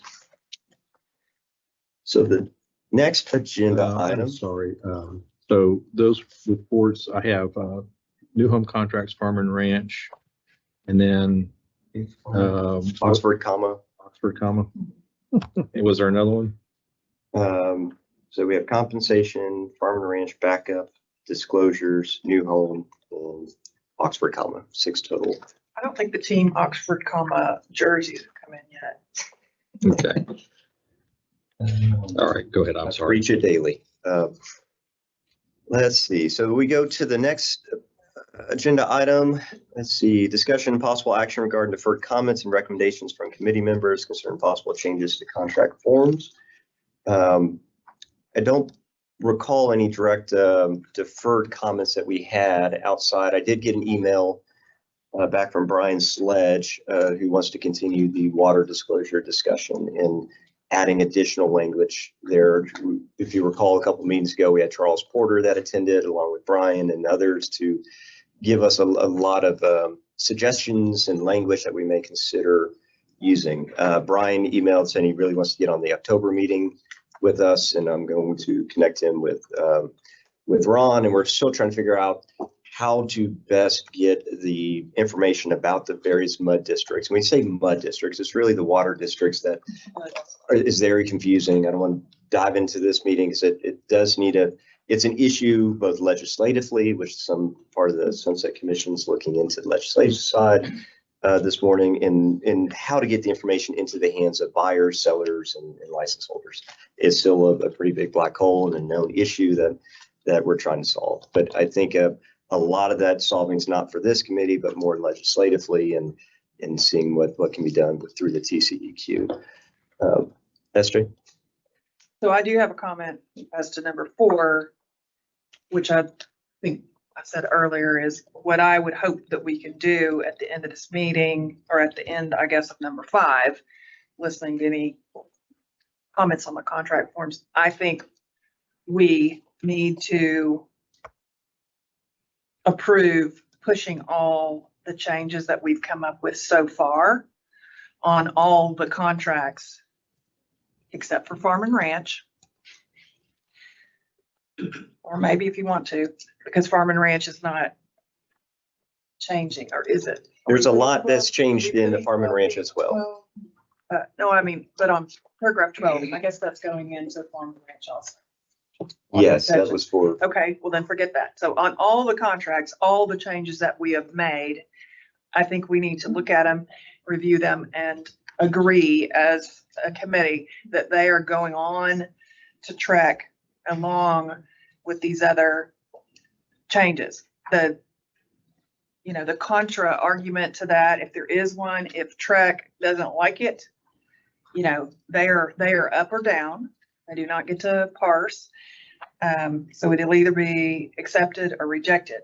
But as I recall, none of these to the contracts are anything really wild, but we should review them. I'm strongly in favor of us pushing what we can up to the commission. We've been waiting a while on these changes. And so let's march through the comments. And one thing I don't want to forget at the end of revisit is the removal of the disclosure language about the commissions and the contracts, which we have redlined out in our suggestions. So let's not forget about that. I don't think comments on that in our materials, but if we walk through the comments first, go ahead. Question. Are we moving away from the contracts forms with any questions or comments on them and going to the comments from the stakeholders? We're going to the minute or the materials with all the stakeholder general comments from page 62. Okay, so if we have any comments or questions regarding changes to the forms, we're going to march through. Are we going to talk about those? We will, yeah. So they may be brought up with some of the comments, so maybe we march through those, and then if it hasn't, then at the end, let's definitely circle back to address those. And what I would suggest doing, and what I've done is I've marked all the comments that are not compensation related. We've had a lot of discussion. We've all read and really appreciate everybody's comments on there. And by not going through them one by one, it's not that we didn't consider them, didn't look at them, but it's for time's sake to go through here. So we definitely considered all that. And if I believe I did a pretty good job of picking out all the comments that weren't related, but if I missed any, please let me know if you catch it. The first one that I see is on page 5 of our materials. This is still in the broker compensation section agenda item, but there's a Earl Hoppenrath, I believe is how you pronounce that, has his second comment there. He wants us to produce, and there's a couple of these, a listing agreement or promulgate a listing agreement. And there's other comments in here about promulgating a buyer's representation agreement. We've always, as a committee, steered away from getting into the private contracts between realtors and their clients, as opposed to the transaction and the licensees. And so I haven't recently felt, and I'm not in favor of starting to do that now. Is there any other thought in light of the recent events that we want to get into that arena? The Sure, only let's thing do it. I that- like broker compensation. I'm sorry. Okay, the only thing that I would hope that the commissioners would give us guidance if they want us to do something. You know, there is a lot of discussion and not only throughout the comments, but just in the general about a lot more limited service, you know, brokerage activity. I don't think that's our monkey until, you know, the commission tells us. And to set the stage on that too, there's an attorney general opinion that's pretty aged now, but it came out that there was a question of whether limited services could be provided at all. And I think the specific attorney general opinion was on whether you can, a listing agent or broker can only put property in MLS and nothing more and charge a fee just for that. Or is there some minimal level of service that has to be provided beyond just putting in an MLS? Are there other duties? And the result of that was, yes, it is allowable to have limited services. It is okay under the rules. And I think there were some rule changes enacted after that have clarified a few of those points. But the bigger picture is limited services are generally allowed. But it has to be, you know, you want to be very clear as a broker to establish the scope and the bounds of your representation, which is a big thrust of why it's strongly suggested you have buyer representation agreements also to put a boundary around the scope of the representation. Chairman Kessner, any thoughts on those topics? Or sorry. I totally agree. Totally. I mean, the minimum standards are set, so yeah, I don't see any changes on that. Feel like they're already in the IABS form. There's 4 bullet points. That's our form. There's your minimum duties. Exactly. Okay, so we'll move on from that comment. The next one I see in the materials, and I just have to point this one out. It's on page 8. We don't get many of these. I think maybe one a year. But BLC, this is my favorite committee at Trek. Thank you, Scott Hilton. I watched the last meeting as usual. Great discussion. I agree with the general thought, not to rush too quickly in making changes, and agree with the suggested changes. And I believe somewhere else in here he said, oh, at the end, again, great meeting. Get in the weeds with your discussion. We did. Great work. We accomplished that today. So thank you, Scott, for writing that in. The next comment I have is on. He did want an addendum though. You see that? For. The penultimate paragraph. Identify the fees. Oh, and that's where I say we're skipping over the compensation one since we've thoroughly discussed them. The next one I have is on page 32 by Scott Culberson.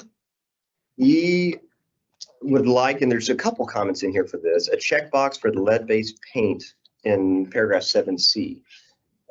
Instead of it being just a, flip 7C here, just a general notice. What's that 7C?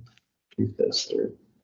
But they want a checkbox whether it is or is not required for increased transparency in the contract. And there's a second or maybe even a third comment about that. I would tee that one up to the brokers. What are your thoughts on, do we need to make it more clear by having another checkbox that actually calls it? I think that the thrust is called to buyer's attention in greater detail. Is the best I can gather, but I don't personally see a need for it. It's there. We have the addendum. I don't think I've seen it raised as any issue where we need to give extra space. It's 78. We're now up to 2025. Don't run into too many, and it's something that people learn in real estate school. 78 or after, so I don't see a need to change it. I don't either. The disclosure's there and I don't run into it as an issue in practice. It's not. Okay, so we'll move forward on that, but I'm glad to see people are considering that and wanting more disclosure. So thank you for the comment, Scott. Here from Scott. The next one I have is on page 38. This is and land. One thing that has bothered me on the on-site sewer information, one thing that's bothered me is the on-site sewer information, because this is for septic systems. They should name it septic information. There's a difference between sewer and septic. So it's the semantics there. And I'm not sure, to be honest, whether that's statutory that came out of there, why we use that language, but It is statutory, it's OSSF, on-site sewer facility. and so that's one thing, unfortunately, when it's statutory that we generally don't change and can't change. So, but again, I love the detail that people are looking at these things to get it right. You're speaking to our hearts. The next one is page 43. And there's been a lot of talk about unrepresented buyers here, but Eric Peterson says, can you tell me the appropriate place to comment that we need some type of unrepresented buyer disclosure form? It'd be a challenge to work with consumers and not imply agency during the process. Which goes back to the IABS and being very clear up front with that form, and to the purpose of that form is to set out the different types of representation. And there is a Texas form that basically clarifies representation. Yeah, there's a representation. There's a representation they form. put together. So if you have a problem, you can use it.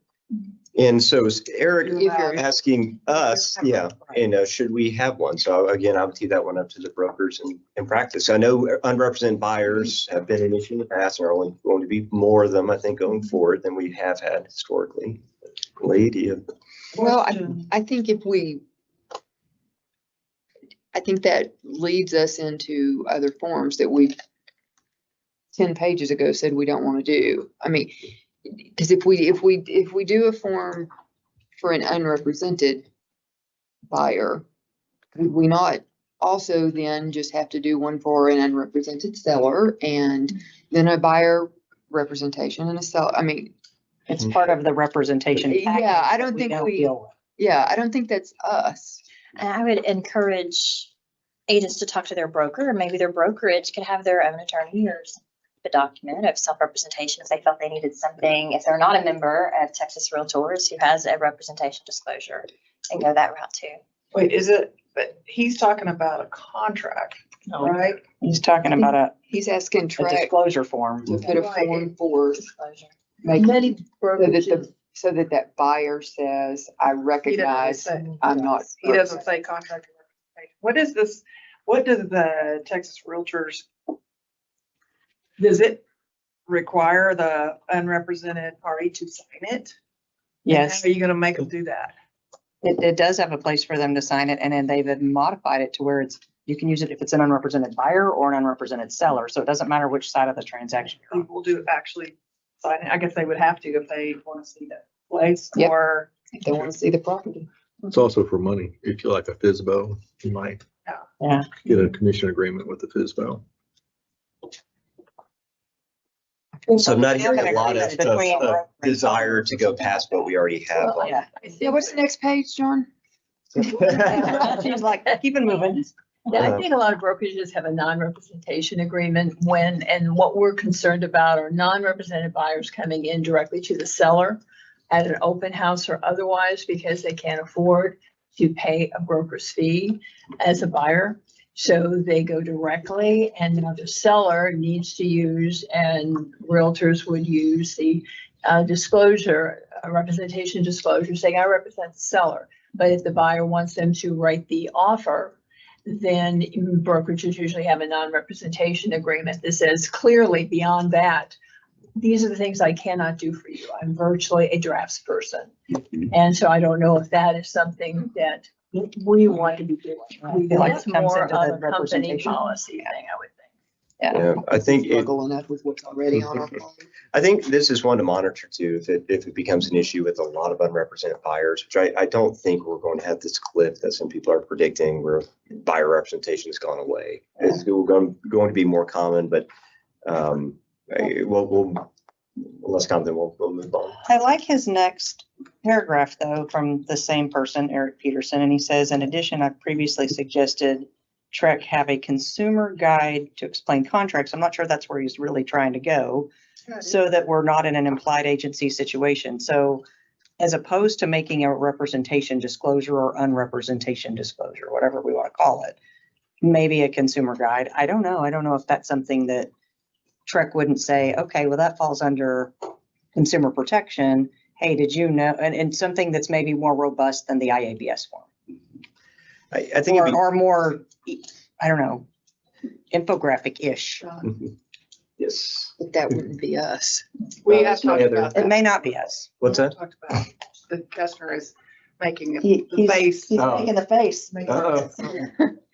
I see no hand, but that's, other than Wilson back there. All good? Okay. So we'll move on, and it's a little different, I think, with the consumer guide, just from some of the work I'm doing on in the private side. It's a lot. Once you get into it, it's where do you stop? How much do you give? The Yeah. information, and it balloons very quickly. No problem. But I think, and I want to applaud Trek staff and everybody for pulling together what they do. There, especially recently, a lot of good information is getting out there for the public in a very understandable way and sent out with blasts and available on the website. So done a really good job on pulling together those materials. I think of helping on a lot of these topics. And the Trick Advisor has become a lot more popular and talked about, and it's because of the content, so it's indeed to their credit. Did you hear that, Summer? Okay, so the next one I have is Kelly Ralston on page 45. She has a comment in there that I do believe changing the consumer protection notice needs to be done immediately with two additions, basically. One, to have a right to attorney review documents prior to signing, and compensation is negotiable and not fixed. And so the consumer protection notice, I don't believe something we draft, correct? That's something straight from the statute. So that would be something that we as a committee cannot do, but it may be something the commission would desire to revisit in light of some of the issues that come up. Not a bad idea. There's nothing stopping us from adding an additional disclosure. There can be the statutory, but we could add, I mean, and I don't think that's a bad thing. The compensation is negotiable and not fixed. It's sort of just random out there in the contract, but there's nothing illegal about us adding that statement as long as it's not in the box with the statutory. And maybe we look at that language to the other commission language that we're going to revisit here to see if we want to put that as a disclosure somewhere or in the contract. Is that what I'm I'm hearing? talking about the contract. I'm gonna talk about it in all the contracts. We're about to push forward. I mean, that is sort of like not even objectionable. Go ahead. Mike. Brian had the suggestion of paragraph 8 to add that. To be saying Oh, by the way, compensation is we negotiable. took out. Well, where else would we give it to them? We track, where else would we give it? Hold on, everybody.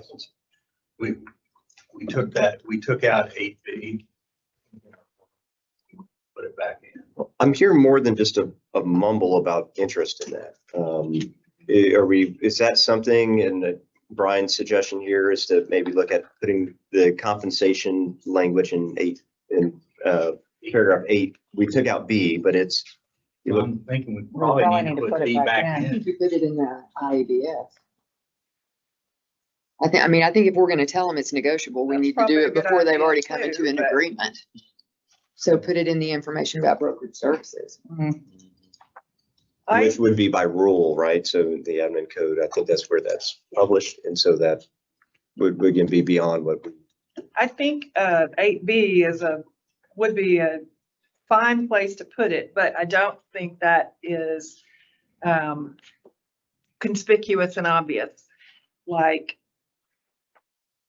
the consultant attorney before signing, just right over the signature blocks. But I think I agree with Lee. Cow's already out of the barn. Yeah, by the time they get to the contract, they've already negotiated with their broker. We don't control, do we? Do we control the IBS form? We do not. This committee does not. We control the contracts. We're about to push out contracts. So Can we make a suggestion to the commission? Sure we Or can. So We can. maybe we can add that suggestion that But- language be included in the consumer protection notice or the IBS. Or both. or both. Right. Why don't we consider doing that? I mean, make Well, that's it what we're talking about. or Probably not and or. I don't think we need to put it in. Do we draft language or do we just say, No, it's just right Chairman, we're telling you? Well, I think what I would suggest is put it in the minutes, so it's shown as a suggestion to You're talking about what We're, committee? but for the minutes, we're recommending to the commission to add something to the consumer information form. about compensation being negotiable. The The consumer IABS. protection notice or the IABS or both. Which, okay, Abby, what do we suggesting y'all do? It's the IABS. Okay. so the IABS only? Okay, About compensation is negotiable and not fixed. okay. And if you make Thanks, Kelly. That was a good suggestion. So the idea of adding a second line to 8B, but bolder, because you said it wasn't conspicuous enough? would Well, not it's be still not appropriate. conspicuous enough, in my opinion. It's just Because there it's right in now. there, It sounds but I like we're would- talking about. Yes, I don't think it needs to be in the contract. I think that's way You too said late. that. And it doesn't, It's its own hold on. It doesn't look like it would be appropriate in the consumer protection notice. Just looking back through, it's more along the lines of the Provide IBS. expert consultant. And so I would move to make the suggestion to add the compensation is negotiable language to the IBS form. To make that suggestion to the commission. But back to us, Unless we do it. So I think we ought to make it at 8B. So any straw poll, anybody who would like to see it added to the actual contract? SJ. I think it doesn't hurt it to put it there too. Yeah. Tell them what you're gonna tell them and tell them what you're gonna tell them. It looks there with the straw poll, we can look at maybe revisiting that, but it doesn't seem like there's a strong desire for the I contract. think Brian had a Out of the room. different suggestion. Tell me if I'm wrong. Are you suggesting, Brian, that we undo the proposed changes in paragraph 8 as we have because Yeah, because they are in separate written we agreement? are in separate. Mhm. So I can't remember why it was ever taken out. Well, unless because we were thinking of right. putting something in. That's Okay, right. well then add it to the end of 8B.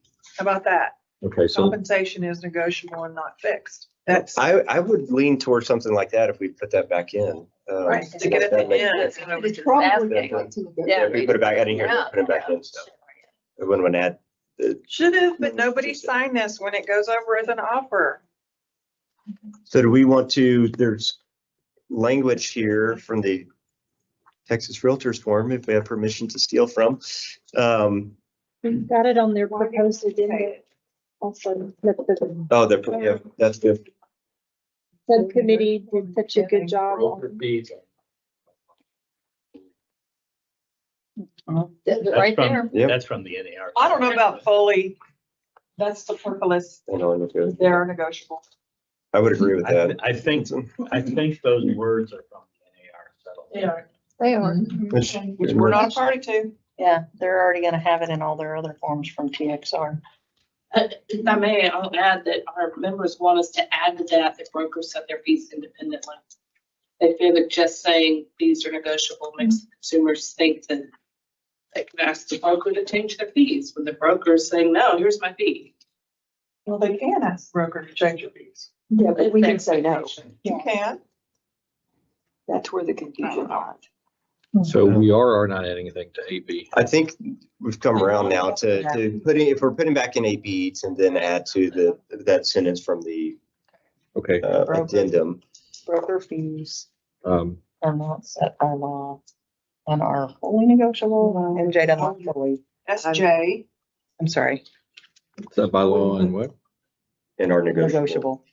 Okay. And Lori says I'm opposed to that. the agents, the brokers want it to say Brokers brokers independent. set their fees independently. When you're saying you're adding AB, you're talking about single family 1 to 4? So we're All going- of them. All of them that it's in. All of them. I just don't think it belongs in the contract. If you are putting it in the contract, an AB or whatever, what section is 8? Is that broker? It's the broker Yeah. and sales agent section.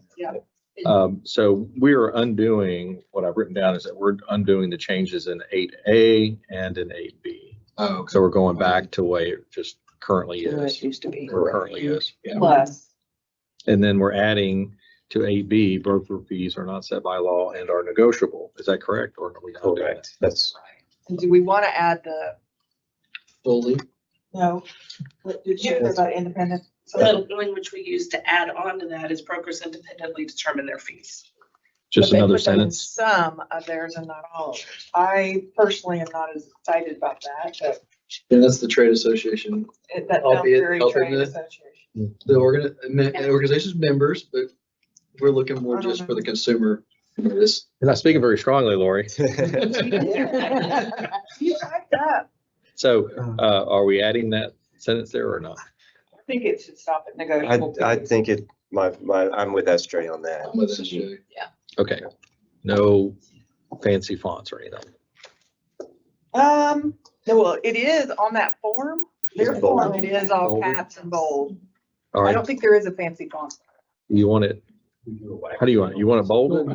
I think bold is all most of the time we don't capitalize as well. We just bold. Okay. One time we bold and underline.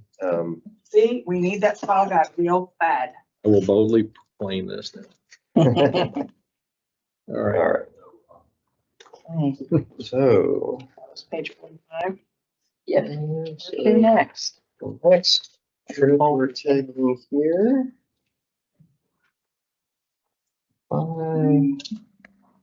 So Kelly has another comment on 45 that's different. It's 3 lines up from the bottom. In reference to the receipt of additional option money, I do believe that it needs to be delivered to the title company and receipted on the receipt page. And we've discussed this one at length, and so far we haven't had the desire to make that change. And so this one has been thoroughly discussed in our recent meetings. So I think unless something drastic has changed, I must bring up, we'll stick with what we have right now. Next one, page 50. This is Travis Franklin. He wants requirements for sellers to provide listing agreement to buyer, which we've discussed. That one. So moving on to page 56. This is Lewis Fordout. He wants procure and cause language inserted into the contract, and also wants buyer rep and listing agreement. Page. This is page 56, bottom of the page. And the reason why he wants the procure and cause is if the offers of compensation are no longer an MLS, the MLS agreement is what contained the procure and cause definition. That's not, procure and cause is somewhat of a common law thing going back to cases in the early 1900s, but it's the actual legal side that most agents have dealt with this or license holders have been in relation to MLS.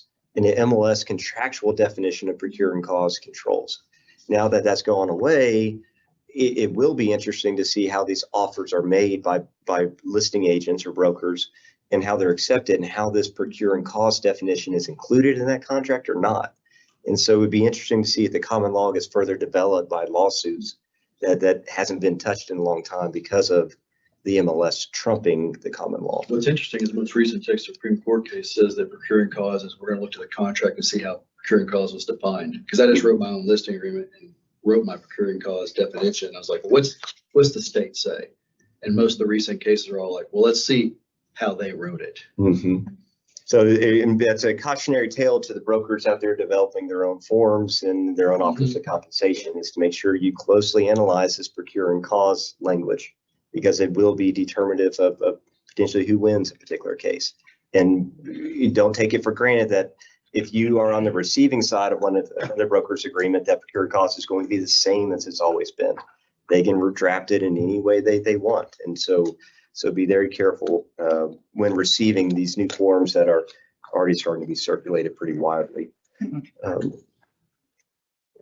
Next one has page 58, John Stapleton. Just might as well go ahead and say that Louise also wants a seller's listing agreement. I mentioned that there, and we've talked about that one. John Stapleton wants buyers to disclose the number of past transactions they've had. He has some, like, this is page 58, sorry, on top of the page, and how many have failed to close in the past 24 months to 5 years. How many were new versus resale? Again, this is not something we would consider here, but thank you for taking the time to send it in. I'd rather get comments like that and shows that you care and are thinking. So from there, Where would that even go? I don't want to go down that bunny trail. Yeah. Page 62, I believe this is where we start comments just in general past the compensation ones. So Miriam Mormon wants an update to the signature lines to account for entities. You know, when you have an entity, you have an authorized signer, and typically you have by with the person's name written out and the title of that person at the company. And right now, I believe most brokers are writing in the name as having the signature of somebody on top of it without necessarily designating, you know, the position of the company and who it is. And so the one change he suggests expressly is changing it from seller or buyer to signer to accomplish that. But it really doesn't accomplish the bigger goal of setting out the authority. And I haven't seen this be an issue. Good point, well taken, but I haven't seen it cause problems. I see a lot of questions raised when it comes to estates in particular or POA on what is the proper way for the party to sign off when they are a POA or an executor on behalf of.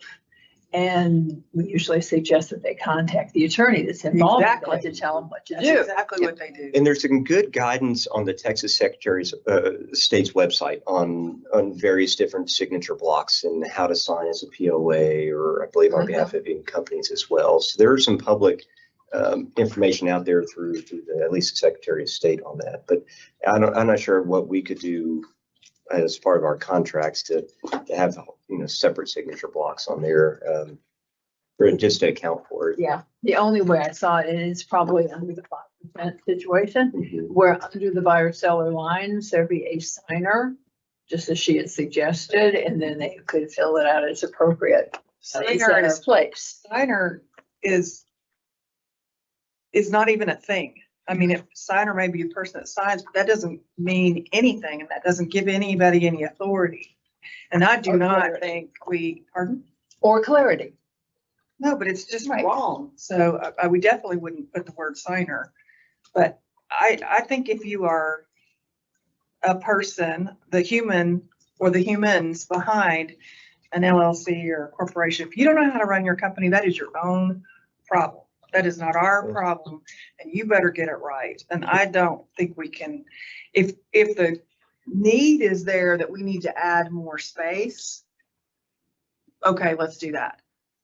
You know, but Well, this is legally, form filling issue is what it the is. seller and buyer are defined in paragraph 1. And then in the signature block, if somebody signs on behalf of buyer, that is an implied representation by them that they have the authority to sign in that capacity on behalf of the buyer. it is We're in implied, agreement but that we're that not going to do anything. doesn't mean it's fine. Yeah. I don't think we need to do anything. So about point it. well taken, but 5% rule on that one. Garen Reese wants it'd be incredibly helpful for the non-realty items addendum checkbox be added to paragraph 22.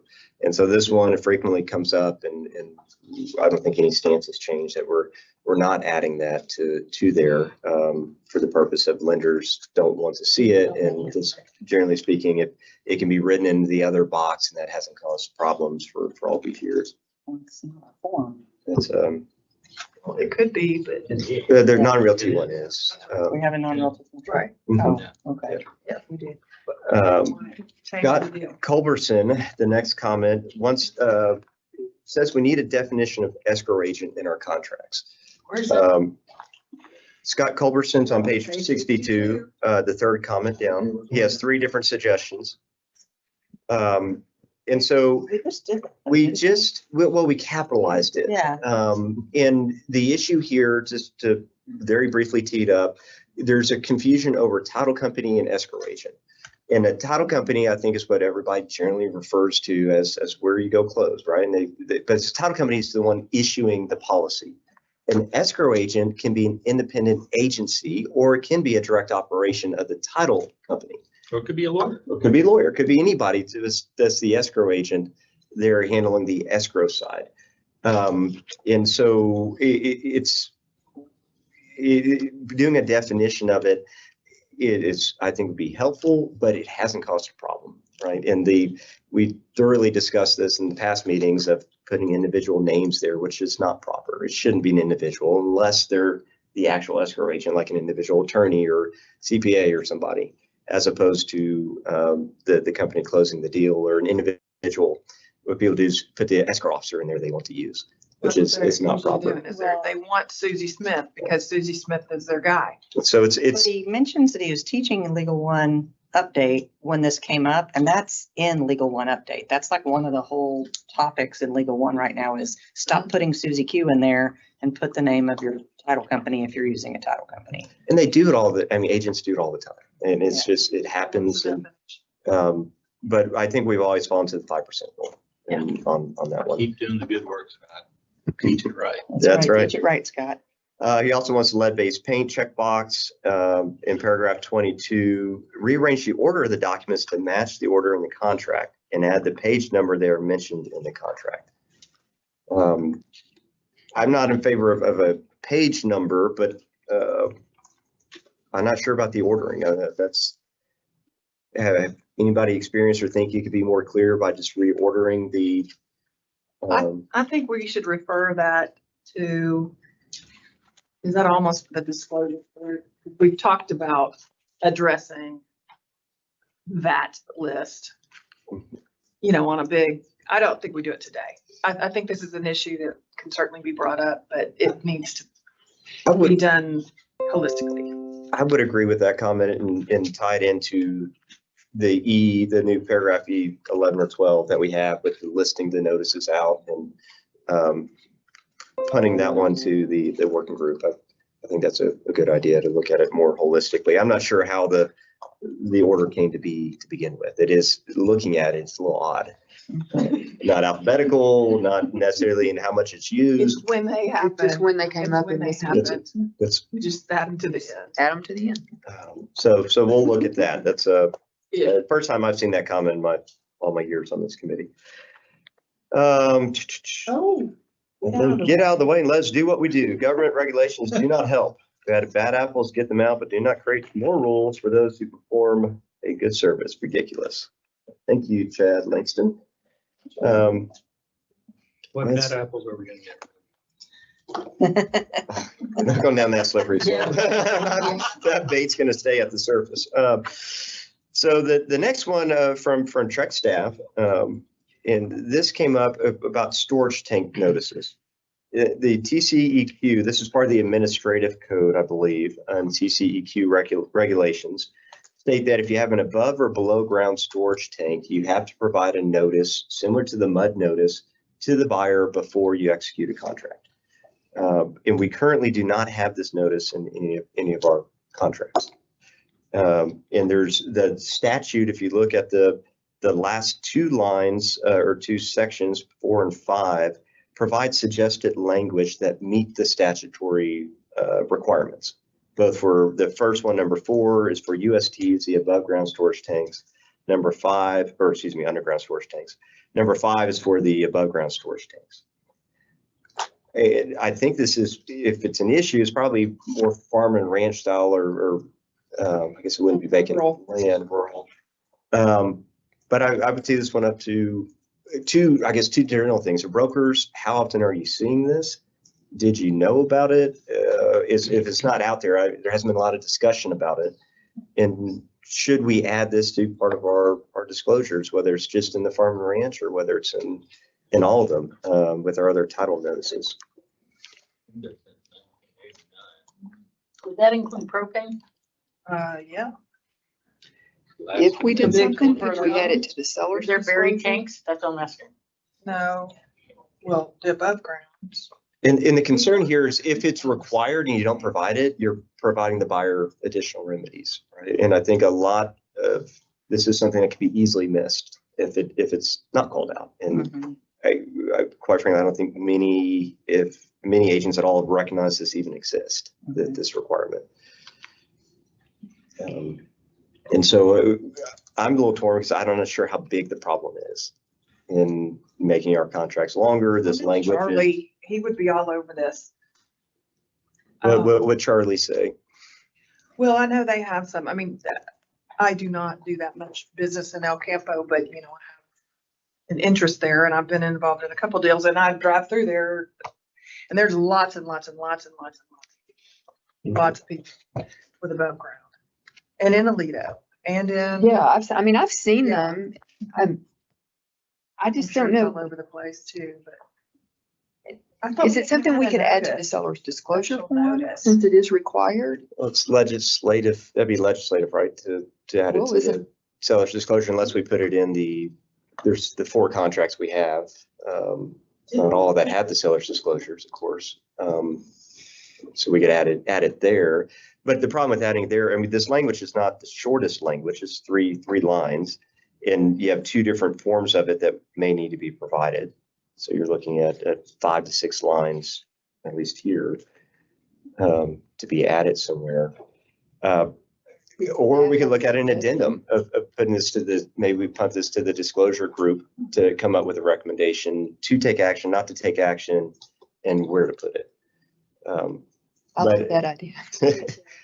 Okay, I don't think we had enough information. This is great bringing this up. It's the first time we're considering it. So let's do that. Let's add that to the disclosure group to look into how, if at all, to address that disclosure. Got some truck staff. It was. So that is. And that came up as part of the sunset review, because they're looking at the seller's disclosures, and that's part of that ongoing discussion.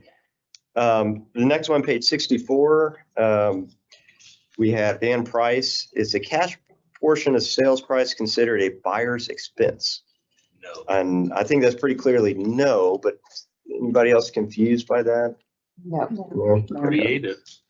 Yeah, good argument. I don't think that will prevail. Kathy Faulkner, this is she had other comments in there too about compensation on behalf of the Metro Texas Association of Realtors, which thank you for sending in. They're one of the most active ones we've received comments from, so I really appreciate them sending us those. They're asking for a checkbox to be added indicating the contract is not assignable. And I've heard rumblings about this, and more than just rumblings. There's been a lot of discussion on that, and especially with wholesalers and It's that pushing issue. on that 5% rule. It's pushing. I think it's definitely. And so let's 5% rule, because I can't tell you how many times people will say like, why aren't y'all do something about wholesaling? Why doesn't Trek do something about wholesaling? I'm like, we can't just decide who we're in charge of. And so we set it up legally, and the lawyers correct me if I state this wrong. The contracts are assignable. And if under Texas law, most contracts are assignable unless it's for a few select items like personal services or a few other exceptions that don't apply here. Oh, what's that? Leases. But generally the Trek contracts are assignable. And the issue there is once it's assigned, Texas law doesn't necessarily release the original party that assigned it. So they remain liable, but then these people are under contract, not necessarily recognizing that with somebody new that stepped in, and they say, well, my contract was with you. I want to sell you the house, or I didn't, the whole wholesaler issue, which we don't need to dive deep into. But so there is a lot of rumblings about this, and Lee, you're seeing more than 5% probably now as well. I think so, yeah. And so the solution would be, I think, could be simple, of adding a box of whether it's assignable or not. The question I have by doing that, is it understandable enough by having a very simple statement that has a checkbox of it, if it's assignable or not, and the implication of that. I just want to make sure it's understandable if we add something. I'm not sure where. And in fact, I'd try to avoid a checkbox, and I'd say this contract is not assignable unless seller agrees in writing. I agree with that. I like that better. We added some stuff recently about wholesaling and having the requirement to disclose, right? Because you had to disclose it to one party before, but now it's to both. It's not, it doesn't have to do with assignment. It has to do with who's putting it. They have to be on the MLI. There are the new rules on that. Yeah, that's a disclosure that kind of goes along with this though, right? So if we make it that language where it's not a checkbox, what about the situation where somebody transfers it to a trust or to an LLC when they have their individual name that may not be formed at the time they enter? Well, then they better contract, ask which is for- not that uncommon for second homes and other things. Well, you do that after you own it? Here's something that I've got a huge problem with though. You know, back to our mandate, you know, we are supposed to help avoid controversy. And an unwritten rule that is going to be in our standards, you know, we follow the law, right? Generally, like on the disclosures and whatnot, if there's something clear in the law, we follow that and we don't go off and make new things, generally speaking. I don't see anywhere in there where we invite contra to the law, you know, where we invite people to give up a right. You know, and that's a right. I mean, it's the bundle of steps. I mean, it's not yours yet, but kind of the bundle of sticks of the contract. You know, Yeah, it is assignable, and I think. The chairman, Yeah. Itching to talk. I know the Broker Responsibility Advisory Committee was looking at this, and I'm with SJ. As an agent, the last thing I want to do is have a consumer give up one of the rights they have. We have people all the time saying, I'm not having an inspection, but we're never waiving their right to an inspection. And I think if we put cannot assign and they do an LLC or they do want to do something, and we have taken that opportunity away from them, I'm going to get a letter with a little green stamp on it that I'm not going to like. It's the very basic part of a contract. I just don't see us putting will or will not. The legislature just passed. The seller has to disclose if he's going to assign it, and same way with the purchaser. I just think people are going to practice law. And I know we're not supposed to do that, but that's inviting them to have their party give up one of their constitutional rights to a contract. I do not see put in the contract. And that's kind of what I've visioned with Broker Responsibility Advisory Committee about also. John? Yeah, You know, my thought, if a party really wants to do that, if they want to say, okay, this is not going to be assignable, I'm the seller and I only want him to have my house, then they can get a lawyer. I'm not sure if that could go in special provisions. I won't speak to that, but they can have that done. Right. So it has been creeping up as a problem. They absolutely can have it done, and I think special provisions would be, you know, as long as you fit it in there, would be good enough, and hopefully drafted by an attorney. But it is a rising issue. But some of these other concerns and this whole, it's a global look at wholesaling, I think that's going on, and so some of those concerns might be addressed with these new disclosure requirements. And but let's keep this on our radar, I think, and. It's a point well taken, and the voices are getting louder, and they may be satisfied in other methods that are coming out. Let's see, Kathy Thomas Polk. So Thomas believes there's a conflict in our FERPTA language, and that can be fixed. I'm not sure a change is actually needed though reading it. And if we go to the language, it's on page paragraph 20, if in our materials, page 75, at least is one version of it. This is the same language in all of our contracts.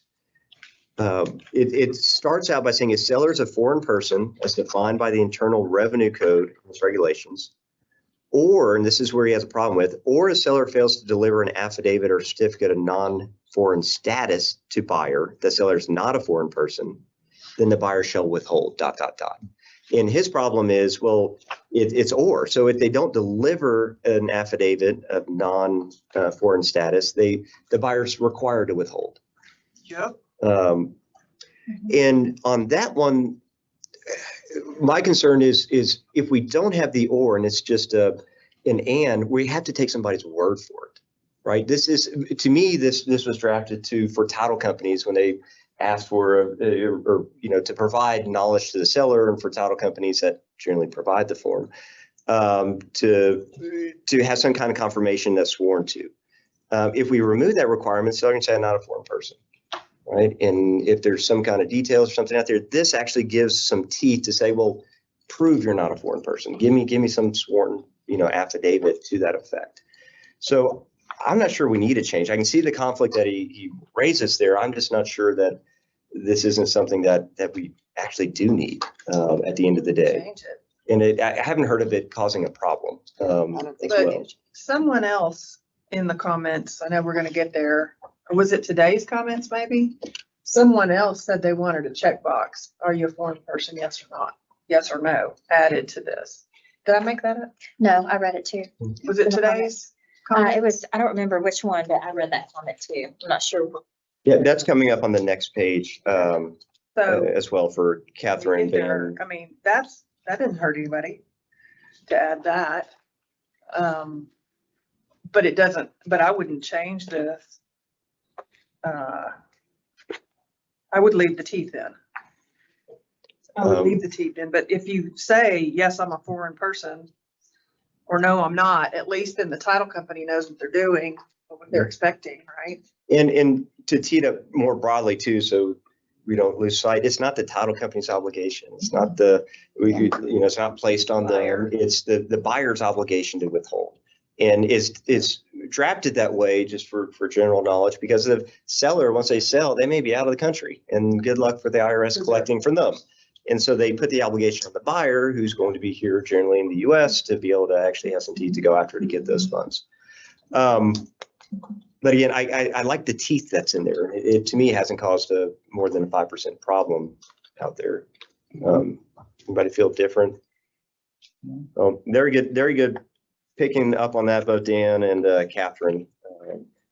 It's good, and we'll continue to monitor that one. Let's see, the last comment there. Is it Linda Escalante wants a no survey option. And of course, our recent changes a meeting or two ago that are in the red lines changed shall to may with the buyer. And we added language in there, I believe, to state that unless the lender requires it, or language there to give notice that the lender might. So we effectively did make it permissive. And there's no longer a need for the actual no survey option when that one's checked. With the survey, I'm going to ask Brian again for an update on the T47 declaration instead of a affidavit. Probably within the next week or two, TDI is formally going to adopt the rules to allow the T47.1, which means it is an unnotarized declaration. An unsworn. And yeah, so you don't have to go to a notary for it. And it is anticipated that the rules will become effective at the beginning of November. Okay. So this will logistically help license holders and sellers by not having to go to a notary for this, to get the T47 notarized. Especially if they're in a foreign country, which requires more than a notary. John Blackburn thinks flood notice is setting us up for lawsuits. Yep, sellers. Oh, sorry about that. Let's see. Oh yeah, so Catherine, I went through her other comment first. On seller's temporary lease, can the flood disclosure be incorporated? And so this is a common thing we're hearing out there. It's silly for a seller to provide, or a buyer to provide a seller notice of the flood issues on the property. That with the flood notice, that's now required legislatively. This is not a direct requirement directly by rule. It's straight from the legislature. And so we're hamstrung by that and having that requirement. This was an interesting request that she made, is can we go ahead and incorporate the whole thing into the lease back? And I don't think that's necessarily a bad idea. You're going to same number of forms, pages, right? Yeah, and I would say, honestly, the seller, there's another comment somewhere too about this seller lease. That form could use a review. There, I mean, at one time it was great. I think that time may have passed. It needs some attention. It's been a while since we've looked at that, and there's other comments in here about the liabilities that fall on the buyer versus seller in that language. It's With- 2 years old. It's what? It's 2 years old. I don't Exactly. remember what we changed 2 years ago. August 8th. I don't think. So it looks like there might be an appetite for a working group on this to Well, take a not look me. at it. I think it needs to happen, but I'm not volunteering. I'm Stick it in disclosures. I'm already on the Stick in the conversation one. disclosure. That's all I need. And it hasn't been changed. This is our original presentation. You know, it does fall within the request here somewhat in the disclosures, and we have 6 working groups right now. So I think that's logical if nobody opposes to that. And we can go back to minutes to see exactly who's part of that disclosure group. But let's add that to that list. 'Cause I think that's and I would do both lease back. Yep. Or leases. Okay, Blackburn, let's see, setting up for lawsuits. That's saying we can't change the notice up here. It's something that the legislature has done as much as we would like to make changes to it. Alex Morris doesn't think the flood notice should be used in leasebacks. Add language to the lease. So another one for adding language there. Sherry, I wrote over her last name on my notes here, wants termination right in HOA addendum to require termination to be based upon the HOA documents. So this is a fairly common situation where the documents are delivered under when the HOA addendum is used. Documents are delivered and buyers terminate, and not necessarily based upon the HOA docs, but they're using it as kind of an option. I'm not sure how we can police that. I do see it happening all the time, but I'm not sure there's a way to actually. All they have to do is say, Yeah. I've received those documents, I terminate. And we can't get into the mind of the buyer. Exactly. And she's wanting to know why, to state the reason, to require them to state it. People want what they want. So I'm not sure there's anything we can do to address that as much as we recognize that happens. Marcy Cox wants to add fiscal year into the HOA information sheet. I believe she's talking about the subdivision information that is, again, statutorily provided. But what happened here is sounds like a title company, I believe, made an assumption that the fiscal year end was at the end of the year, when instead it was on June 30th, mid-year. And so they did improper calculations or prorations, and it impacted the party. I don't think we can change it, though, because it is a statutorily required 207 ...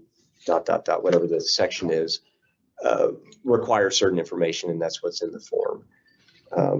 And so I do see how that can be an issue. I haven't seen it or heard of it other than this. So I think it's 5% and legislative at the end of the day. Wait. That's not a seller's disclosure. Just for the sake of education and argument, we've taken the position that on disclosures, we follow the statute. But The subdivision information is list out specifically what needs to be provided in that form, and our form follows the statute. it has no other words that are not in the statute. I don't believe so. We could, I'm not saying we should, but we could. And This is the first time I've ever heard of that happening. Me too. Yeah, Me too. I think that's the answer, is it's 5%, but I don't think we ought to just say, because it references the statute, change it ever. And some of these statutes, as we looked at in the past, say you can't change it. It has to be this. That's And true. so not having this one up in front of us right now, I can't say one way or the other, whether that's Right. in the language there. But I think secondarily, it falls within the 5% rule on that. So if we go to Chair McCulka, is concerned about buyers not having info to fill out the seller's disclosures in the unimproved property contract. This has been thoroughly discussed at past meetings and how to logistically best handle it, whether it's filling it out and let the seller change it, which then creates the discussion that we wanted. We wanted the buyers to be informed about certain issues in the seller's disclosures that are built in now to the unimproved, the farm and ranch, and the new home contracts. Because statutorily, the 5AA of the property code exempts most of those transactions from the seller having to provide a seller's disclosure. So we built in and added to some of those disclosures recently. And it's just really a logistical issue. Pick up the phone, call. If not, my personal preference is to mark them all no. And then if the seller changes it, which they should, then it creates that discussion. The buyer can be informed on the property they're buying before entering it.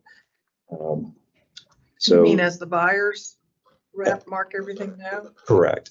If you want to send it over, then the seller and listing agent should be reviewing that, and then it creates a counteroffer at that point. If they change a no to a yes, then it goes back to the buyer, and the buyer can say, I really don't want this because of the flooding, that has a material impact, adverse impact on the property, or because of the oak wilt, or whatever it might be. Tom Road, intermediary notice form. This is one we talked about a little bit earlier. The desire for Trek to promulgate a notice when the intermediary actually arises, right? We give a couple of different places that it arises in the transaction, but we don't have a form similar to Texas Realtors when the actual intermediary comes up. We just have kind of the pre-notices and authorizations. So on this, I believe, correct me if I'm wrong, I think we discussed this one earlier and didn't have the desire to take that extra step to draft it. Anybody feeling different? I think at this hour, probably not. So we'll keep that in our pocket here. And they provide the intermediary notice form as an example. And that's an outdated one for anybody that's looking at it. We did have a few supplemental comments. I think some of them are the same now. Let me see if I can pull this. Or one of them was.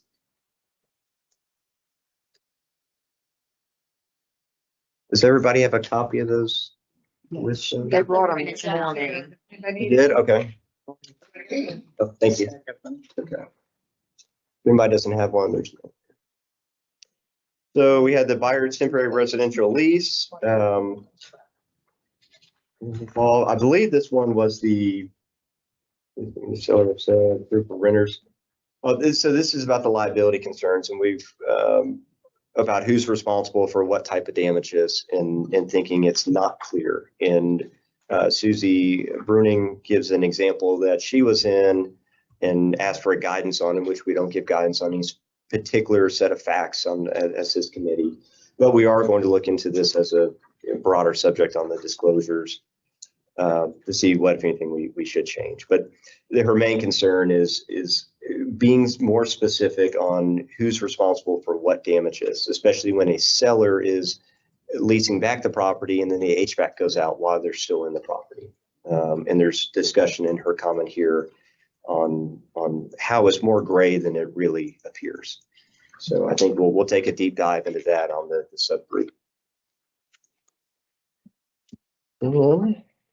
So you want that to go, the water temporary residence go to the Closure. Right, that's what we had decided random? earlier to put it within that group. Everything in the committee. I recommend Abby monitor that group for you. She's expert on leases. Really, really good.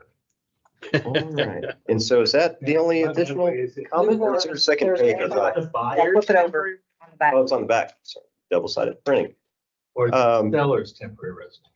Could be either It way. says here buyers, but she had the displeasure of including lease backs in several offers. So that would be a seller's. She may not know it. Right, I think. She may not know what she did. We do have a temporary lease for either direction. It's a shame we can't just eliminate that buyer. I know, right? Yeah. So last one, Shannon Potts, suggestion on a new form, please. Land disclosure for farm and ranch properties.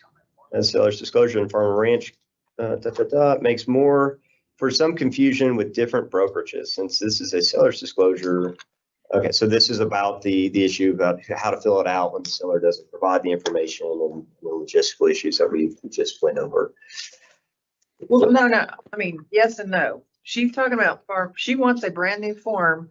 She wants a seller's disclosure full on for farm and ranch, Right. which. Which we've gone over extensively in past meetings, plus the confusion for different brokerages, and I take that to be the logistical. And statutorily, they either have to fill it out or they don't, depending on the value of the residential properties on the property, if any. So you either have to do it or you don't. So you also have other disclosures. And there's other disclosures Like within the it. tanks. Right, but she's asking for a form. And so this is one where we've again gone over at length recently on whether we do a whole nother seller's disclosure form, whether we add to the ones in the contract, and we ultimately went to the side of adding the checkboxes and a few to the contract itself and not the addendum. And to expand upon what SJ's comment was, and for the properties where the land value, I believe, is 5% of the improvements or more, then it triggers a disclosure notice. The requirement for a seller to provide a disclosure notice, but the value of the improvements on the property, I believe, is 5% or less. Just residential improvements. Then you do not have to provide the notice. And it's true, and it's for residential properties under 588 of the property code.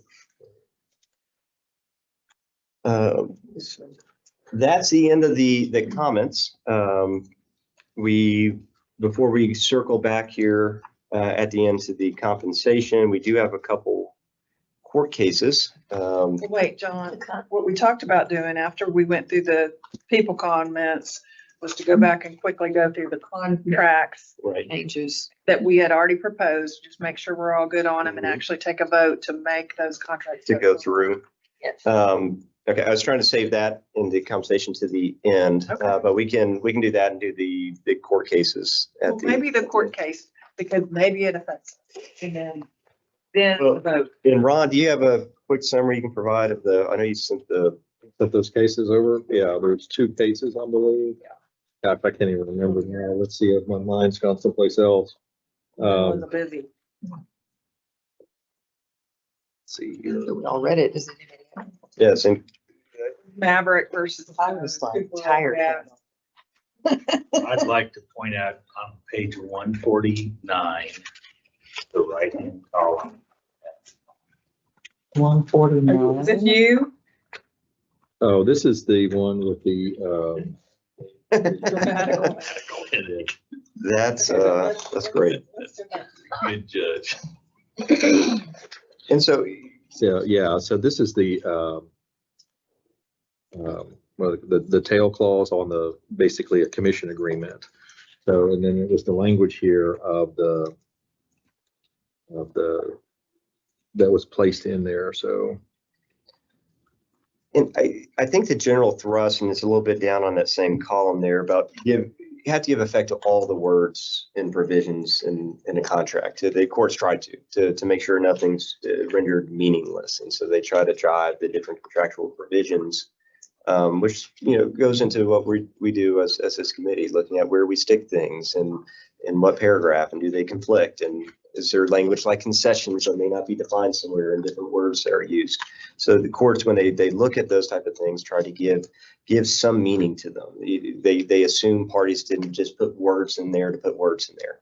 So they try to derive meaning when they can, to make it not ambiguous and to explain the meaning of the parties. And there's other ones, I'm just looking at other words to harmonize the provisions in different ways, but. Well, another big point was about the lack of actual consideration. That's really the main. That's the main thing about it. Is it the other one? The first one, which one are you on? I'm on Maverick. Yeah. Oh, I'm sorry. Maverick and Coop, I'm sorry. That was on the other one. Yeah. So it also, there's another one. Also writes about, it matters what you write down, but if you write down something that turns out to be an illusory. Right. So this goes back to, this one goes back to the fact that in the old option cases, if you didn't have consideration, it was considered an illusory contract. So again, they're continuing, despite jobbage, they're continuing to hold that if you don't have consideration, it becomes illusory, which means that either party can terminate at any time. So the whole question that comes up is the need to pass some sort of form of consideration. If they had cited that there was some passage of nominal consideration, it would have been fine. Let's say that in English. You're getting a lot of blank looks out here. So You gotta give something to get something. And what you give has to be something, not just the No. fact that you signed a contract give and you doesn't- agreed to, that wasn't enough to give, is kind of what I got. Put it this way, if Yeah. we had an agreement, Mhm. but I had the opportunity at any time to say, I think I'm going to terminate. Well, that's no contract at all. Mm-hmm. And so there has to be consideration to support that agreement. Sure. In our contract, you have the option fee. Give money. And that giving the option fee is what binds the seller, because otherwise, if the buyer could terminate the contract by just saying, I terminate, then the seller could say, well, that's an illusory contract. I don't want it. Yeah. So there was no option. Right. They had an option. Right. So It was illusory. you have to have consideration, but if it's nominal, it doesn't have to be tendered. That's going to be the difference. Yes. That's what the Joppich case said was, if you say It's not. consideration was paid in your contract, and it's not a real significant length of time for your option, You're stuck. then the court will presume that it was in fact paid, because you said in your contract the consideration was paid. So this goes to the language of our, especially the amendment with the option fee has paid. And we get a lot of requests about having that go to title and not, and Within 3 days. change the language about it. It hasn't necessarily been paid when it's signed. So in our position has been because of that and making sure the option is supported. And a lot of times it's a very minimal amount put in there, is we have it past tense that it has been paid, it has been given to the seller on there. But I think Joppich ties it to nominal consideration only, not Nominal consideration of an option for not a significant amount of time. right. Mhm. So Those are the two. in the amendment forms, if they insert some nominal amount, they're okay. But if they haven't inserted, if it's more than a nominal amount, which never happens in our situations, and they don't pay it, then they have no option. Right. And our contract has the nominal consideration actually listed for nominal consideration, the receipt of which the seller acknowledges. Right. And it goes in the payment of the additional amounts, which that's the times of the essence provision, that one of the few that we have in there that requires that additional payment. Yeah. The other one was the protection period clause that was in a broker's agreement, not a real estate broker's agreement, but a separate. And this one also has your fun commas in there for you as well. So that's just the poor drafting of the protection period clause. Well, poor drafting. And also the high court got on the case of the trial court, because the trial court tried to comprehend the poor drafting by adding commas, Right. which literally changed the meaning, Right. which was completely erroneous. So, That's why we like little ones and twos nowadays. Yeah, less commas. Yes. All right. So we're Okay, gonna so go now back we'll circle back now to the contract changes. to page 69 in the contract, in the documents. Correct. Okay. And most of these changes between the contracts are the same, but there are two that are different, especially with the farm and ranch. And so I think we flipped through here, see if anybody has any comments as we go. We did this last meeting as well. We haven't made any changes to the sales price in our last meeting or different thoughts, I think, that will impact changing that anymore. We had a geothermal to the lease section, in terms of a geothermal being a natural resource. In the survey section, the 47.1 was added that Brian gave the update on a minute ago. A quick question. Mhm. I'm really sorry to Yeah, have. please stop me as we go. So like with our forms, you know, like if we go from 917 to 918, you can never use 917 again. It's gone. Is it the same with the I mean, will we be able to use T47 and T47.1, or will we all move to T47.1? Both are gonna be permitted. under Okay, the thank Texas you. Department of It does say for, or. Mhm. Yeah, so we're in line with the rulings. Well, and that was my question. Yeah. But I everybody, didn't want to say or if that wasn't. but what I'm concerned about is, I think we have people who are on this committee now that were not around when some of these changes were made. So I want to make sure, if you were not on the committee, if you're new, that you have looked at these changes and get it. If you have questions, ask them, because we I want to think we move were these here for forward. those. So. I think we were here for Yeah. these. Yeah, I think these were some of the first changes, I think. And we, So, the but there, newest group, I think we came in October. right, I think there's some hangover from before. Okay. Possible I'm wrong, but I think there is. Okay. And on the survey section, as we went over earlier, we made it permissive for the buyer to get it and added a sentence there that the buyer fails to obtain a survey, buyer might not terminate under paragraph 2 via third-party financing. So we're not going to allow the buyer to create their own out by failing to get a survey. Right. So this, Clarity was much needed, so thank you. yes, yeah, that would have been a potentially disastrous change or loophole. That lady would add to her book. This is one, I know Diane had a comment, I believe, on this or a question. As we get into where's it, the sections for, Is it skip a or? page, title notices. I'll go ahead.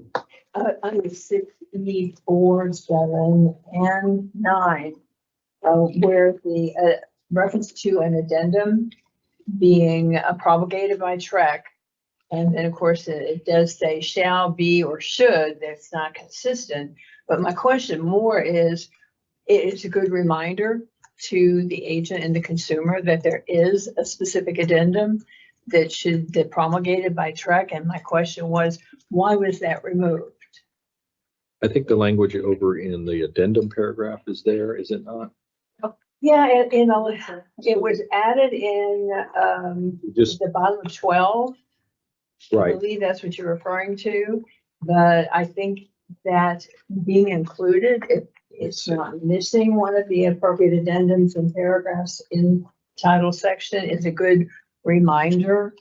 Yes, education is the answer, but if the consumer or the agent does not think to use the Tide water or the HID or the propane gas addendum that exists, by taking out that line, we are taking out instruction. As a reminder, it is my opinion that we are. And so my question is, why was it taken out? What harm does it do by keeping it there to remind them that there is a TREC addendum that exists that pertains to that paragraph? I believe this came up, and I could be completely off basis here, is when we went to the kind of the public improvement districts, which was a newbie on the block in this paragraph, relatively speaking. And then we had the addendum come out and we added that, the PID and the MUD, to paragraph 12. And paragraph 12 doesn't have a similar instruction right now. It does. We had a lot of discussion on what to list and how to list it there, but it doesn't point the parties to that there is an actual addendum for that use within that paragraph. They would have to go to the end to see the addendums on paragraph 22. So we have a list, but we're not saying necessarily that there is an addendum. It's just there's notices that the seller has to provide. And I'm not sure that's sufficient, but I think that's how we ended up where we're at. By thinking we did accomplish the same thing in paragraph 12, subparagraph 12. In my recollection is because I've been on to the issue regarding the water districts, that the ramifications to the buyer of not getting the information in my district. And that paragraph was suggested as a way of pointing out that there are aspects of the contract that if you don't fulfill delivery of the information, the buyer may have the right to terminate. But we do have those three where we already took the time to develop a specific addendum for it. And I just don't understand the need to remove that. It's interesting that subparagraph 3, which has been in there for a while, does not contain the same instruction. Now, that's a more recent addendum that we drafted. Of course, Well, it's that been was around kind for a of a while. backup, correct me if I'm wrong, but I think that addendum that we drafted was a backup when the water district did not provide their own. And statute and the legislature said, water districts, you're supposed to have your own disclosure for the seller and the consumer to see. And so they took care of that. And that's been around, I think, the general requirement for a while, but then they made it from 3 notices down to 1, which then made it easier for us to promulgate a form acknowledging that these districts don't provide that notice. And having the additional instruction doesn't hurt, except the only downside to it is brevity, so it's how much do we need the push versus how much to say 3 to 4 lines in the contract. Inconsistency. Inconsistency on, if we did it for those 3, we would need to add it to subparagraph 3 and Well, that's look at what I the wanted. others. I suggested in the very beginning, and it was thought unnecessary at the time when the others already existed. So I'm just hoping that the agent and the consumer is not being shortchanged by that not being there. And yes, I understand education is the answer, but we've already had it there. So I think it's staying. and tee it up for others. Any feelings one way or the other? Everybody's tired and need some more cookies. I'm not feeling a strong. It's not You know- needed, and consistency was, we don't have it for every one of the 22 items, plus the items that aren't listed here that we've talked about adding on. Many of them are not. There's not a reminder at the end of the paragraph. Hey, go Philip. Well, and we added the wording on subparagraph 12 that says sellers' failure to provide applicable statutory notice may provide buyer with remedies. And it's no longer the MUD district and the PID notice, right? It's like, Mud district. it's like almost anything up above, right? It's like utilities or water or drainage or maybe that ought to say, or propane or, I don't know. Bold it so that it somehow reminds all parties, beside the buyer and the consumer, well, I have propane. Is there something for that?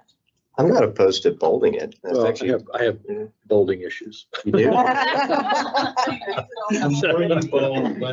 Exactly. And some of the statutory notices that we're required to give do require bolding or conspicuous language. So Yeah. I like to be jealous with that. If everything's bolded, then nothing. The only counter argument, and I'm not going to die on this horse or sword, I can't even think of the proper saying there, is to me one of the most powerful outs in this contract. And then the first thing I ask most people call buyer wise, how can I get out of the contract is, well, is it in a water district? Right. Did you get the notice? Right. And if not, that's the first thing I go to because it is such a black and white outside the option period. That's pretty much the most black and white one we have. So I'll move on, but I just throw that in there. That to me, that's a very important line right up there. It is to a litigator trying to get out of a contract, but your job here, and this committee's job, is to avoid litigation. Right. I don't have any heartburn about putting the language back in that Diane's talked about. On the other hand, I don't have any heartburn of leaving it out. That's how I feel. Because Take it out. practitioners are typically going to know what the forms are. Yeah. And you can go to the Trek website. If you got this form somewhere, you probably got it from the Trek website. Okay, so I guess straw poll on leaving the language. Let's say leaving the language, or I guess as we have it right now, of taking it out. Is who's in favor of that? Tony's not here, but Leaving it, also we can make a leaving it as we revised it. voting for Tony. Okay. Darlene, I think we had enough. Darlene, are you good with that? Okay. We go on to paragraph 8, which we've discussed leaving this in now. So we've gone through this one, and I believe that's in our minutes already. Leaving it in plus a little bonus. Correct. Then we added the compensation is negotiable, not fully negotiable. Are we gonna change the name though to broker or sales agent disclosure, or are we gonna leave it brokers and sales agents? Since we're putting that B back in. What I wrote down in the minutes is that we're undoing everything in paragraph 8 that we did, Okay. including that. Okay, so we'll just say brokers and sales agents, and then we'll still have the first one, sales agent, broker, sales agent disclosure. Leave B like it is, and then add your one more sentence. Yeah. Okay, Not myself. well, right. But you're typing, you're typing. I wanted to say they were independent, Lori.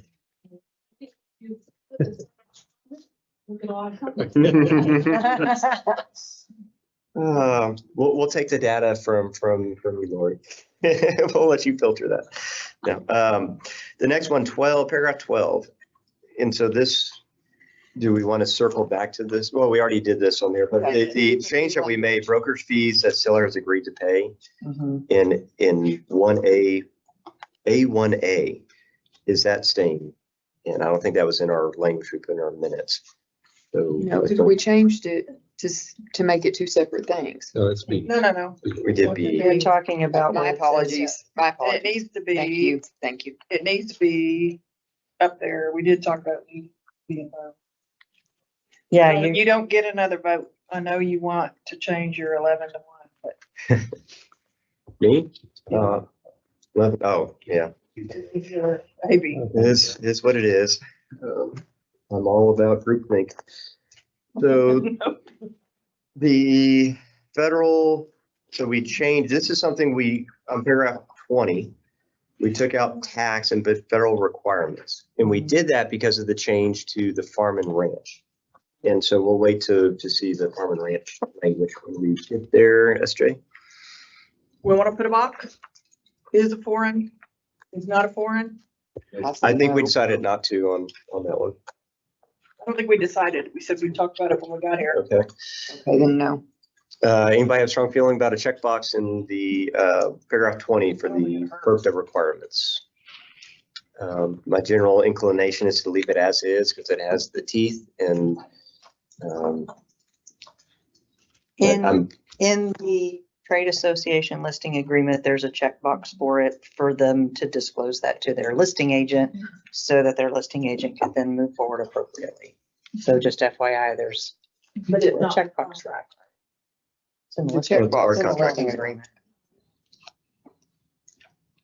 You don't have a contract? I mean, Yeah. no, I know, but in your 1 to 4-ish, in any of the contract body. We're not a residential. Yeah, they can't promulgate one when they have mandatory use. If I had access, I could have looked at that myself. Said it earlier. You joined. Okay, we've done now. Each meeting. Do associate members of the association get access to the forms? You have to be an Thank you for agent. asking, John. Wouldn't that be a great thing? It's If they can bring that up again to the. Access just to look at them? I mean, go to HAR, they leave it open to everybody. No, they don't. That's No. okay. So continue this movement. We'll go on to the disclosure at the bottom of page 9, which this may be dependent on our next discussion. So I would suggest we leave that one to our final topic point that we'll circle back to. Page 9, disclosure. Well, page 9 of the contract form, 77 of our material. We're leaving it alone on the, That's the strike. whatever, the unimproved. Until we have the next conversation. So Yes, as drafted, which doesn't have much other than taking off that little notice that y'all. the next one we have is on packet material page 82. Just the next new one. Well, actually, I mean, we talked about it already, but on 79, we got geothermal. Right, I'm skipping over the ones that are duplicative. We added subparagraph 11 there about the certificate of mold remediation. This was not added to the vacant or the unapproved property, vacant land, because there's not a structure on there, but we did add it to this one. If there's anything more to change or to add to that, we're going to leave in paragraph 8, same thing we discussed about on the unapproved property. Same thing in paragraph 12, in paragraph 20.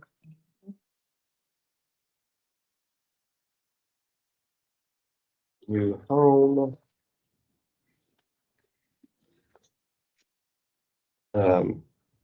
We have I think a little different survey language here on page 91. No, this is the same language. And there. Wait, just since we said it as drafted, but I don't think we really pointed it out. Is all that changed at the bottom of the broker information, just the removal of the notice? Right. And what changed on the page before is the number of the form and is that it? Mm-hmm. And we'll circle back to the disclosure, commission disclosure. Okay, same changes, I think we have to go to the farm and ranch next to get to our next changes that are different.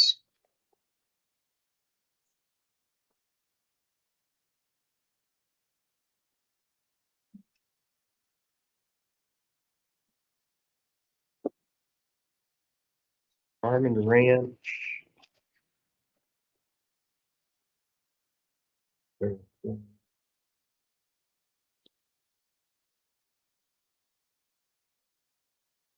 The paragraph 20 is going to be on page 118 of the materials. This is the addition. We, again, like other ones, removed tax from the title and added about the Agricultural Foreign Investment Disclosure Act. And because this is one that only applies to agricultural property, we only included it in the farm and ranch. And we've gone over that language several times. That's a good addition by the working group. The ratification of fee we have crossed out right now. We'll circle back. That's on page 120. We discussed that. And we did make a change, I believe, to the condo contract in response to an outlying comment that ended up being good, or maybe that's the actual condo certificate, which is on page 134. And so this was a change that we discussed thoroughly, but it was to make the form follow the statute.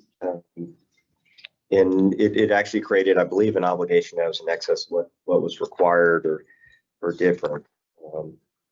But we've gone over this language a few times. Do you have any additional comments on that? Please speak up.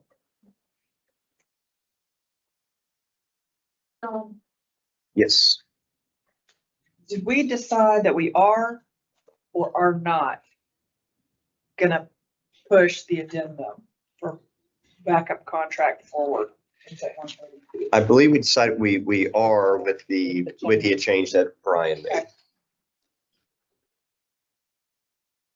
Then we do have some revisions to the third-party financing addendum. These were made, I think, a while back. So it may not hurt to review this real quick. I have a thought on this section too, when it comes to the buyer now doesn't qualify and is no longer approved because they have overextended themselves with regards to compensation. How does that play into their lender approval? Is that okay to just be in the copy of the written statement from the lender is just going to say, well, now they can't qualify because they don't have the cash? They don't usually have to say why. I don't know what's in the letter. There's not a letter. Well, it says that they're setting forth the reasons for their determination. Let's see, and reread this real fast here. So what we did is there was an issue, I guess the biggest change or reason for change originally to paragraph 2A was to make it similar to 2B, where you had a lot of buyers saying, I can't get approval, I want out of the contract. And so we added a requirement here, just like for property approval, to provide the notice of termination and a copy of a written statement. So they no longer just willy-nilly say, I didn't qualify, I'm out. Right. And so we added that requirement with a time period that it needs to be provided. I think if they no longer qualify because of the cash issue, as long as that's their determination and it's in writing, it'd be sufficient. It would have to be timely given for the contract, but I don't see any issue with that as long as it's within the time period.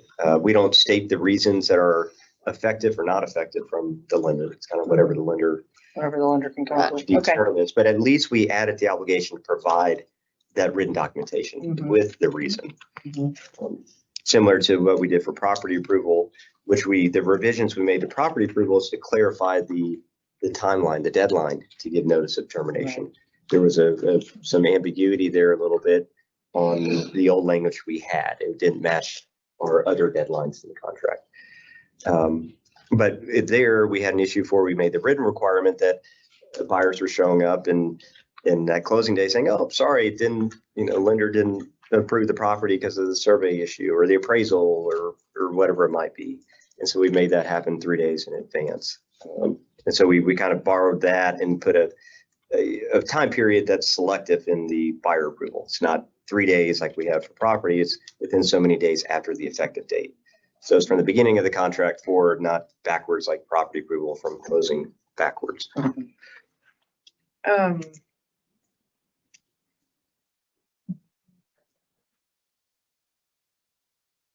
Do we want to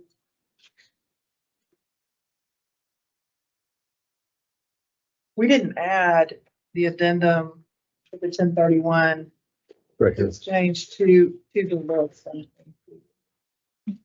I don't believe you. Can we quickly just ask staff to throw that in? Madam Council? Because it didn't exist yet. Going forward with it? Well, if they don't, if they approve it, then we would add it to 22, right? As part of, and would that be substantive or not? If that's something we need to see if they approve it first. I mean, it could be other. So what we're talking about is a 1031 exchange. Yeah. And whether that needs to be added as a checkbox in 22, and if that's substantive, so they don't approve, the commission doesn't approve the 1031 exchange form, will it impact if we go ahead and include a checkbox? The substantive thing taken out. I don't think so, but that's the. And then we can add the checkbox to the working drafts too. Right, but we're just saying if it gets Trek said, then you just make take it it look out. like it was before. Right, like it never even happened. Yeah. Okay. So are we going forward? Recommend Are we going forward with this addendum first of all? Because I don't know where we stood on this one going forward to the commission, or if it was just a draft in front of us. I believe this was a recommendation from the product of the Farm and Ranch Group, if I recall correctly. Okay. And the suggestion was to adopt it.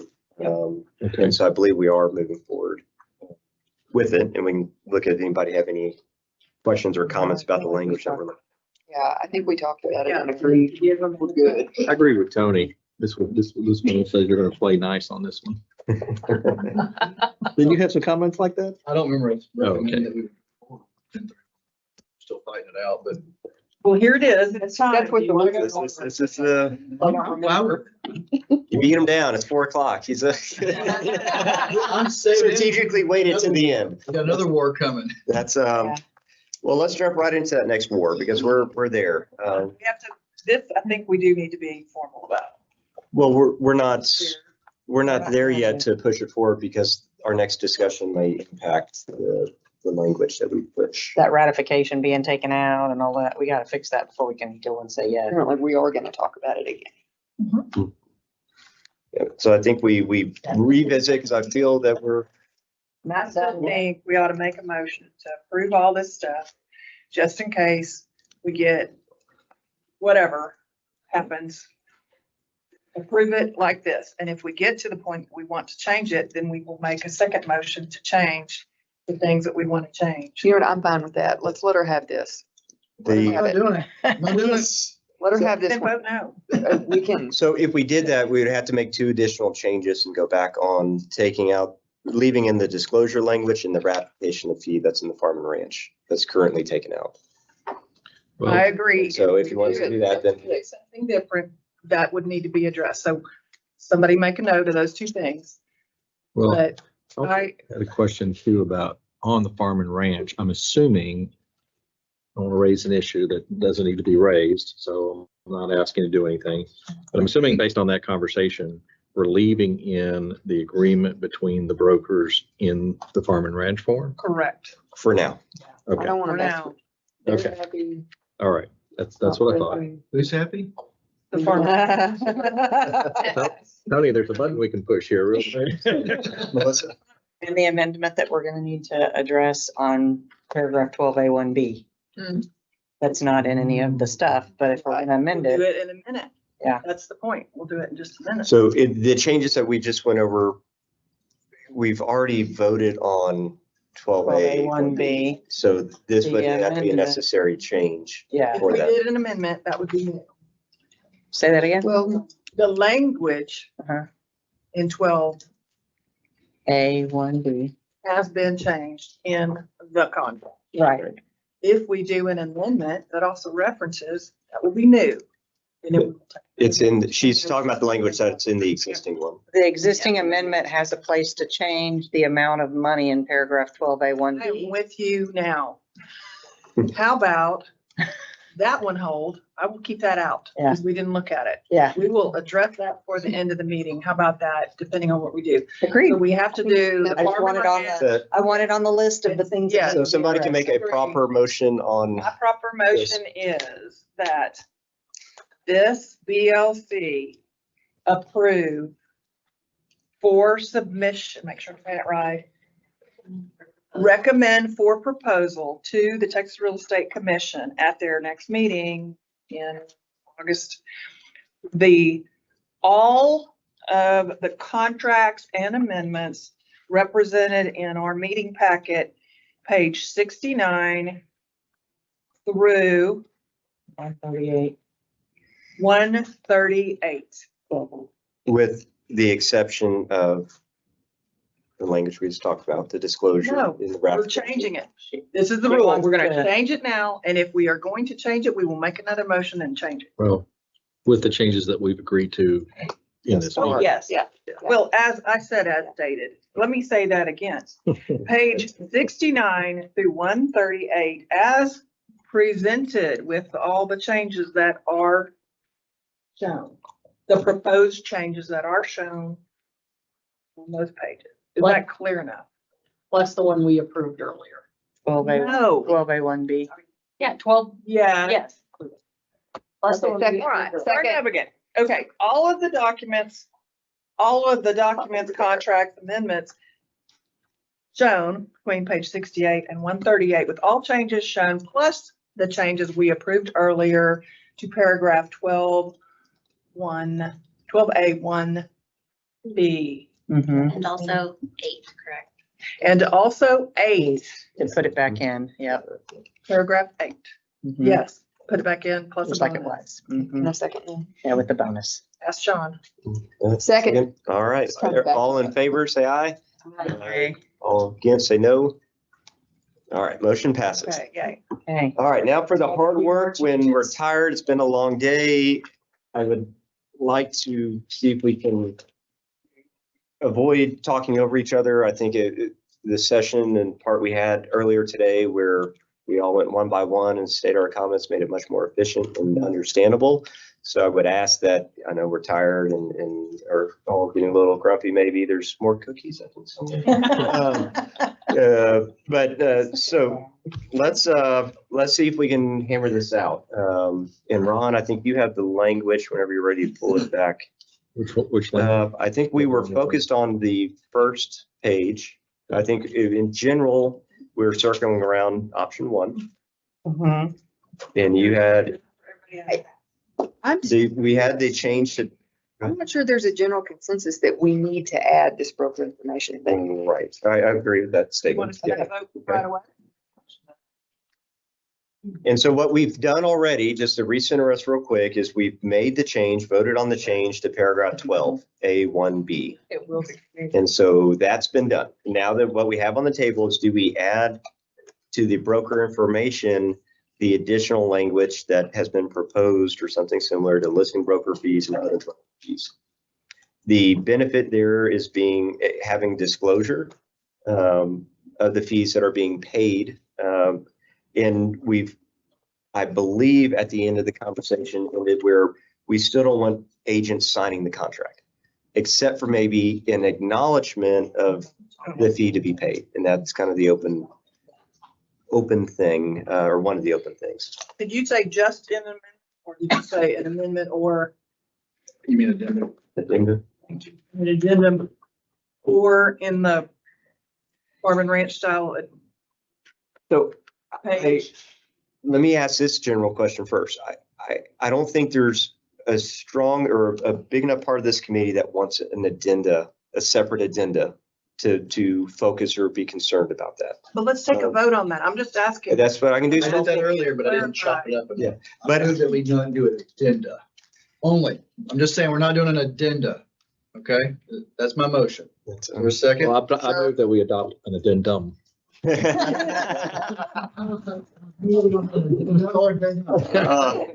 Not one, not two. Anybody wants this? I would prefer having this on an addendum at this time myself, but that's just my. Has he got a second? Yeah, and nowhere. So we have from nowhere to in the contract to. Lee gave me a the second. addendum. So what if so I tried that route. Let's try a different route. Let's work on the language first then. Oh, so you're not, did you See where it goes. second him? Yeah, because I think nowhere. So first, Vote. yeah, so nowhere or and No, not- don't vote on this nowhere. because you're tired. Not right? nowhere. Not nowhere. Well, that's what Lee, His motion was no addendum. right. My That's all. comment We're was not talking about putting it nowhere. at the tail end of the But you, contract. you either second it or it dies. No addendum at all. Right. I'm not talking about what's in the. He's not talking about putting in the last page. Dies for Right. lack of He's just talking second. about no addendum. He doesn't want to put it in the addendum. Right. He's leaving open the discussion Yes. for This is a one-off. on page 9 or whatever page it is. Exactly. Yeah. And then you're the general candidate, I haven't voted yet, but general candidate, there should be, we should I consider an addendum. I like the And idea of an addendum for Lee now. Is Leave it kind on of a second or neither. not? No, I think we should go the other way. I think we should start with nowhere, and if that doesn't pass, then we. Oh, we did that earlier. John, I will second the Because- motion for the purpose of calling a vote. So the motion on the table is to table the discussion about an addendum for the broker fees and other broker fees. So all in favor, aye? All right. All in favor or all against, no? No. Wow. So everything's on the table. You hear that, Chairman Kestner? All your comments earlier about how you get it done earlier, get it done before, all that, they completely thought, nope, we're still gonna try to ram this down this thing. That's right. Well, since we put in 12B, doesn't that eliminate 2 of the versions? Insurgents, did you just say? Insurgents. Yeah, we had 2 commissioners say that they don't want to put broker details that we talk about in version 1, 2, 3, or 4, but we're gonna try to put it in the contract or in an addendum. So what I'm hearing from this is we don't have the answer to that yet. So let's see the substance if we can work on that first. Okay. On fresh eyes, after all those other discussions, so that it's clear, I don't know that we had a vote, but if we did, it was a long time ago before there was a lot of discussion. I am not for it. I am not for it. But I move that we take a vote on the same way, up or down, to including it in the contract in a seller's disclosure form. Either eliminate that option or don't eliminate that option. So you're saying decide whether we're gonna do Decide. it as a brokerage information Whether that's an option. or Whether this as is an an option addendum. to go for. Right now, we have the option to go forward. We have the option to go forward with either, frankly. But if somebody doesn't want it the other way, I would like that clarified so we don't waste any damn time. So Chris, May I hear Ron's, I want to make sure that I hear Ron's reasoning on why he thinks an addendum is preferable to in the contract. I'm curious. Well, one, because I think it it messes less with farm and ranch, and I think with if you put it in the contract form, then you're going to have to change or take that last language out of farm and ranch, I think, to make it consistent. The other is, which if you decide to leave the current language in farm and ranch, then you can just make the addendum sort of an optional addendum. But the other reason is that I think we're probably going to end up reworking this a few times. And so my thought is that the addendum would be an easier way to modify. It's same as yours, not have it in the. So if we're asking wrong questions. We really shouldn't be talking about it until there's a second. I still don't understand why we need, I mean, like, it's not just me, right? The commissioners don't think we need this. One So why do commissioner. you? No, two. Why do you feel that we first of need all, this information? I defer to the wisdom of the majority here with regard to whether or not we should have this language or not. I do like having this as a tool out there that's available. However, I don't have any heartburn if the committee decides not to go forward with this. But I think it addresses the question and addresses the issue. My heartburn really is that I think the addendum is a better place for this to be placed, at least for now. That's all. Okay.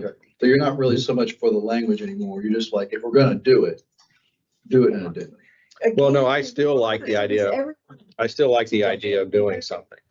Until either got a second. I like getting I don't something know in how front to of the vote commission. until Somebody I needs to second understand. the motion. I like getting I something. haven't heard a second, so then if that we've. Right, but you haven't asked for one, you haven't made Anybody start second talking. SJ's motion? Somebody will second it. Hold and on we a can have second, further SJ. discussion. What is the actual motion then for the second it? Because we've heard three things. So No. the motion on the table that SJ's made is to eliminate or not eliminate the option of having some language in the contract similar or different than what's on the screen right now. Something about brokers' Like, fees, other brokers' Set out fees. like the farm and So ranch, she wants to know whether we're eliminating that as an option. because I don't want to waste time. Oh, then I'll second. Thank you. Eliminate, yes, all. So then, The vote is eliminate or not eliminate.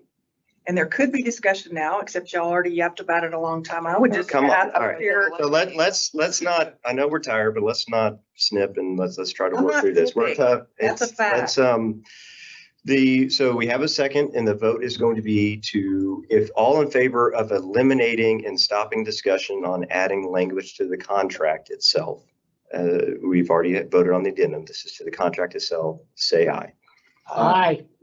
So you changed that. Earlier, you didn't want to add more broker disclosure.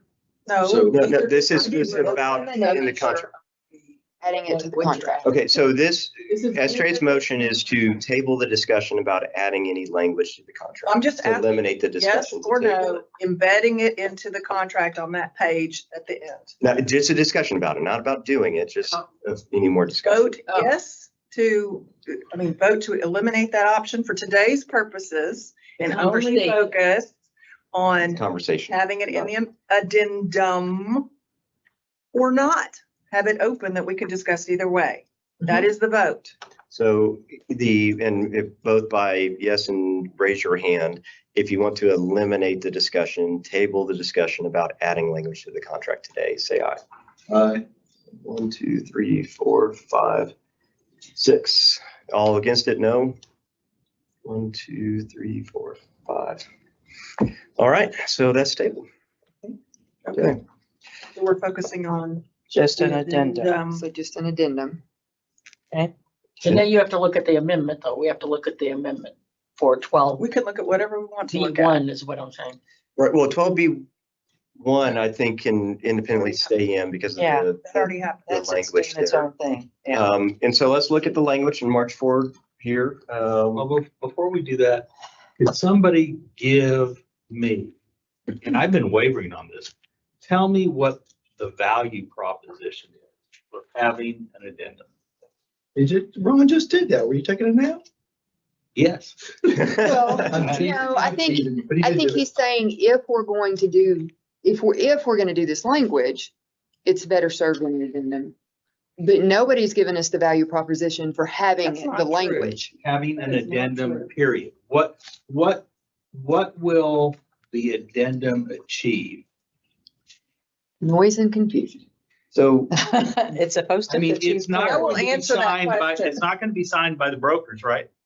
potentially it will with the, Yes. with the Maybe. acknowledgement of the option here. So we And have what this if they addendum that renew? was created. We have new language, but it does have the option, at least in the original one, for the acknowledgement of the sharing of fees. And one issue that does solve in this market is the elimination of the MLS offers of compensation. There's other vehicles with the registration agreements between brokers and in potentially the new resources that are going to come out with these other websites that are trying to capture business and brokers to market their offers of compensation outside of MLS. I haven't seen much traction with those yet, but that's something that could come out. So the value to putting it in here where it can be an enforceable agreement that's actually signed is similar to the farm and ranch and the ratification of fee that's in the farm and ranch. So that would solve the pain point that we're hearing from a lot of consumers or a lot of license holders out there, both in the comments and wanting some vehicle to acknowledge the fees, to confirm the fees, because as it exists right now in this market, there's not a good place for it other than picking up the phone, getting the registration agreements and working it out that way. And that may be the answer, but that's one of the pressure points. You're saying that's not a good way to do it, but you're dismissing it as not good ways. because I am too readily dismissing it. I agree with that. Yeah, I agree with that. Which would I have the understand that. ultimate Then effect, Melissa, then Hold you. on. which would have the ultimate effect of disclosing, right? Disclosing and I potentially. just- And I it's just an wanna be sure agreement. I'm understanding the field here. We're back to disclosing contrary to where we left it with the So commissioner. Marion and Estray, and then No. I'm calling Marion. My question is, okay, we're saying we agreed it's not gonna be in the contract and addendum. My thought is, we're changing 12 to identify what the seller's paying, what, towards commissions and stuff. Why don't we wait and see, once that paragraph is out there, to see if there are any issues on, I've got to say, this person, that person, that person. I think we need that paragraph to work for a while. And we might be going down a rat hole that we don't need to go down because everybody can handle 12. And that echoes Chairman Kesner's comments on there, Estray. Okay, so Go the ahead, people Echo. I would see need protection, pissed. Mary? Hmm? The people I'd see needing protection would be the buyer's broker getting something from the listing broker, the seller. Well, they should have done that. He should have done that. And if they Okay. didn't, it's Or not the on us other to protect. person that needs protection is the buyer. Because the buyer has signed a buyer representation agreement. Somebody's whispering in his ear, don't worry about it. You're not going to have to pay it. But there's no guaranteed document for that consumer, that buyer, that he's not going to have to pay the commission. He's been told, don't worry, my buyer rep agreement, I'm going to get it from the seller. I'm going to get it from the listing broker. But 12B that we just put in says so much is being paid towards. By the seller. By the seller, not the listing. By the seller to the buyer. But you're never gonna be able to control all that the buyer Yeah. hears, all of the agreements the buyer may make. I mean, how can But you could have disclosure to the buyer. That's true. Brian, Don't worry.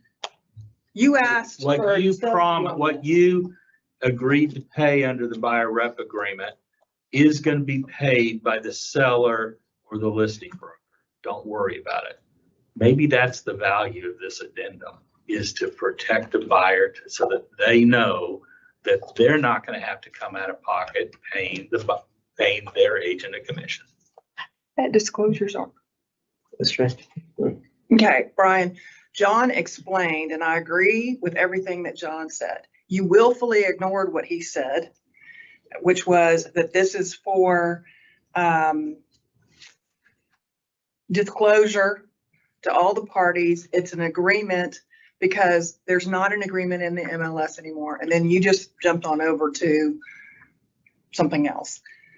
In addition, another reason, in addition to all the ones that John said, is this is a consumer protection. And we are, although we are not subject to it, we have been given a guidance by, you know, the DOJ and these lawsuits that the consumer is supposed to have full disclosure about who is paying brokers' fees, or at least buyers' brokers' fees. So that satisfies that. And consumer protection is an obligation of this committee. So there's the sale on it. It's a disclosure of how much, who's paying what fees, but not a breakdown of how much each side's getting, so that I can see what the sellers are breaking down, what she's paying her, how much she's getting and hers getting. It's just who's paying what, not how much. And I hear similar, I don't think we're far apart from Brian on that. I think his thrust is generally the same. And consumer protection at the end of the day and disclosure, I mean, is it, but Tony, point well taken. I think maybe one thing we can agree upon here universally is we're not going to require listing brokers or buyer brokers to disclose their exact agreement with their clients. I don't know that we can just, I don't think you can just say that. So general thought here. I mean, It's your thought and you get to have hold them. on, and SJ. I think I'm saying it's a general one, and It's not you're a- against it, but if I go around to the others. Against it, but I think We need a 5-minute break. Yeah. I feel like we need security. Well, We have those gun signs out there. Well, and this is where I'm fearful of the meeting going off the rails. We're tired, and this is where earlier, and Brian had a good thought on, we don't need to rush this necessarily. This is something that we're at a very critical point. And if we do something right now when emotions are high and we're tired, it may not be the best product for the consumer. And I know none of us want to continue this to another meeting and stuff, but at the same time, if we're not being productive here and are not advancing the ball, that may be the best solution, is to table this until next week and then come back via Zoom, have another meeting, and that logistically possible as an option.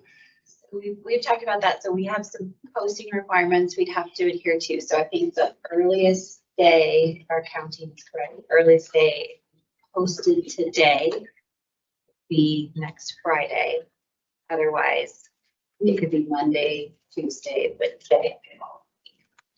And that's before the commission. Is that a Ron's here.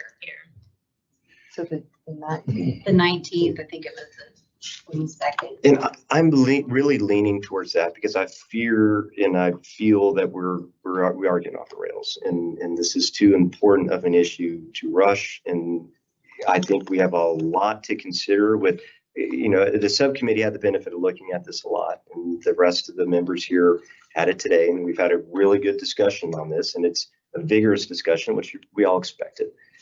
But I'm going to go ahead and suggest that we do schedule that next meeting and do it, because I don't think we're going to accomplish anything at this point that we'll end up with anything substantive, at least that we have properly thought through.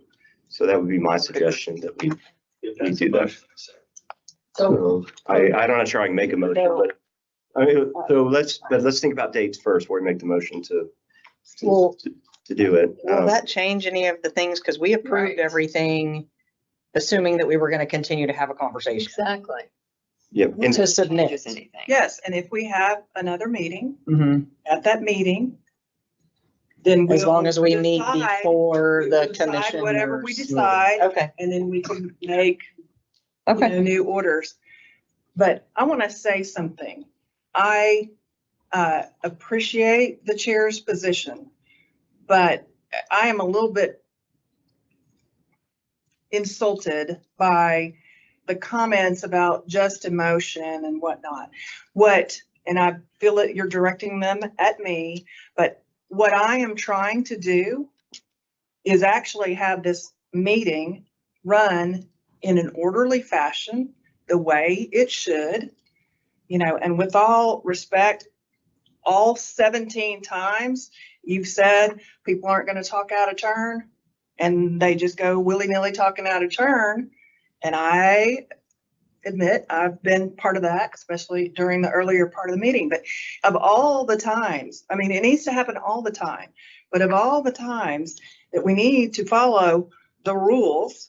It is when we have an important and lengthy time, agenda that's got a long time. So if this meeting is going to end soon, whatever happens, and whenever the new one is, I would urge strongly that this meeting be run in a more appropriate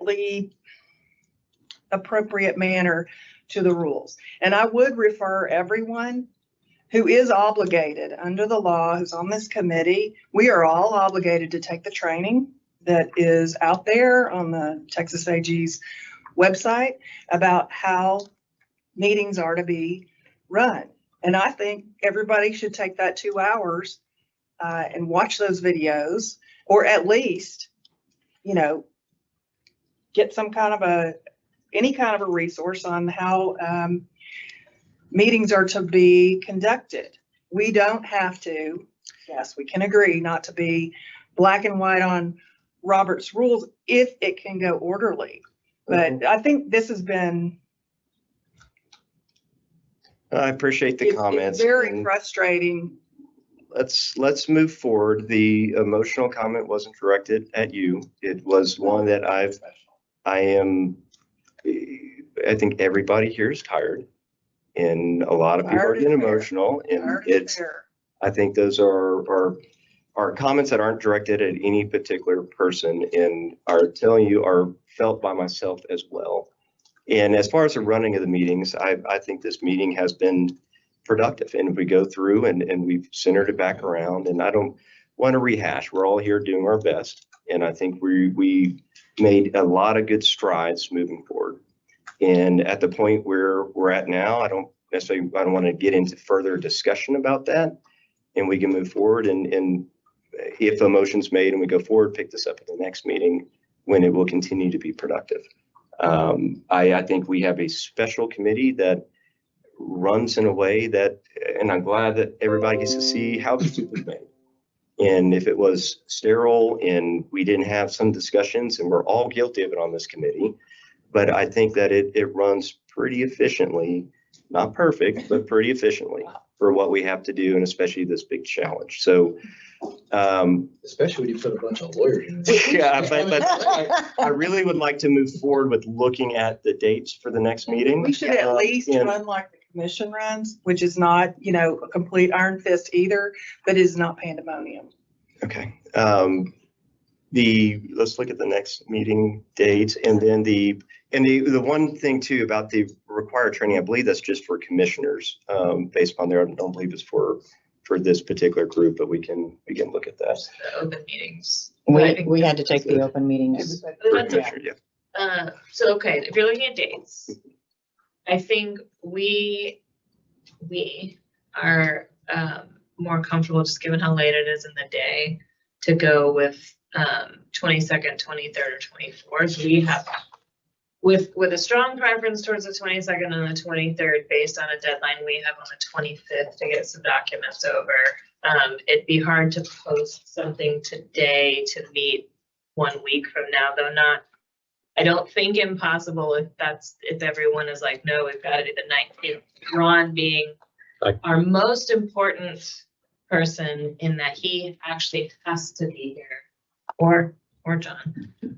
One of you has to be here. Usually Ron is the easier one because he lives in. And I can come as well those 3 days. So is it here or Zoom? we're talking about Zoom, but Ron, Ed, or I have to be present.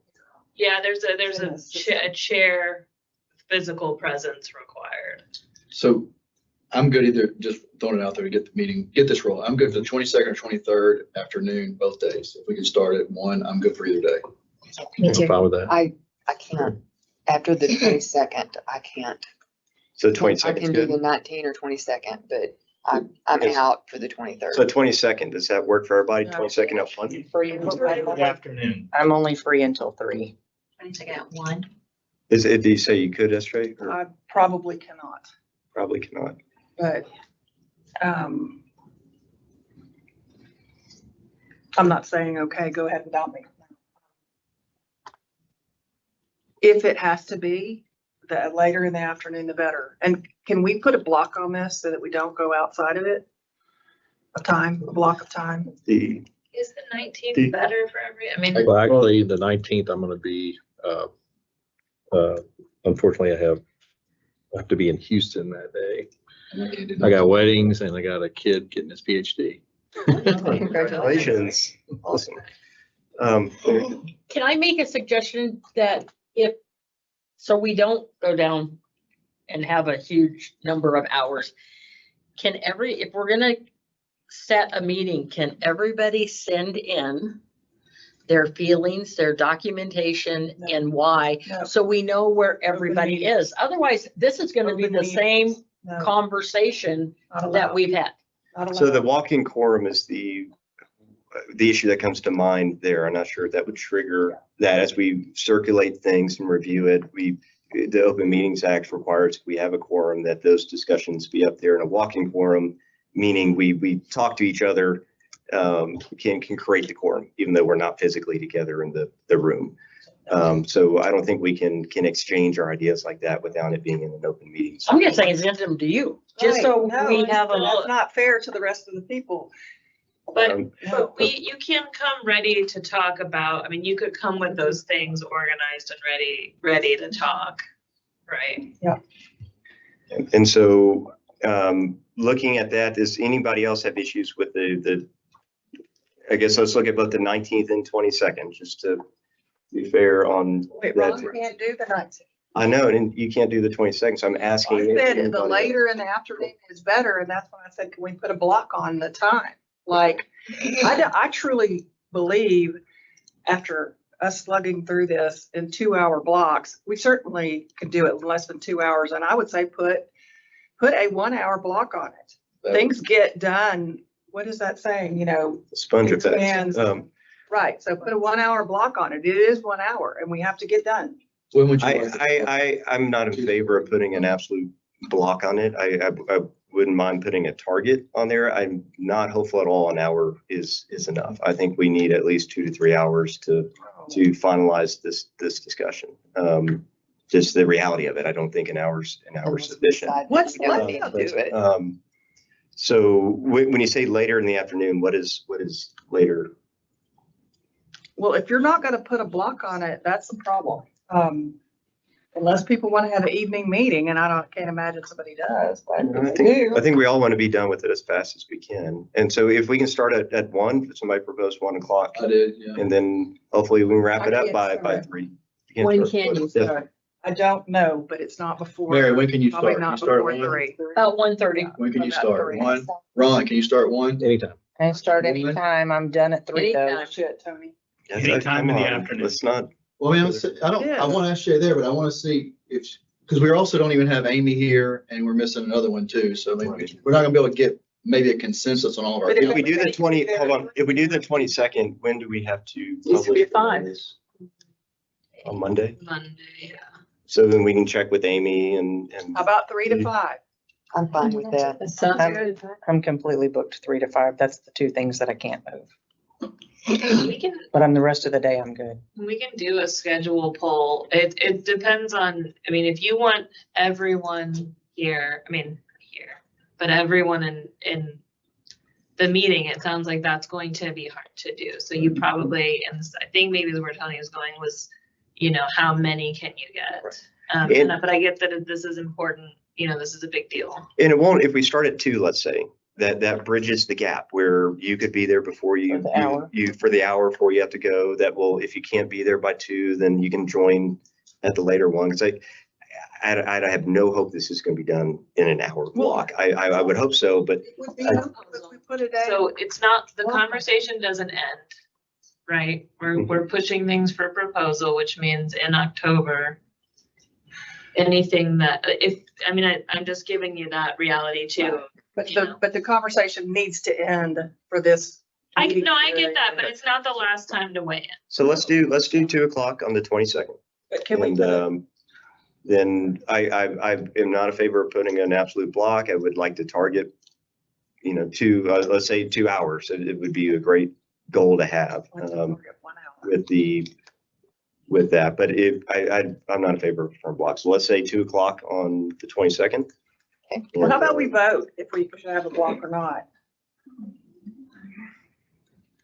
If somebody wants to make a motion for that, we I can. move that we block off 2 for I second. Monday, the July 22nd. Second. Okay, all in favor, say aye. Aye. All against, say no. So you're No saying to a, two no to four? a cap of 4 o'clock. So that's what his motion was. Oh, then I'm a no. I mean, I'm for going at, starting at 2. but Hey, stop being rude to everybody. I'm not being Come on, all right, so let's continue that there. Let's go get some rest. It's been a long, hard day. I appreciate everybody's hard work on this. This is hopefully everybody that's watching this understands how much we care and how we're looking at this because we want to get it right. We want to do the best we can. And that's not always easy. So I really appreciate everybody caring so much and putting so much into this. And I think the product that we're going to develop at the end of the day is going to be the best in the country because of it. And I agree with Chairman Kesner's comments during the last meeting that Texas is the best state out there. We have the best forms out there. We have the best rules out there. We have the best commission out there, and everybody really cares. And I think that's reflective, even though we're tired and at the point we are in this meeting, I think it's reflected in this committee as well. So thank you all for that. And Do we want to review the minutes or do you want to defer that to our Zoom meeting? I would suggest deferring that to the Zoom meeting so we can properly review them, and especially since we'll be there to approve it in a short period of time. Okay. And I think you're raising the note on the amendment. I am, because I'm just like, that's just like such a 1 sentence thing. Can we just kick it out so it's done? Let's, Can, so the. Or do you guys the want issue to is that- drag it into the compensation conversation? Because this is not part of that. It's legit making it match what we already what are said. you looking at? First of all, Melissa, so we can all know what you're talking about. The And amendment- John, I have amendment a contract. suggestion that we don't adjourn the meeting, but we suspend it until, is that allowed, Abby? Well, I think you would just adjourn. And then you would have, but we'll have a new agenda for, on the 22nd. Is it allowed to suspend it and pick it back up later? I don't, since we're not Why really does it subject to matter? Robert's. I'm not sure that it matters particularly how we do it. I think it was. Let's see. Well, let's look at the amendment real quick, because that is something that we'll go And it's. go like a through, and it's quick literally one more just, Sentence. so the issue, and Ron, can you pull up the amendment? Sure. You get over there. Yeah, we just, Makes sense? yeah, I think we just insert the, Right, that's The what we language need to we make wrote the earlier, change, we and we just need to put do it the vote, we need to send it up, because it's an easy peasy, and I don't think we need to well, drag it and into. of course, it's contingent on if they approve the other. Well, right, that's why I'm saying send Yeah. it with the others. Yeah. So So that it can I all just move- approve But we it. don't want them to approve the To amendment and change- not the Hold on, change in one. the contract. So I move we change the amendment form number 39-8. and make 39-9. No, I'm sorry. It is 39.9. Oh, I'm sorry, I'm looking at the old one, sorry, 39-9. All right, then we make it the next one. And that it, what is that number? Why don't we say Which paragraph number? 12A1B of the contract is amended to read as follows. Well, why don't we just say it is amended to match the language in the contracts that we have already approved? What just, We what's copy the the, language over. what is it that we want to do, what to add here? We want Because there's it only to one mirror blank here, the new language. and now we have two We're blanks. gonna have it two We have money that's going from the seller to the buyer Got to it. use to pay their Okay. broker. And then we've got it to go to buyer's other Right, expenses. Okay. So.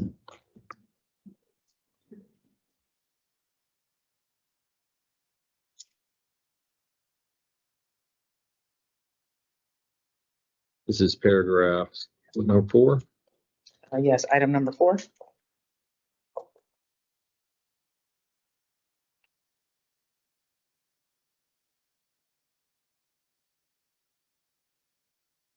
And we're gonna have that read now. How? Uh, You got some, Brian, did you Yeah. have some language? I said paragraph 12A1B is amended to read as follows, and then just copy what we just agreed to. Okay.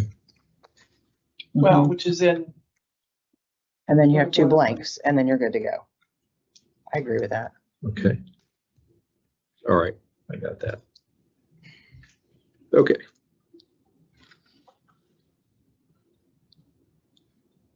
Yeah, and just copy that information. There we go. John, while they're doing that as a scrub, maybe we need a parliamentarian. You volunteering? Sure.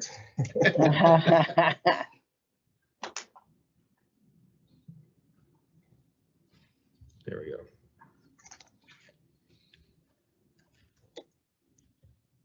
Okay.